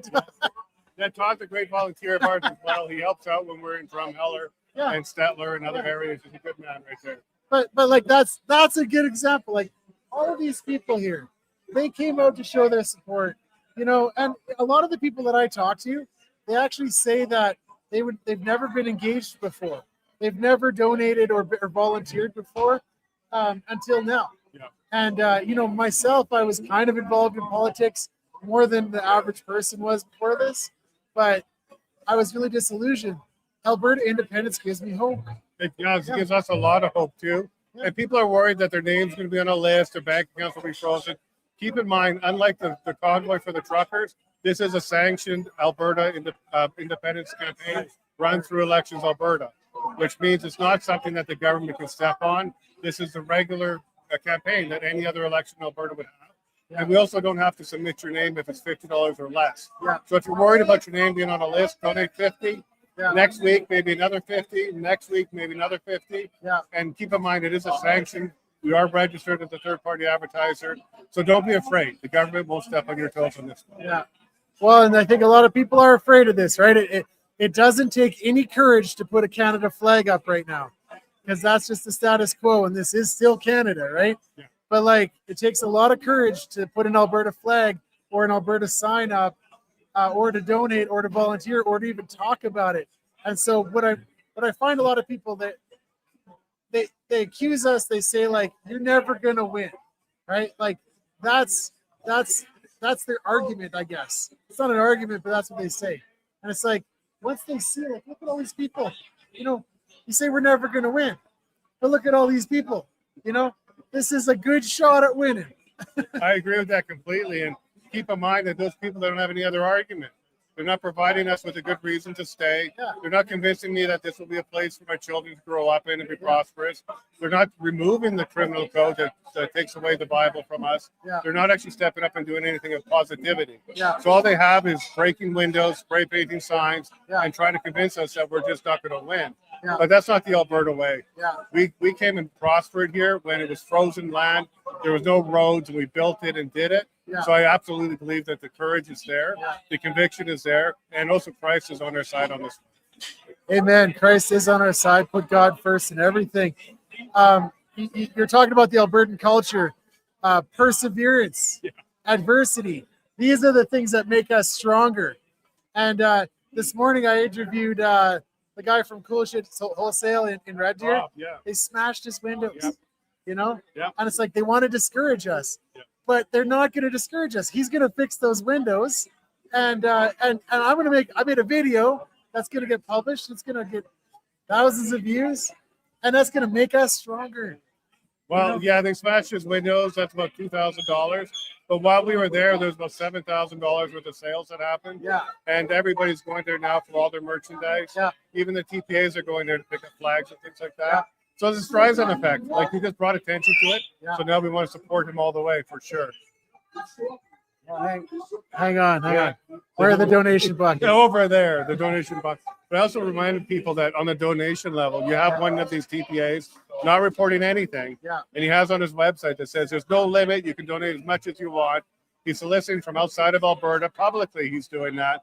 So he's clearly not following the same rules that we are. And why would you register as a TPA and not report it? Because you don't want to show where the sources are, and you don't want to work within the limits. So those are the kind of things that we're up against. So I'm wondering if there's some kind of legal recourse. Like, can somebody sue Forever Canada to force or sue Elections Alberta? Like, This is gotta Well, in every revolution, there's a side that will always cheat, lie, and do the wrong thing. They will like put in spies and try and disrupt things because they can't win on the field. They can't win on the actual messaging. So they will do other things to do it. I don't want to say he's lying or cheating or stealing. I'll let the public decide on that one. But he's certainly not following by the same rules that we are, and he doesn't report the same way we do. Okay, give us another plug for your TPA. This time spell it out, because your name is Levine. Maybe we can't spell that. Spell everything out that might be hard to spell. Absolutely. The Levine Show, THELAV is in Victor, IGNESHOW.com. Yeah. And from there, you'll be able to support us. You can also go to albertatelethon.com and you'll find our link there as well. Yeah. And the link is probably in the description of this live stream. So please go and donate. Show your support for independence. Put your money where your mouth is. Thanks so much, Jason. John, thanks for everything God you're doing. bless you. My children, thank you. And we're all going to fight for the same thing here. God bless you. God bless you. Absolutely.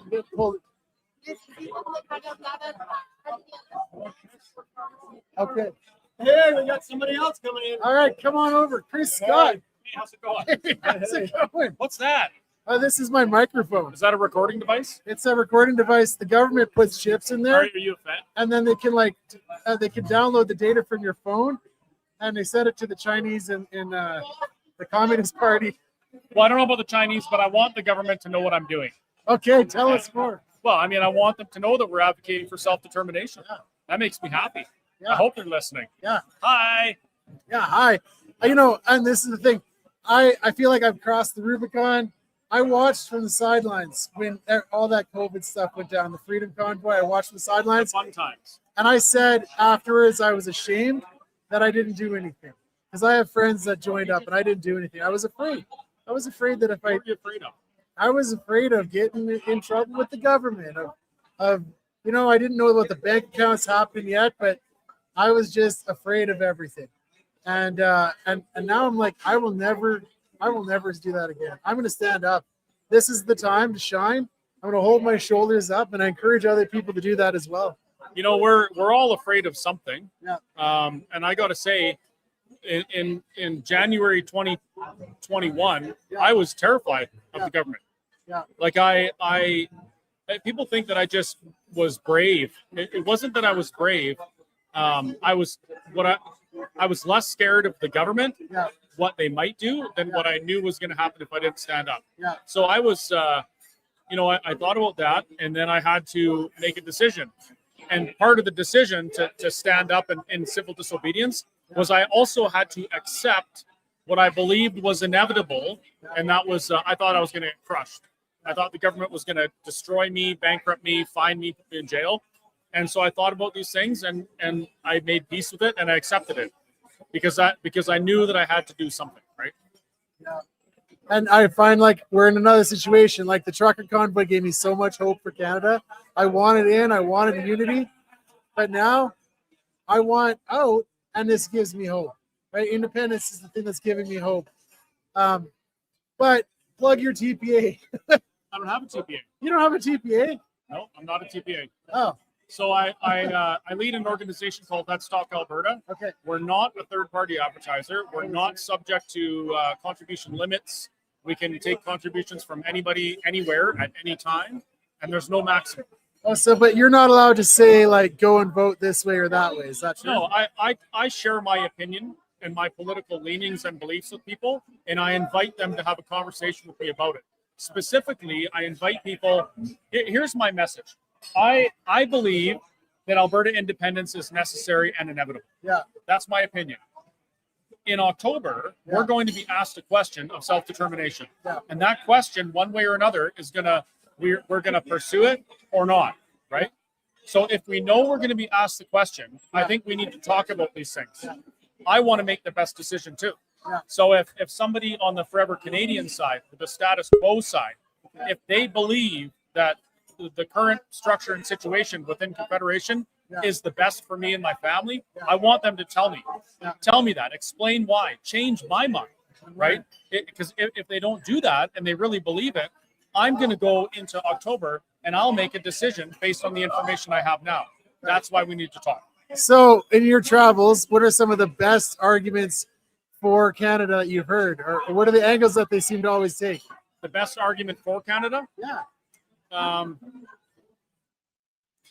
The most difficult one to challenge or debate is the emotional arguments. Oh, I'm Canadian. I'll always be Canadian. This is my country. I'm patriotic.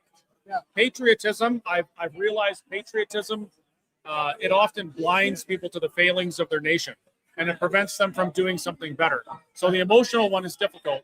The other one is fear of the unknown. Well, you don't know exactly what independence is going to be for Alberta.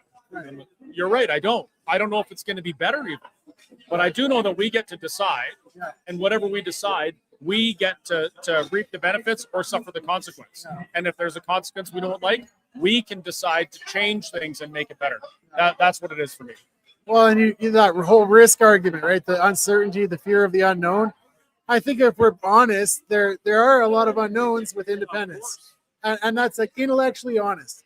But there's an uncertainty of staying, and so what are the risks of staying in Canada? Well, what do we know? In the last 20 years, Canada has experienced, or Alberta has experienced, a net loss of approximately $150 billion in investment capital. In that time, we lost the flagship Canadian energy company, Encana. They left, and it wasn't because of independence. What company was that? Encana. It wasn't because of independent sentiment. It was because of federal policy that Alberta couldn't affect that caused them to abandon their business in Canada. Like, these are things we know. If you look at where our dollar is, our buying power has been plummeting. Inflation is going up. Social cohesion is disintegrating. These are things that we know, right? I know that if we don't do anything and we continue on that trajectory, 10 years from now, I'll be thinking back, and I'll be thinking we should have done something. Like, if you put yourself in your own shoes 20 years ago, and I know that's a tough thing to do, but just pretend you're 20 years younger, and someone came to you and said, in Canada, in your Canada, you're going to have to attend church secretly, illegally, because if the government finds you, they're going to throw you in jail. Or in your Canada, if you offend somebody, you're going to be fined or potentially jailed. Would you believe that? No, I wouldn't believe that. I can't even believe we got to that point. I know. Now you think, what's it going to be like in 10 more years or 20 more years if we don't stop what's going on right now? These are things we know. The unknowns about what is our currency going to be, what's the military going to be, all of those things, I don't know, but we get to decide, and that's the opportunity. We get to decide. We Albertans have nothing but good ideas. Every Albertan I talk to is like good idea after good idea, but they fall upon deaf ears. We have no power at this point. That, like, as a province of Canada, we are always outvoted. We're always at the behest of Ottawa. We have no power. And so independence is about asserting ourselves and deciding our future. Albertans deciding our future. And even worse, sometimes we're the sacrificial lamb of Confederation.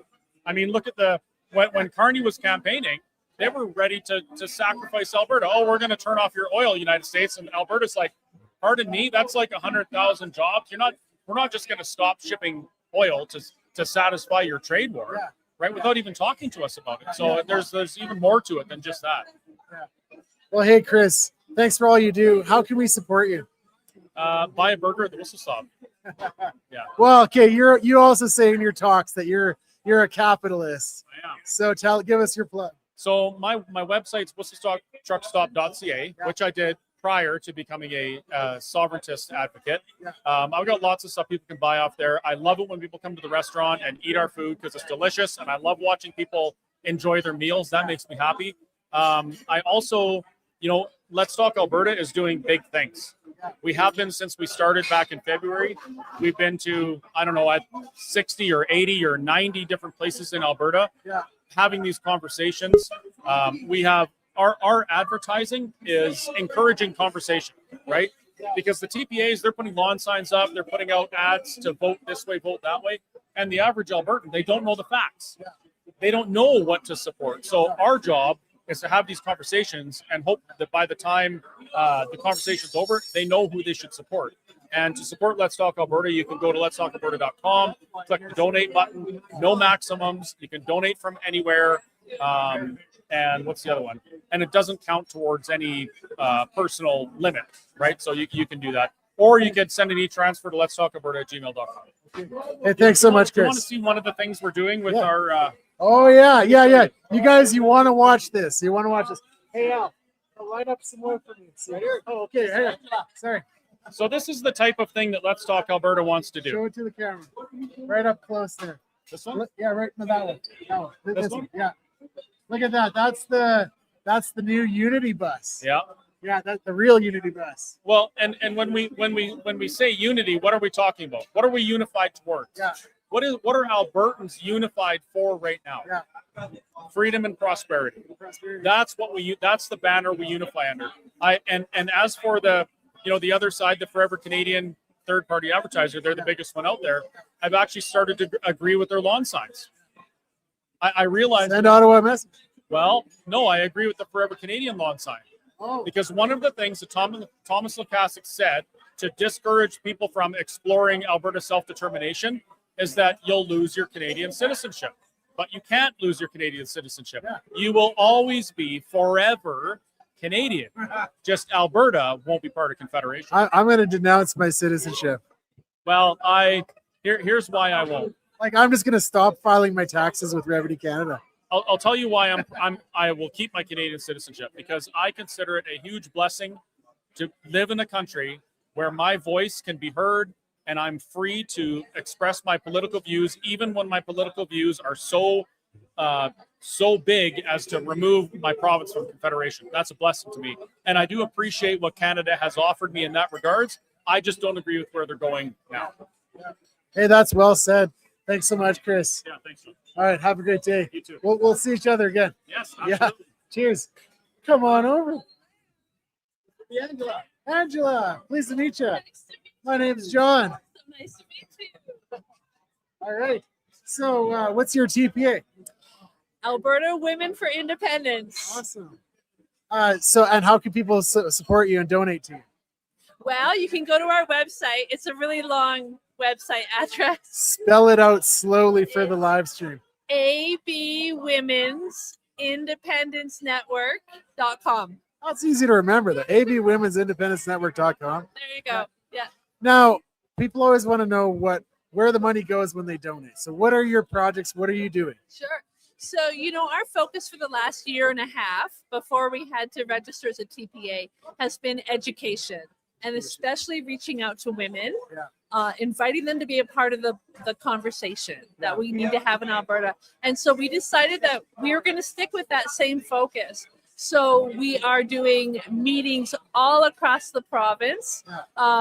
This week we have meetings in Medicine Hat, Red Deer, Grand Prairie, Fairview, and High Prairie. Wow. Yeah. That's really spread out. Yeah, it is. And we're just kind of, Kathy is up in Sherwood Park, so she's my partner in crime, and I'm down in the Southwest. And we're just kind of doing a conquer and divide, but sometimes we were able to come together. So we're doing meetings where we are inviting women especially to, like I said, get involved in the conversation. So we've got literature that we're handing out that they can share with their friends and family. We've been doing videos on each of the referendum questions. We've got lawn signs. Everybody wants a lawn sign.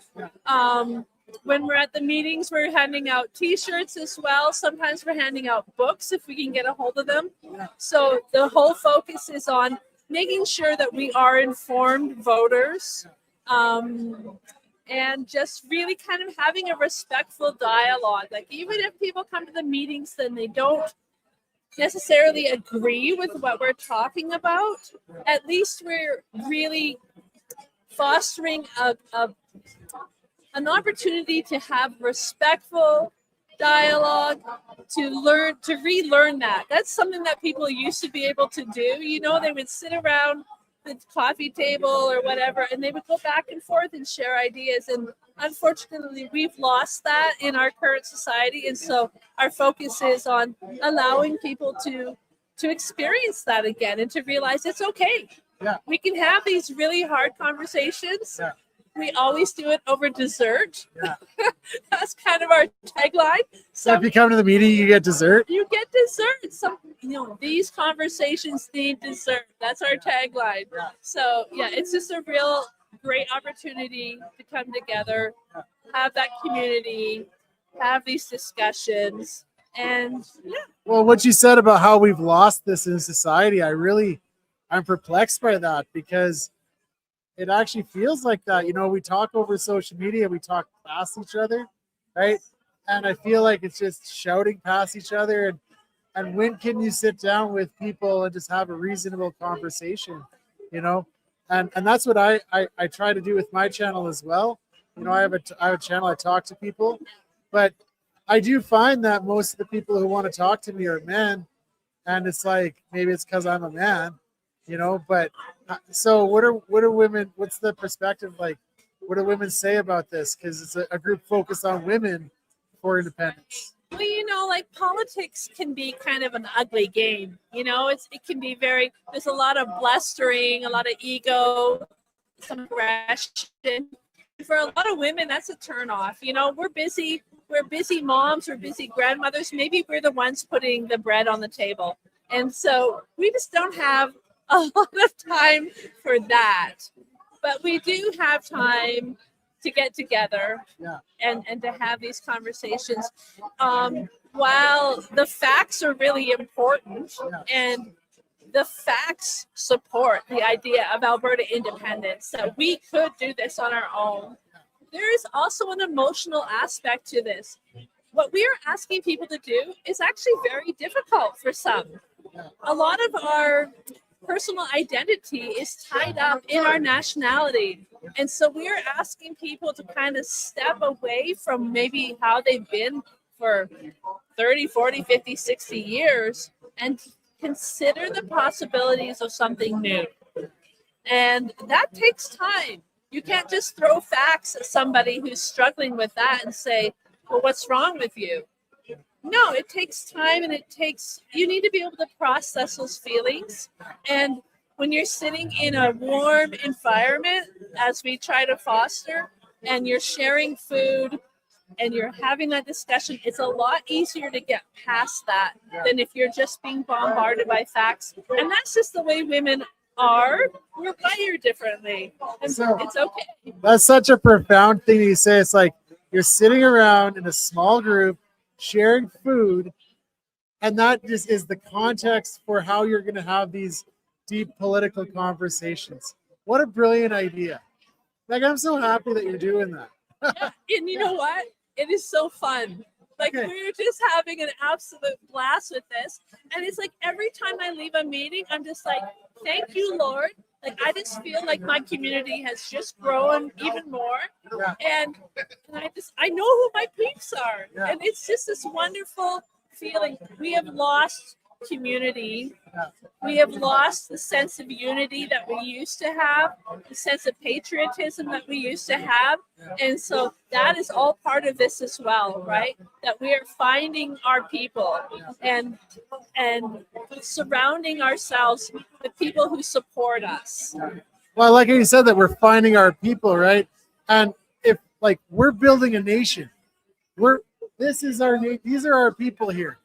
And when you're finding our people, you're bringing them together, you're welcoming them into the community, and that's how we build our nation of Alberta. Yeah. Wow. Yeah, it's absolutely amazing, and it just feels like there's this real vacuum, just because of the way things are in our society right now.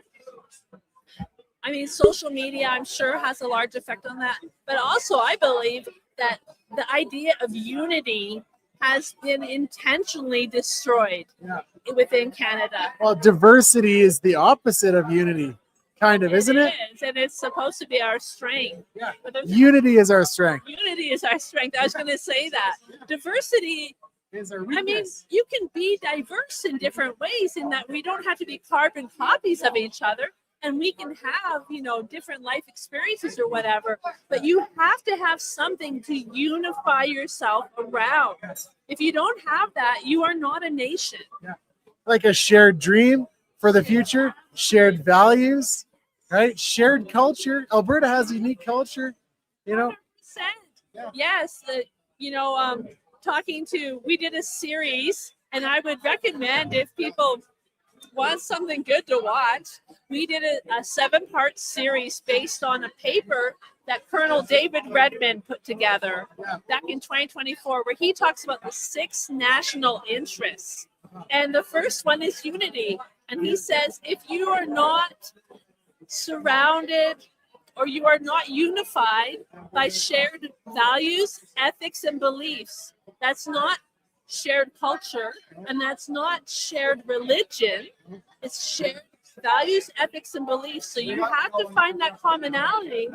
Then you are a nation. He says, if you do not have those shared values, ethics, and beliefs, you are not a nation that will last. And I think our parents had that, and we kind of had it, our generation, and like our kids, they don't have that. And so independence is about our kids and having what we know brought us together. But hey, Angela, give us one more good plug for your TPA, and then I'll keep moving on here.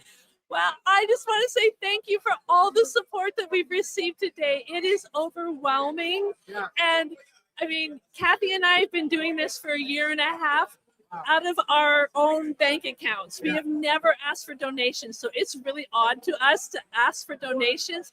But today is just overwhelming, the support. And oh my goodness, we pledge that we are just, every dollar to me is almost sacred. It represents a sacrifice that someone has made for their belief in Alberta independence. And when we spend those dollars, it is so carefully, because I keep that in mind, that that's what people have done. They have sacrificed for that. Okay, so go to albertatelethon.com and donate to the Alberta Women's Independence Network. Yes, Alberta Women for Independence. Alberta Women's for... Yes. Thanks, Angela. Thank you so much. Thank you. Hey, so guess what's up? What's up? We got a gentleman here that wants to make a challenge. So, hey, everybody, can we have a second of your time, please? We got a gentleman here that would like to pose a challenge to the bar if he could. Go ahead, John. John, this is the bar. Bar, this is John. Within the first 10 minutes of this telethon, Wade from Sylvan Lake put out a challenge. $200 is what he donated in cash. I was going to put out a challenge, but Wade beat me to it. So I came here today to put a challenge out to everybody in this bar. The donation jars are right over there. Okay, and one over there. I've got a $50 bill that I am going to put in the jar over there. Wade's got his up as well. So everybody in here, take a $50 bill, whatever you can, and let's fill those donation jars. Thank you very much, guys. Thank you. Thank you. Awesome. Thank you. All right, Al. So it's been a great night. You should take over an interview here. Take over an interview. I'd Yeah. like to interview you. Well, okay.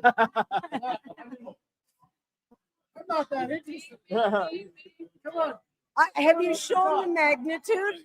Oh, Scott. Oh, I can't show with this. How you doing? I'm good. How are you? Excellent. I'm Adam. Hi, Adam. How are you doing? Doing good. Good.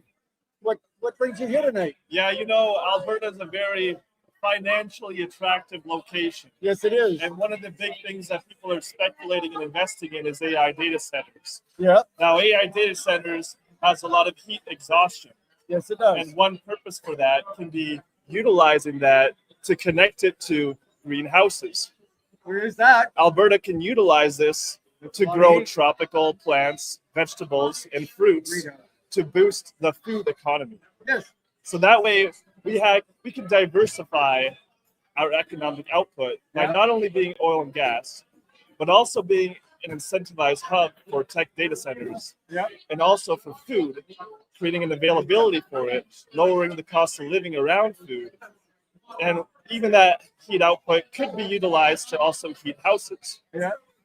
So it could be a very cool political campaign to push something like that. Well, it could be. Where- We're gonna have to keep up with with the rest of the world because the AI data centers are coming whether we like them or not. So we got to make sure we use them to our advantage, right? Yeah. Well, that's something that we can't really decide as far as an independent Alberta goes, but that once we become an independent Alberta, then we can decide how we utilize it and what we do with it, right? Yeah, right now, we have to become an independent Alberta before we can even get the choices to do that. That's right, because we have a lot of policies in Canada that prevent this kind of thing. Yep. But we can incentivize that politically if we were independent. Absolutely. And I think we have a lot of time to go. That's Hey right. guys, Thank you. sorry to cut you off. Hey guys, we got 3 minutes left. Can we get a Yahoo? We are heading out. I can't really take this off, but there is a bunch of people over on the other side of the room as well that you've seen. And apparently, Vicky has to go. You want to talk? Vicky would like to say something.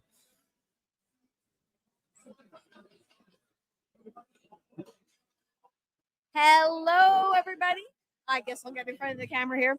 So I just wanted to give a quick shout out. There's been so much support today. I've loved watching all the speakers today, and I hope you are, putting out your donations and helping everybody out. But there are a few TPAs that have just formed recently, and I want you guys all to be aware, especially about the regional one. So we have a brand new TPA that's just started up in the Grand Prairie Peace River area.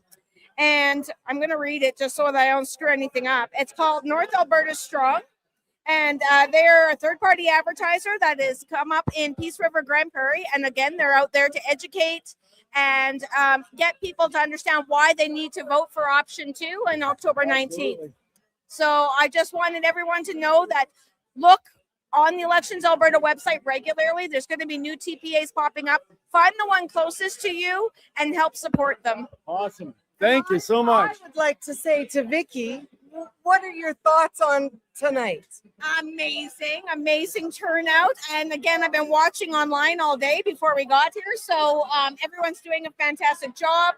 I love seeing these donations coming in, and I love seeing my Freedom family, my Alberta Independence family. It's been a beautiful day. We have people outside on the upper patio, lower patio, the restaurant's packed.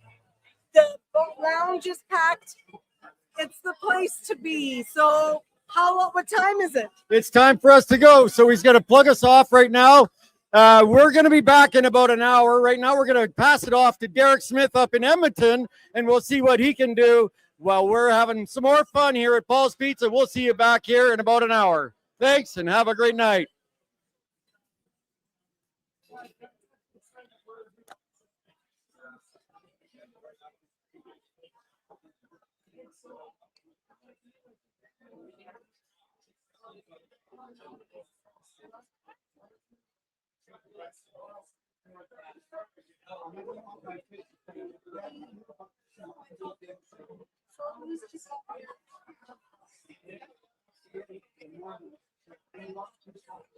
So that's why I asked you. What do you think? Because he wanted to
Welcome.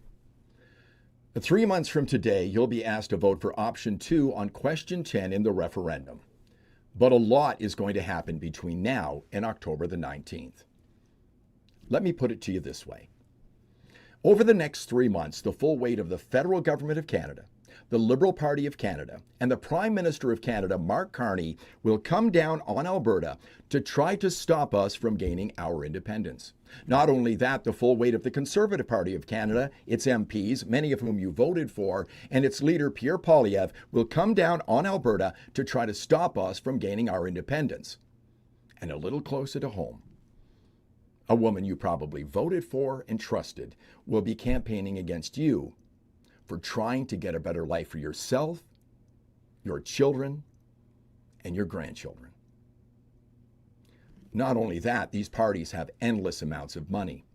Throw in the mainstream media and the $1.4 billion of your money to the CBC, and this is a pretty steep hill to climb. But today, we can make a difference. Today, we can make a stand. Today, we can send a message to Ottawa. So far, third-party advertisers on our side are doing very, very well. We're outraising the other side, but we have hundreds of thousands of dollars, and they have millions and billions. If you can, over the next 12 hours, please contribute. Please donate to the third-party advertisers we'll be talking about today. It's the only way we can win this thing. Welcome to the Telethon for Independence.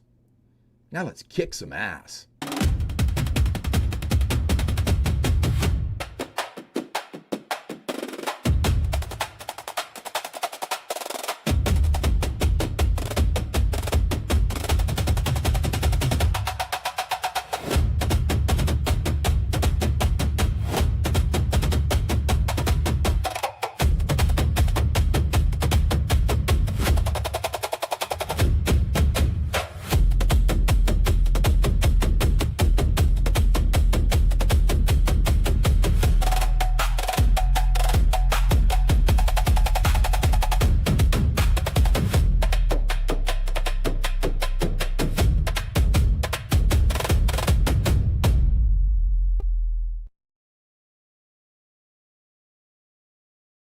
Ladies and gentlemen, welcome back to the Alberta Telethon. What a day it's been. The donations have been pouring in, absolutely flooding in. You guys have been doing a top job, but we need to step it up a bit tonight.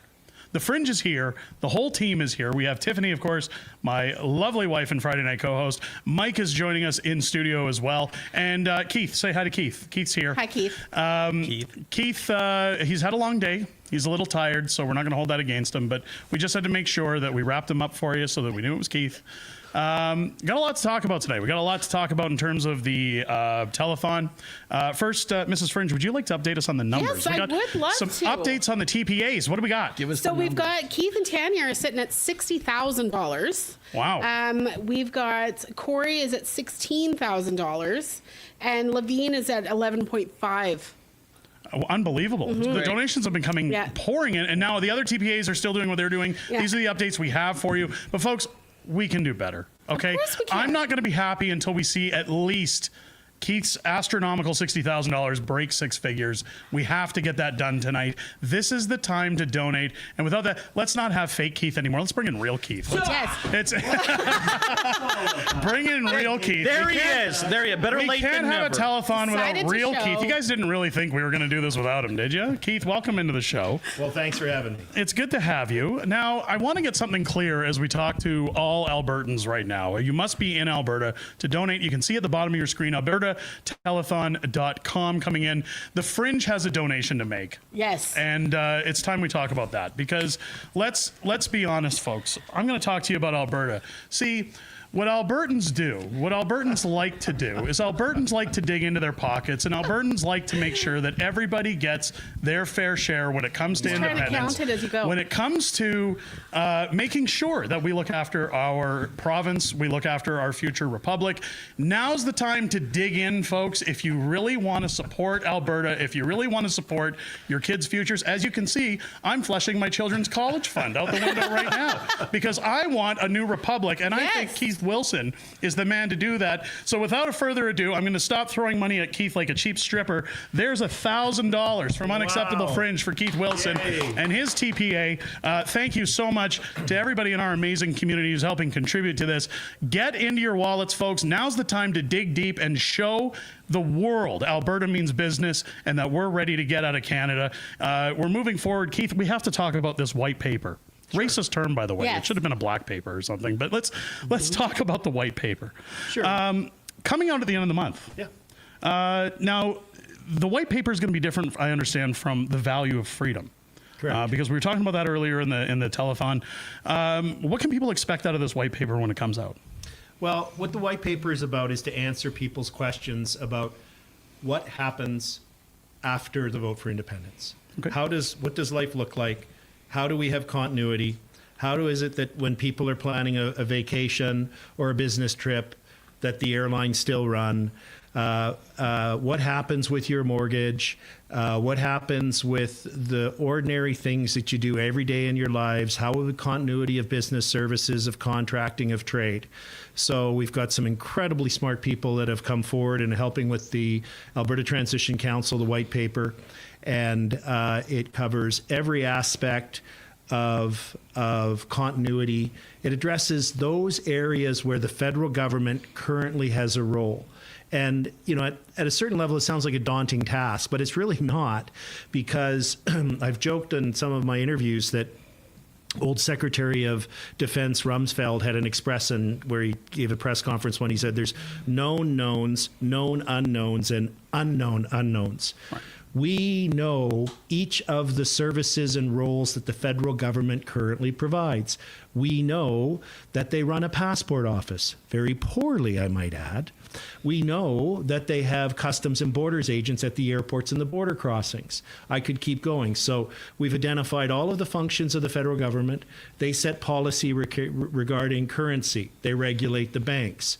So the transition plan is to detail continuity after we vote to become independent. It's a transition plan to transition Alberta from a province into the newest, freest, most prosperous country in the world. Yeah, I like that. I like that. Awesome. I got some questions for you too, and these are very important questions. These are probably some of the most important ones that don't look at them. Okay. Don't be copying the homework. No, this is honestly, I sat down, I spent time, I went really serious, and very important questions. Number one, pineapple pizza, yay or nay? Yay. Oh. I agreed. We're going to break the chat. Yeah, okay. Well, right off the bat. Okay, you fail that one. Number two, is there any time where your TPA will be interested in purchasing a 1990 Winnebago, driving around creepily throughout Alberta, doing 4 a.m. purring videos? No. Okay, that's a good one. That's a good one. That checks the box. Okay, that's a good one. How's your TPA reports going? Excellent.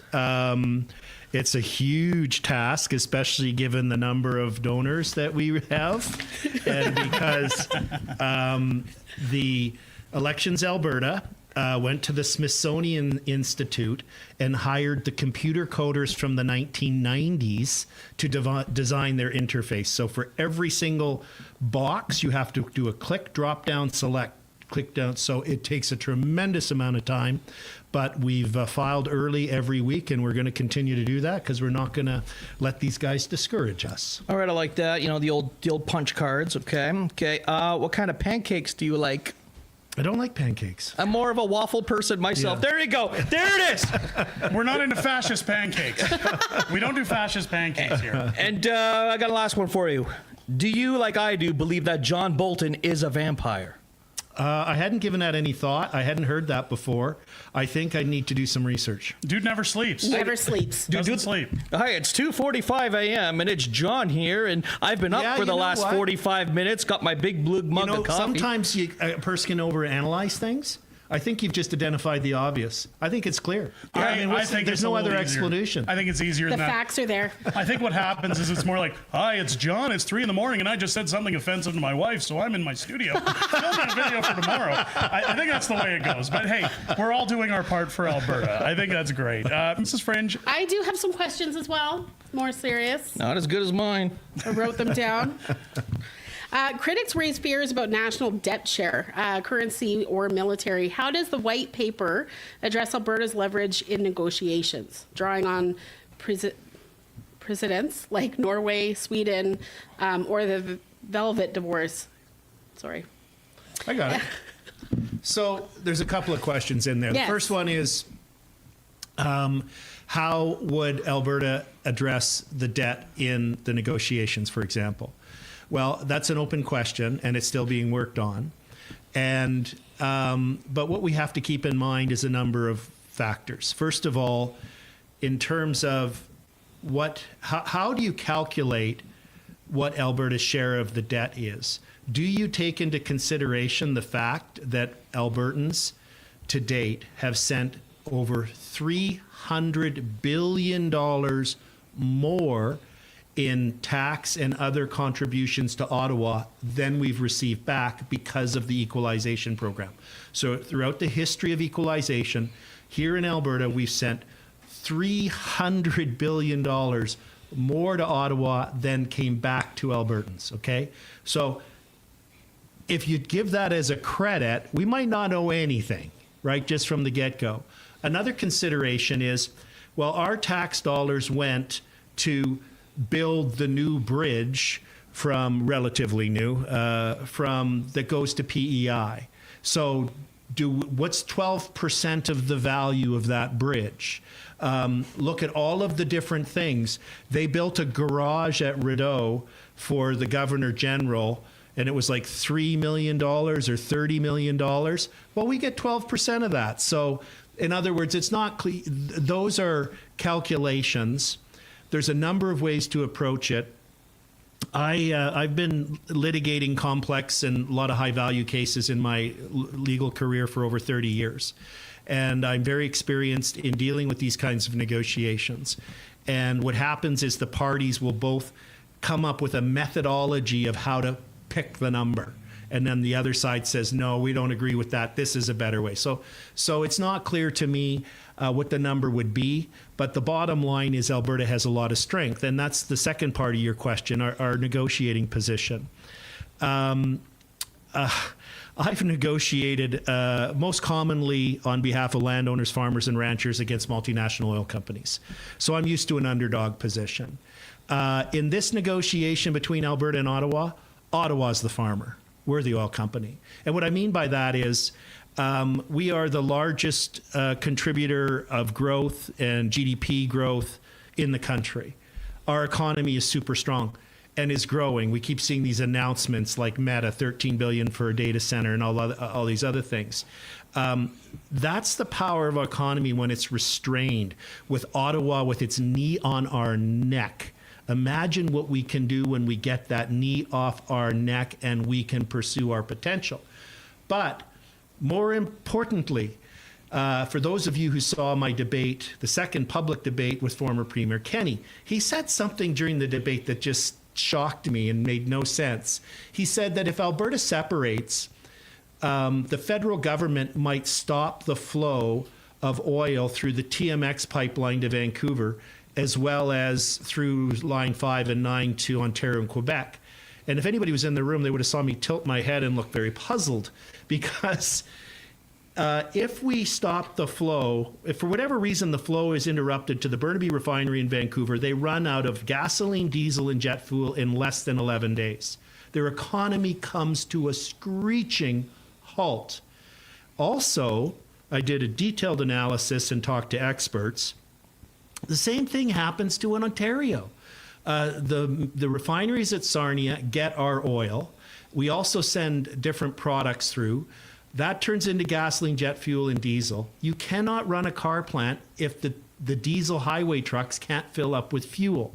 People can't, the 401 for once will be safe to drive on because there will be nobody on it. And the Pearson Airport will function as it seems normally because no planes will go in anywhere because they'll have no jet fuel. And similarly, right up into Quebec. So if the federal government wants to be hostile and unreasonable and punitive, they're going to quickly realize, and I think they know they're bluffing. I think that's why they're putting such effort to counteract the independence movement. We have phenomenal power in this negotiation. And here's another huge fact. Think about this. Overwhelming majority of our overall economy, not just our oil, is north-south. Our largest trading partner, the driver of our economy, is the largest economy in the world, which is the largest market in the world, which is the largest market closest to us.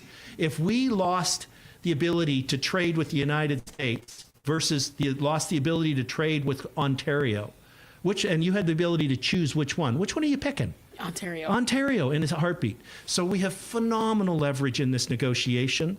And I think you're going to see the other side fight even harder in the coming weeks and months to undermine the independence movement. All they've got is emotion and fear, because by every objective measure, our kids and grandkids will be way better off in an independent Alberta. Absolutely. Yep. Yeah, they think they're going to scare us by shutting off the taps, but they're just de-benefiting themselves. Yeah, I mean, the oil, it's not like it's bananas. No. You know, like where we sell bananas and it's like, oh my God, they're going to be bad if we can't keep shipping them. It's like, okay, fine. It'll still be We'll here. show you. Yeah, exactly. Yeah, I have one more.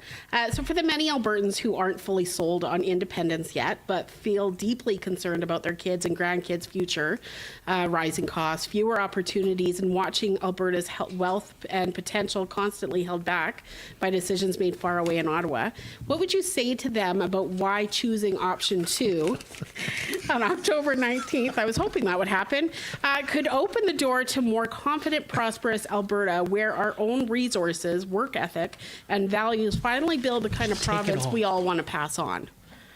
Well, I think we're going to have to try and get past the emotion of the patriotism, of the symbolism of Canada. I'm not planning on leaving Canada. Canada left me. Yes, absolutely. And here's another thing. We're not actually leaving Canada. And let me be precise about this, because some people might misinterpret what I'm saying and get mad at me, like you. I just saw the fist clench. And you're closest, so I got to be really careful. So let me see if I can get that fist unclenched. And it's this. We're not bringing in concrete cutters and jackhammers and dollies and house movers to lift Alberta up and move it somewhere else. Which is what a lot of people kind of make it sound like that's what's happening. Intuitively, without thinking about it, it does seem that way. We're always going to have British Columbia as our neighbor to the west, and Saskatchewan, and I mean Saskatchewan, if we go, is going to come, and so it'll be Manitoba to the east. But what's going to change is our relationship with the rest of Canada. We are exploited. We're treated as a colony. We have taxation without representation. The laws that are made that affect us, that affect the safety of our community, the delivery of our health care, are made in Ottawa by politicians we can never elect. And that will always be the case. That's why Canada is structurally broken and doesn't work for Alberta anymore. So through independence, we're going to redefine our relationship with Canada. We're going to have one where our respect will be respect for us will be automatic, because we are the ones, the wealth creators. We're the hard workers. We're the entrepreneurs. We're the risk takers. And we have the third largest reserve of oil in the world. And we have one of the smallest populations relative to our oil reserves. So if you look at countries in the Middle East, where the government there also owns the oil, like the government here in Alberta owns the oil, even though they have a far higher population and not as much oil reserves as us, they have no income tax. They have free healthcare. They have free education. It is inevitable that in time, if our economy is freed and we can supply the oil and gas to the world that so desperately wants it, because we can get rid of these ideologues in Ontario and Quebec and who keep voting in the guys in Ottawa who are pursuing net zero, we'll be able to create the most prosperous country in the world. It's a fact. Yep. So how do we change these people's minds who are still on the fence about moving forward with independence? Well, you know, you have different problems in politics. The biggest problem is actually getting people to even pay attention to you, right? It's the, you know, we could do a little survey here and go walk down the street and bump into people, and a whole bunch of them wouldn't even, if you said, what's the name of the premier of Alberta, they'd go, Joe Biden? Yep. You know, like, I don't know. Yep. What's a premier? Is that soccer team? Yeah. You know? So, and of course, there's gradients of that. So we've, at one of the key important aspects of our campaign, the campaign that Tanya and I are leading with Let Alberta Decide, letalbertadecide.com. Derek, is that where they can go to donate? That is where they can go to donate. Yeah, that's right. Okay. Just That is checking. exactly where they can go to donate. Yeah. So just to wrap up on this is that our campaign has so many different aspects to it. They're all targeted to those different groups. So we have a particular method of campaigning that we're unleashing to target that 21-year-old who's suddenly realizing how expensive it is to rent his or her apartment and going into a grocery store and looking with envy at that jar of pickles saying, someday I'm going to be able to afford that, baby, right? And leaving with so few groceries compared to what they thought they would be able to afford. Yeah. Looking at their paycheck and seeing how much the gross amount was, like what their work was really worth, and how much they get and how much the government takes. I've said to some of my nephews who are in their 20s, I said, could you imagine working and that top number you keep? And they're like, no way, Uncle Keith, that would be awesome, right? So for each of the demographics, for the seniors who are worried about their pensions, for, you know, one of the hardest demographics for us to crack is actually parents who are like in their 40s and who have kids who are, 8 to 12. Yeah. Right. And both of them are working and have a good income, and they go, life's pretty good for me. Why should I take the risk? So our campaign is multi-layered, is very dynamic, and it's very professional. And we're targeting each one of those groups through different methods. Yes, agreed. Okay. You know, and that brings us to a very important point, and it's one that I want to address with the audience, because this is literally what we're discussing is the old phrase that I've been hearing for about the last year. You can't vote your way out of this. Alberta has been given a golden ticket in the sense that we finally have the opportunity to show that votes actually matter, at least in this province, and we have the ability to do so. The problem we're facing and what we're seeing today, and the reason for this telethon, folks, this is our only shot. Now or never is the only time to make the donations. Please, I know times are tough. I know people are struggling. Dig into your pockets, throw out a donation, and I'm going to tell you why. I started this YouTube journey a couple of years ago, back at the height of the pandemic, shortly around the times of the Freedom Convoy. Yep. Brought out a little ditty called How the Prime Minister Stole Freedom. And during the Emergency Act hearing, I went down to Ottawa. I met Keith Wilson for the first time in Ottawa, which is funny given that we live, very close to each other now. But when I sat down in this rental that they were staying in, and I talked to Keith, and we sat down, and he asked what got me involved in writing these books or taking a shot at Prime Minister Justin Trudeau. And I told him everything that our family had gone through. I told him about my kids staring at the TV asking, are the truckers going to get our lives back? Tamara Leach has quoted, that was one of the times they thought maybe Canada could be saved. And I'll tell you, watching those trucks go past in Manitoba and the CB radios saying, thank you truckers for what you're doing, with all the kids cheering for them, I had faith that the nostalgic Canada that I once believed in still existed, that it could be saved and salvaged from this tyrant of a prime minister. Unfortunately, we saw how things unfolded. But as I told Keith this story about how my family dealt with the pandemic alongside my children losing their grandmother behind a wall because of the way the pandemic went, this man, after meeting me for less than 5 minutes, shed a tear. He showed emotion. And it was at that moment I knew that this man, despite what people say about lawyers, was the most trustworthy lawyer on the face of the planet. And he is a man that only am I happy to call a friend, but I trust his plan. I trust all of these TPAs and the plans that they have. And the best thing you can do right now is to reach in, support them, and support their efforts for Alberta. Support the efforts that hundreds and thousands of volunteers made over the winter while collecting signatures out in the freezing cold to ensure that Alberta could be free. If we don't win the vote October 19th, folks, the whole effort goes to waste. It's all for nothing. Not completely. This genie's never going back in the bottle, but we get one crack at this. Might as well do it right the first time. So head over to albertatelethon.com. All TPAs are listed there. Reach in, whatever you can afford, $1, $5, $10, $1,000 like we did on the show, folks. Get in there, support your local TPAs wherever you feel your money is going to be best used, and help them out. Let's get Alberta over the finish line. It's our only option right now. Let's vote our way away from this. Mike, you had a few things you wanted to talk about as well. Yeah, a few more questions. Oh, I definitely have a Very few more important questions. ones. Batman or Superman? Oh, Why? There you go. Both. There you go. Why? Why? Because they're both awesome and they're superheroes. There you go. There you go. Their mother's names was Martha. Whoa. Okay. Okay, that's good. Okay. All right, we talked about the pipeline stuff. Why no signs? What's going on with the signs for your TPA?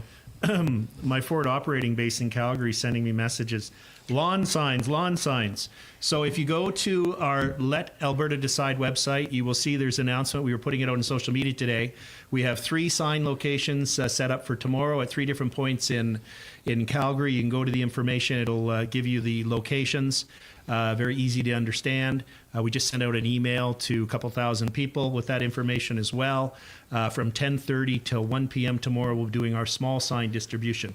However, if you've driven through Calgary, one of the things you will have seen is that Stephen Carter has these very strange white and red signs that say, he's such a douche. No to all the questions. And he's just data mining lists. He just wants people's names for his political party. But we currently have 100 large signs in production for Calgary. We have a sign making team. We have a workshop. We have an interesting strategy for how the signs are going to be designed because we're anticipating vandalism. And somebody on my team came up with a brilliant idea, which we won't share until you start to see it. And we also have volunteer teams that are going to be patrolling the signs regularly. And what we would like to achieve is that when a sign is vandalized or damaged, it will be replaced within 24 hours because that will send a message. Yes. When someone drives by, here's what we want to happen. Somebody drives by, they're an independent supporter, they're on the fence and not sure about us and they don't think we know what we're doing. All they see is the red and white signs. Now they're going to see these big, beautiful blue signs, 4x8s. And they're going to go, wow, they're up. And then they're going to drive by a few days later and it's going to be vandalized. And they're going to, oh yeah, I knew that was going to happen. And then they're going to drive by the next day and they're going to go, huh, it's been fixed. And then it's going to get vandalized again. And then they're going to drive by again and they're going to go, huh, it's going to be fixed. And then they're going to say to themselves, these independence people know what they're doing. Yep. And if they know what they're doing on this, maybe actually they got this whole thing right. It's a small example, but it's happening. But we do need volunteers. So if you are someone who is interested in volunteering with our large sign install and repair team and manufacturing team, please go to info@letalbertadecide.com. Send an email at info@letalbertadecide.com and give your name and information and what your skill set is and where you are. We're currently going to be branching out the large sign campaign. There's some tricks around the bylaws. I know a lawyer. He's working for free.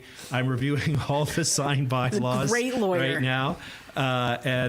So once we know where we can and can't put signs, we're going to try and put them up in your hometown, sir, madam, and as well as Grand Prairie, Lloydminster, Red Deer, Lethbridge, Medicine Hat, all the major regional centers, to start showing the support. And, we've all experienced the fear that people have. And that in itself is a remarkable testament to how things have gone off track in Canada, that you need to be fearful of showing your political affiliation. But the bigger signs on where legally they can be put on common property, on public property, are safer because, you know, you're not going to have a repercussion of putting it outside your home. So there's so many people that want to put them on their home, but they're concerned about it. So this overcomes that to show the level of support. But we're also doing a lot more than signs. We're going to be doing some really interesting stuff that's already in the works. Awesome. Good stuff. Yeah. Good stuff. Is that not the perfect analogy for Alberta either, right? Something gets pushed back by vandalism and we just come back stronger and we show that we can take the hits and keep moving forward. I love it. I absolutely love it. That's the way this movement's been run, folks. And you guys have shown that with people getting cigarettes put out on their faces, coffee thrown at them, events shut down and canceled. Like a hydra, you cut off one head, we keep coming back stronger. Independence is the key to Alberta's survival. I think we're winning this fight. I think it's safe to say we're winning this fight. Keith, I know Nat and the guy kind of beat us to the punch earlier, but Tanya answered the question, so I want to ask you. Sure. What are you most hopeful for with an independent Alberta? What keeps you motivated to get an independent Alberta? What's the Keith Wilson sales pitch? Well, I know the entrepreneurial spirit of Albertans. I know our work ethic. I see it. This, you know, if something knocks you down, brush yourself up, stand up and keep going. And it's true. It's from our roots. It's people who that approach to life appeals to them end up here. You don't have to be from Alberta to admire that work ethic, that cultural characteristic. So you combine that with some really simple things. We have incredible institutional infrastructure in place. You know, some people say, I think the Premier did, and I was very disappointed when she did, and if she didn't, others have said it, which is, oh, well, it's going to be very expensive to build all of these things from scratch. We're not building anything from scratch. It's already here. It's already here. Do you think the people, we know, I don't have to be hypothetical, we know that the people who currently work at the passport office want to keep their job. Yep. We know the people that meet us at the airports that have the blue uniforms on and say Borders and Customs Agency, they want to keep their job. They already know how to do it as well. Exactly. Yeah. So we want them to be able to go, if independence occurs on a Tuesday, I want them to go to the job on Wednesday and do the exact same thing they did on Tuesday. And over time, the new government of Alberta will improve things. But let me give more of a concise answer to your question. We have everything here that is needed to create the freest, most prosperous place in the world. And the only reason it is not happening is we have no control over our future. We are ruled by Ottawa. They use us, they abuse us, they reach into our pocket, they misuse the spending of money, and they're ideologically opposed to us, and they want to hold us back. And they are holding us back, and they have been holding us back. We have achieved the greatest economic growth in Canada, the greatest number of job creation, and the greatest level of investment, despite being pinned down with Ottawa's knee on our neck. So that future for my kids, grandkids, and yours of getting Ottawa off of our neck is something that brings joy to me, and it's completely achievable. And I think we're going to get there. Yep. Oh, yeah. So what you're saying is in an independent Alberta, we wouldn't have $160,000 food flights or braised beef and luxury butter. I don't even know what luxury butter is. Right? Bougie butter? Yeah, I don't even know what it is. It doesn't even sound good. Probably make you feel not probably so gross good. European It's cows. velvety. It's my No, it's probably gross velvety. European cows. I worked in government in the in the 90s when Ralph Klein was premier, and he was going through a period of extreme cutbacks.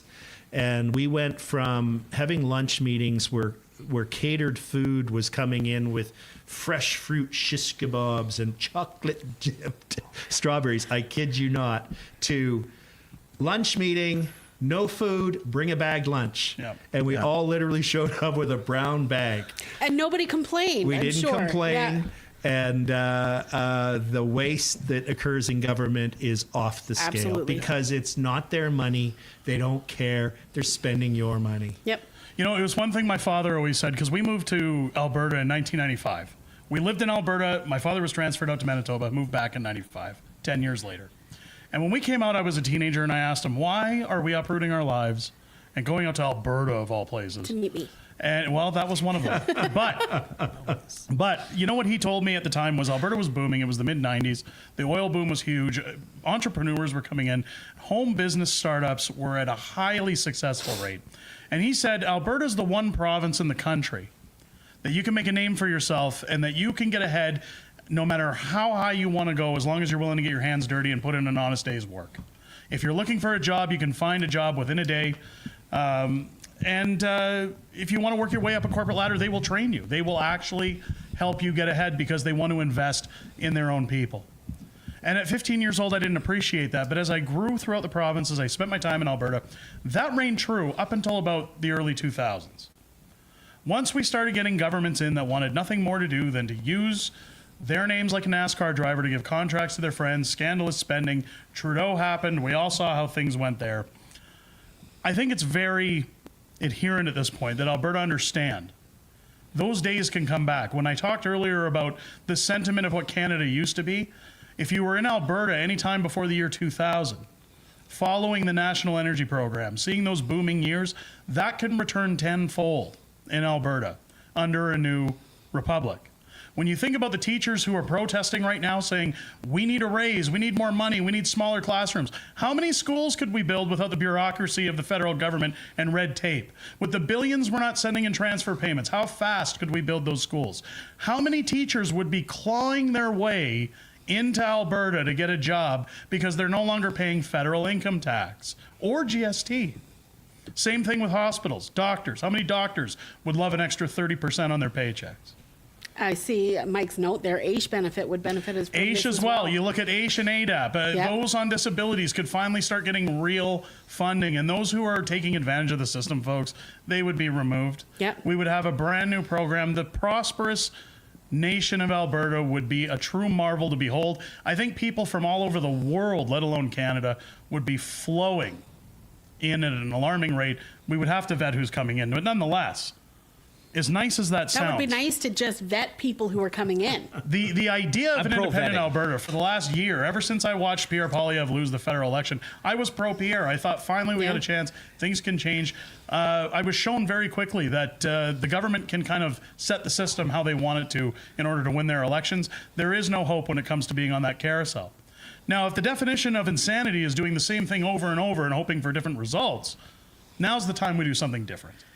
Again, now's the time to donate. Head over to albertatelethon.com. Yes. Make your donations. Support a free and independent Alberta. One of the things I do worry about, Throw Keith, you a 20 every time you say donate. donate. Now, one of the things I do worry about, Keith, that we hear a lot being discussed, not only in the House of Commons, on the media, on the news, is we know Bruce Party's been talking about a lot, the Clarity Act. Now, we've seen the dust getting kicked up in the House of Commons when they talked about 50+1. We saw, and it's unbelievable, folks, it wasn't on my bingo card that Quebec would come to Alberta's defense. Absolutely. But when they start talking about the Clarity Act, when they start talking about can Alberta actually leave, I've heard many people saying, I think it's going to come down to a unilateral declaration of independence. We don't feel that Ottawa would honor the Clarity Act. No. We feel that this would get drawn out. Where do you see things going with the Clarity Act? And do you think it's going to take a unilateral declaration in order for us to get out? So what we need to understand is that it was in 1998 that the Supreme Court of Canada released its decision. And by that, I mean the succession reference case that laid out the pathway for a province to vote on a clear question with a clear majority, and then that triggers a duty of good faith negotiation, and the province can become an independent country. 1998. In the year 2000, the Liberal government brought in the Clarity Act. So the Supreme Court of Canada laid out this roadway and put bridges on it and overpasses and so on to make it all possible, a legal constitutional pathway. What happened with the Clarity Act is it put barriers and roadblocks and detours in place. But the same day, the day after the Clarity Act was passed in the Parliament in the year 2000, the Quebec General Assembly passed Bill 99. And what Bill 99 was, the Quebec government saying, bugger off Ottawa, we're going to follow the Supreme Court of Canada decision. Your Clarity Act is unconstitutional. You don't get to decide whether a question is clear. You don't get to decide whether or not it's a clear majority. That's not what the Supreme Court of Canada said. The Supreme Court of Canada trumps the Parliament, which is a basic fact you learn in first-year law school. So they said, away with you, Ottawa. We're not going to follow it. Bill 99 was challenged and upheld in the Superior Court and the Court of Appeal in Quebec. So when you referred to a moment ago how Quebec came to our defense, which was about a month ago when the Prime Minister said, well, this referendum question in Alberta is going to have to be referred to the Parliament, the stream of Quebec politicians, both federally and provincially, came to the podiums and held press conferences, says, Alberta, ignore them. You have the right to decide. You have the right to democratic self-determination. The Clarity Act is unconstitutional. It's an improper attempt. They even said, one of the Quebec politicians said that it was a federal government overreach and authoritarianism. And she was correct, okay? So the reality is that to the extent that the Clarity Act is inconsistent with the Supreme Court of Canada decision, which it is in many respects, and to the extent that it purports to give exclusive control and sort of veto power to Ottawa, it's unconstitutional. That's the approach that Quebec took back in 2000, and that's still the law there. So what I think should happen here, you've interviewed the Premier, Premier Smith, and she's talked about her Sovereignty Act here and defending Alberta's sovereignty within Canada. And that legislation, which I publicly supported and defended her when she introduced it many years ago, is there's a mechanism in there where the legislature here in Alberta can pass a resolution when they believe the federal government's intruding into provincial jurisdiction. This would be a perfect opportunity for the Premier to demonstrate her commitment to basic democratic principles, Alberta's sovereignty, follow Quebec's footsteps, pass a resolution in the legislature in the next session saying, Albertans will decide whether the question is clear. Albertans will decide whether there's a clear majority, not Ottawa. Ottawa needs to stop playing this game. So, to go to the final point that you raised, the legal obligation is of the federal government and the provinces to enter into good faith negotiations after a vote on a clear question with a clear majority. If we will invite them, the Alberta government will invite them into those negotiations. If they say, oh, no, we can't come because we haven't passed a resolution in the Parliament under the Clarity Act, we say, the meeting's still next Tuesday. We will be there. And if they don't show up, then we say that's bad faith. And they say, oh, we want a court interpretation. We say that's bad faith. If you've got an obligation to negotiate in good faith. And we give them a period of days, just like I would in a litigation negotiation. I'm not going to play silly bugger forever with the other side. I'm going to say, all right, you got 60 days, or you got 90 days, or you got 30 days. And then we would reach a point. I think the negotiation should take 90 days because all of the things that we need to take over are known. Yes. Right? And the work of the Transition Council, we're identifying all those things. We're preparing term sheets and other things to help with the negotiations, to shorten the timeline. I think at some point the government of Alberta after the vote will say you've got 30 days.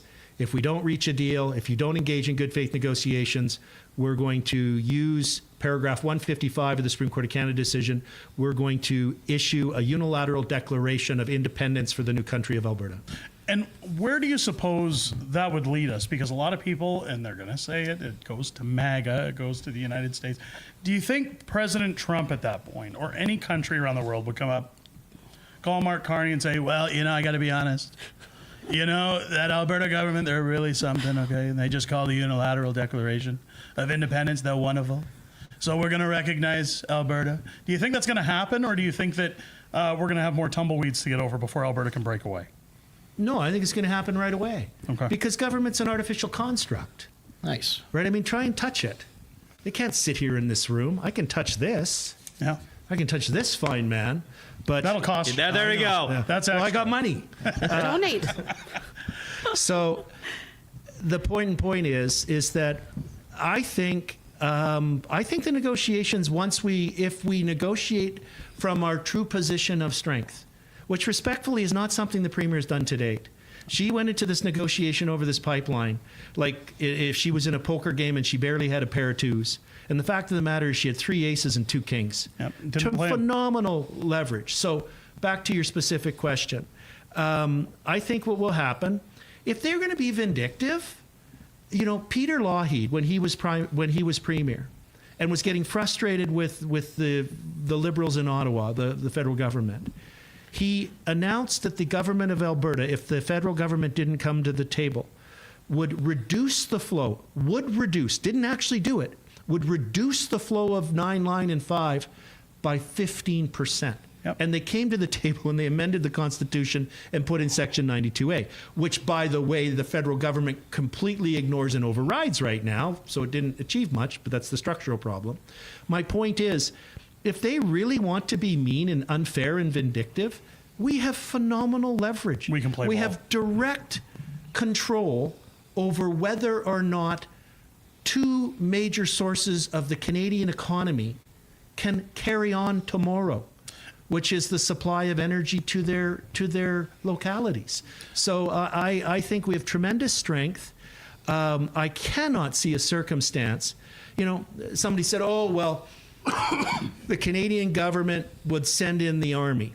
Well, all right. I mean, let's just assume. I know. They're elbow cannons. I know. Okay. We'd all put on safety glasses because Yeah. they might throw tampons at us. I get it. You could get an abrasion on your eye. But assume we actually had an army that hadn't been destroyed like the Liberals have. Like, what are they going to do other than, you know, arrest me?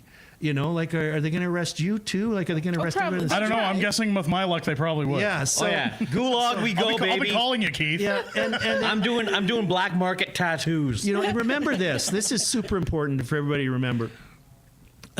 Is that in September of 2025, Prime Minister Carney announced that the government of Canada was giving international recognition to the unilateral declaration of the state of Palestine, of nationhood.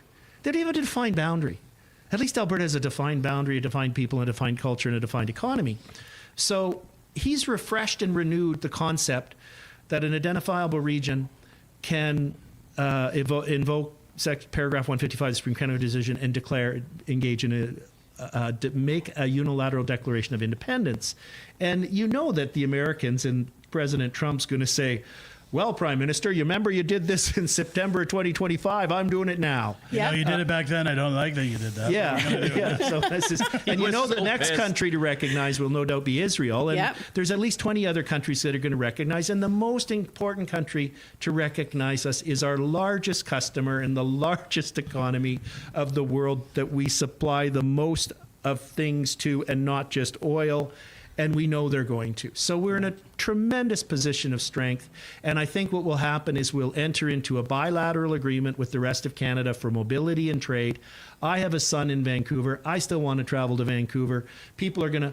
BC, we ship $30 billion worth of oil through the TMX pipeline. They ship $50 billion worth of goods through Alberta on our highways and rail lines. You know, I got a question about that. Why are we paying a toll to get our oil over there and they're not paying anything to transport through Alberta? The equivalent, if they put a $1 toll on the pipeline, that would be an equivalent toll on one of the containers, you know, the container ships that come in from Asia that unload at Prince Rupert and Vancouver. 80% of those containers, which is 900,000 of them, an equivalent value for us to do a reciprocal toll would be $900 per container. Wow. So that would be like $800 million a year just on their container traffic. I can live with that. If they want to play the toll game, Oh yeah, let's play. let's play. Exactly. We'll all be rolling in the dough. Yeah. So it's so weird how at least our governments have, and maybe Albertans have, we think we're the underdog in this somehow. We think that we've somehow maybe we need to apologize and beg.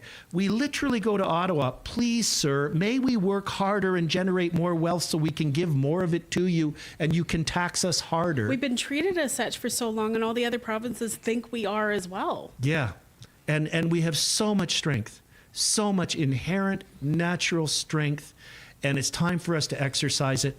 I don't want to treat any other province unfairly.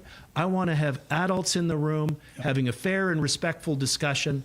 That's what we can achieve. That's what we're going to achieve. And that's one of the things I always try to sell home on the independence talk was that, you know, people say, well, you're landlocked. No, we're not. People say, oh, you'd lose all your trade with Canada. No, they need us. It's all that changes, folks. And this is why we keep pushing the easy conversation with your neighbors, your friends, everybody else. The status quo is all that changes. So it comes down to, is your life better than it was 5 years ago, 10 years ago? Could it be better? Can Alberta do better? Keith has said it before. Everyone said it before. The answer, plain and simple, folks, is yes. Let me ask you this, though, because when it comes to the negotiations, and my audience asks a lot, who would be upholding those negotiations? Because I'm not going to nitpick at Danielle Smith or get into the gossip circle about her, but a lot of people have been disappointed with her actions when there was a post that was out recently where people said, I miss the old Danielle. Yeah. And there was a clip showing her talking about our sovereignty, about Ottawa overstepping. And at one point in time, I felt like this is our female Ralph Klein, our female Peter Lougheed that's going to really stick the nails to Ottawa. And we've seen a 180 when it comes to the MOUs and even the formation of this question. Now, I have no problem with the question because I think it's fair. We poll all of Alberta. Do you actually want to leave? But when it comes to the negotiations, if Danielle Smith is in charge of those negotiations, is she going to kick the can down the road? Or is there a higher power over Danielle Smith with a successful vote to leave that can say, no, you're obligated to get us out of here? Well, there's a couple things there. First of all, significantly, what the Premier has said when she's been asked is that when she's been asked what she will do if Albertans do decide to leave, and she has said she will respect the will of the people and suggested that she would facilitate those negotiations. Right. And you talk about a higher power. There is one. It's called the electorate. No politician has any power. They derive their power from each one of us, from each X that we put, from each hour that we volunteer, from each position we take on a constituency association board, from each donation that we make, from each door knocking that we do, from each sign that we put up during an election campaign. That's where their power comes from. And if enough Albertans speak, and I think increasing number of Albertans are discovering our worth, our value. And I think the leader of the province will reflect that. We need to take a strong position because we have a strong position. We will take a fair position, but that's not what's been happening to date. This pipeline agreement is an absolute fiasco. It's just incredible. It's unrecognizable that respectfully, that a UCP government would support this agreement. Yep. It involves $40 billion of taxpayer money for the pipeline, for which no oil company has announced they will produce anything to put in it. No, the 10% interest by Pembina Pipelines it's not even a cash interest. They'll get a 10% share of it. They're not putting money up. The Pathways project, we fought net zero. This agreement entrenches net zero. Yep. Our government just signed an agreement agreeing to net zero? Yeah. And nobody else is. No other country is. No, we're the only ones suckered into it. Yeah, and there's no market for it. Nobody in Asia or the United States, which is the markets, possibly some foolish countries in Europe might pay more, but that's not where we're planning on sending anything because that's not how the whole market flows work for oil. So it's remarkable what's happened. You know, the Stampede events and announcements were a complete flip. You mentioned 180. Yeah. Oh, yeah. It's 180. Yeah. It's not 10 degrees off course. That's where it's reversing. The hard idea of understanding this. Like, if the pipelines that Mark Carney is supposedly offering, which will never get built, by the way, are so fantastic, why does it take the government investing in them to get them done? Why aren't companies investing? Well, Why aren't we getting private investors? At it. Because they're bogus. Yep. They're non-profitable. No company would invest in something that's going to be a money pit. But let me drive a really important point home while we're on this. So I've just described $40 billion for the pipeline. We know it's going to be way more than that. They got to build a port facility. Oh, multiply by 4. Could you imagine the huge tank farm? And go on Google Earth and look at where the Tawasin Ferry is, the Roberts Banks, and then it's the airport, and then it's Stanley Park and stuff.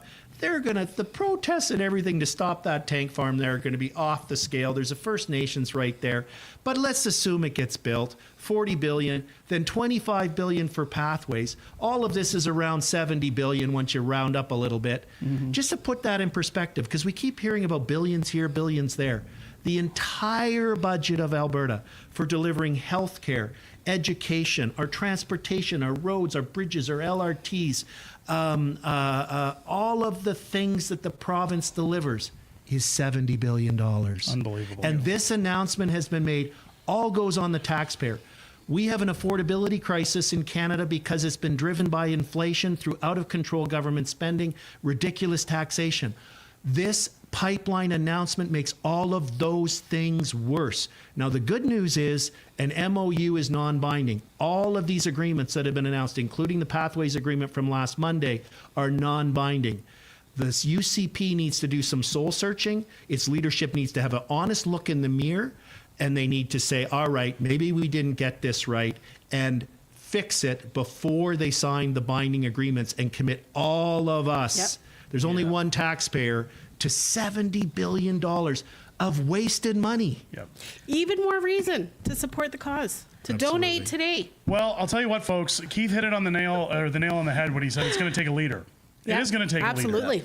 I don't know about you. I think there's. I kind of like leader. I know a lawyer over here. When you guys are done this, like, we will be throwing money at Keith Wilson like a cheap stripper. Look, I've already said this guy's available. I've already said. Okay, put fake Keith down. We're not using fake that Keith. away. Put that away. Fake Keith is retired. Here's the thing, folks. I'm not going to do it. You don't. I said it last night on stream. You don't want me in charge of Alberta. No, he would be extreme. Ruthless. Yes. It would go from El Presidente. 0 to Buenos Aires, El Presidente coming to you. We're going to build a wall around Alberta. It would be so bad. We need Keith in the driver's seat. I think he's the guy. Absolutely. He's going to lead us over the finish line, folks. And all of these TPAs are going to get us over the finish line. Head out now, albertatelethon.com. Again, reach into your pockets. I want to see records broken tonight. I want to see those massive, massive numbers. We want these TPAs flush with cash to ensure not only Keith, not only Tanya, not only Kathy Flett, not only Jason Levine, not only Corey Morgan, all of them. Yes. All of them can get us over the finish line when it comes to the October 19th vote. We literally have one shot, folks. Let's not waste it. Get over. Donate now and show your support. Absolutely. 65. Yeah. 65K. There we go. Let's go. I want to see 6 figures by the end of the hour. Is this folks. included? Like by the end of the telethon, we got 66. There we go. That's what I like to hear. 6, 7. That's, Dance. Now, as we wrap up here, folks, we're going to be heading back to Airdrie for. Back to Calgary? Is it going back to Calgary for Max and John? I thought it was going, sorry, my bad. I thought it was going into Paul's Pizza. Max and John will be headed back to Calgary. John had to get back to his lair, I think. Back to his lair. Back coffin. Yeah, his coffin. He's taking all that money and running, I think. No, I'm joking. Folks, please, albertatelethon.com. Yes. Reach in, donate now. Do what you can to help out. Every dollar helps. I want to thank Keith Wilson for joining us in studio tonight. He's been busy as hell, folks, but it's good to have him in here. Everybody for setting this up, and John Bolton. Everybody for joining today. It's been amazing. The incredible work everybody has done. Wow. Amazing. This was slapped together in such fashion, folks, and it's very heartwarming to see not only our YouTube community, but the multiple YouTube communities coming together, ensuring that these TPAs are and everybody well-funded. behind the scenes making sure it went as smoothly as it possibly Max, could. Critical Compass, everybody that's been behind there. John for putting this on, even though I still think he's a vampire, but that's He time. totally is. And Keith Wilson for joining us. This is huge. We got the boss man himself. Guys, donate to all the TPAs. The future El Presidente of Alberta. Questionable pizza choice. I'll do his speeches for him. Hey, welcome, El Presidente has spoken. How many medals can we get on his chest? There will be no more MOUs, no more wacky pipelines. We're just going to get our leverage in place. Remember this, momentum is power in politics, and we know who has the momentum. We know who's going to win. Yeah. Yes. Alberta can do better, folks. Show it in numbers. Let's go. We can do better. Let's go. You stood on those stone cold governed steps, faith and freedom, loud and clear. Folding chairs and town hall stages, to hear. They stood in line for hours, braved the cold and wind. You talked about their children and the mess we're living in. From the back row of the hall to the front row of the fight, you said if they're gonna hear us, it's gonna be tonight. Come on, let's go. So that's going to be the battle cry for our movement. Let's go! You came to sign on the freedom line. Ink on paper, hearts on fire. Every name like gasoline, kicking up that rebel choir. Let me shake your hand. Thank you for your time. Find up voices, strong and true. You stepped up for Alberta. This one's for you. I feel like I'm with friends here. Yeah, and that's exactly correct. That's what the whole thing with all these events are for. People understand that they're part of a group of like-minded people that think and have the same ambitions and goals as they have. You stared down that lens in your studio light. Coffee gone cold, face pale from the night. From the dark hours to the evening show, you hit go live and refused to let go. Slow roll down from Edmonton, high beams cutting through. Northbound up from Calgary, every small town waiting on you. Truck stop coffee cooling between petitions in the rain. Call tables and gravel out sharpening every name. You came to sign on the freedom line. Ink on paper, hearts on fire. Every name like gasoline, kicking up that rebel choir. Let me shake your hand. Thank you for your time. Fired up voices, strong and true. You stepped up for Alberta. This one's for you. Again.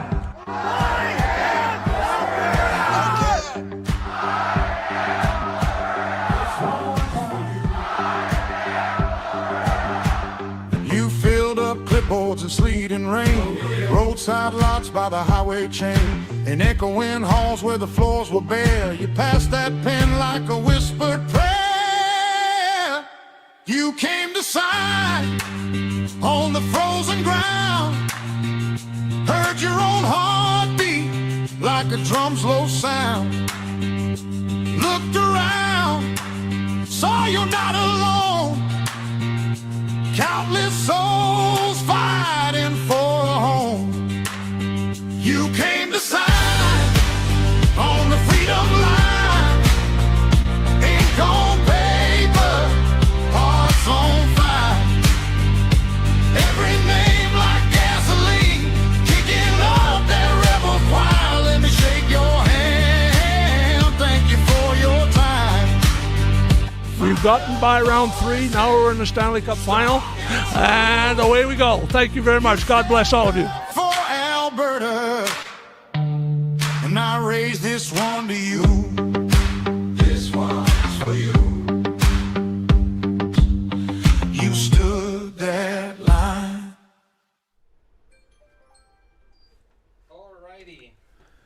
Now I'm enjoying my internet people. Finally. Are we back?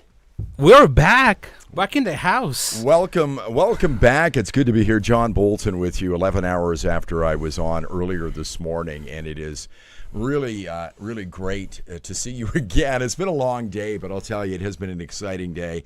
I'd like to thank everybody that made a donation today. I really appreciate it. And there's still time to go. We've got another hour of the telethon. We will be throwing it back to Paul's Pizza shortly. I'm going to be heading out there with my wife and all the people that have gathered out at Paul's Pizza. And if you want to go out, you still got some time, and I'd love to see you there. First off, before I move on to Paul's, you can make a donation. AlbertaTelethon.com, as Fringe said. Let's get the numbers up. We can still raise money.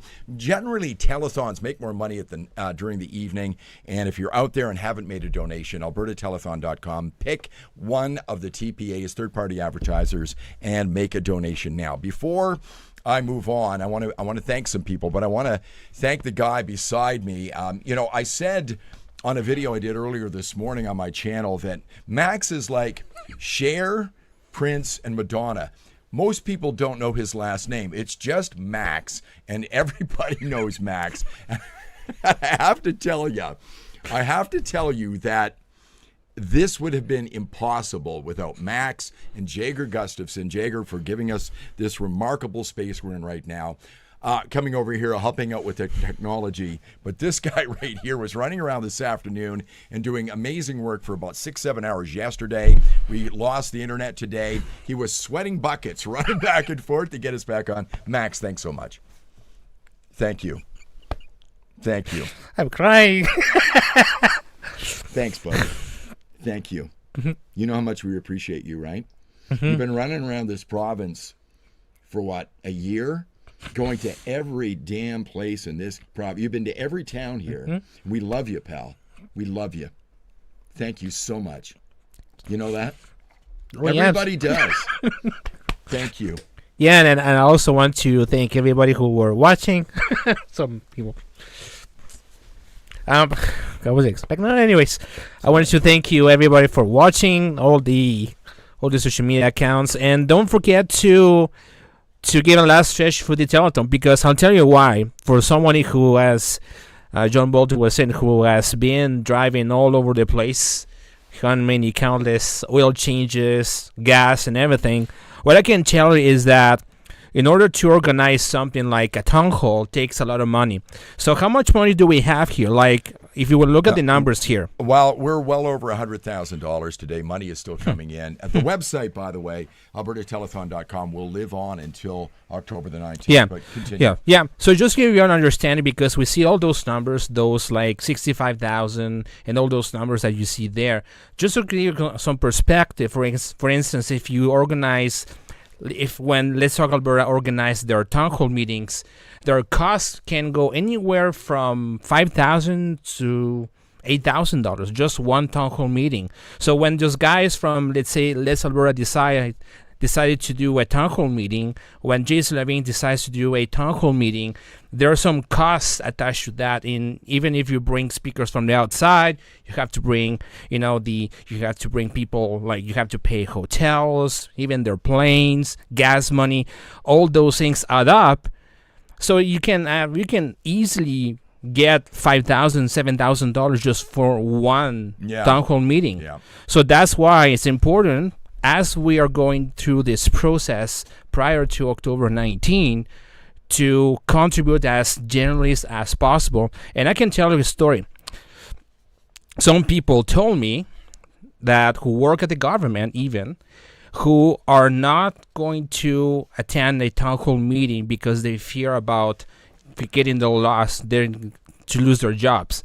There are people who are who cannot just the reason why I'm doing those live streams is because I got people who tell me in part that they cannot. You can't come. They can't come because if their boss or their family finds out that they were in an Independence town hall, they're gonna lose their job. Maybe they're gonna lose their jobs. I've seen people who lose their job just simply attending a town hall meeting. I've seen people who were discarding their families for the same reason, families breaking apart because of that. So a lot of the challenge that we have here as a community is to pass that those barriers, in fact. But I can tell you from the money perspective, it takes a lot of money to organize events like what Keith Wilson was saying, is that we're going to do this, going to protect the signs, going to replace the signs. That's another cost as well too. So when I see 65,000 people, $65,000 from let's what's the name? Let Alberta decide. Yeah, thank you. Yeah, Let Alberta decide. I really think that this money will be gone in a month. Yeah. In a month. Yeah. And we're not even in August yet. So that's the priority, that's the importance to contribute to Alberta Telethon and all those TPAs. If you can't contribute right now, find somebody who can, because the uphill battle that we have is incredibly insane. Yes, we lost the stream at about 4:30 p.m.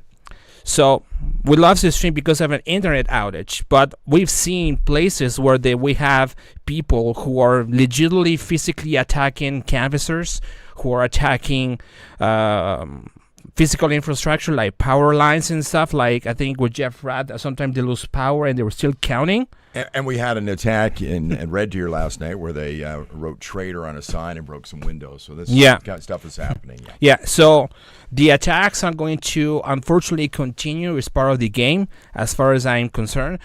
And that's why we need to focus on contributing to those TPAs, because that is in fact the war chest as well too. Yeah. So we're going to wrap this up. I want to thank you everybody for organizing. Thanks for the guys from the Critical Compass. They've done an amazing job. All the podcasters as well who were sharing and patiently waiting for the streams to kick in. And for the technical side of things. And I want to thank you, John, for organizing all of this. It was a lot of work. I know what it is. And Thanks, there's a lot of work that's seen around behind the scenes that you don't see necessarily. This is just the public facing side of things, but obviously this is the private facing ones. So well, thank you very much for watching, and I'll see you next time. And I'm going to Paul's Pizza in Energy. So yeah, so I would like to thank all the hosts. I said earlier this morning that I asked people if they would be part of this, and every one of them said yes immediately. Yep. Nobody said, I'll get back to you. They all said yes. Every one of them, all the people that were on today, they said yes as well. And it's been just such a joy working with these people. We are so blessed to know the people who are on here today.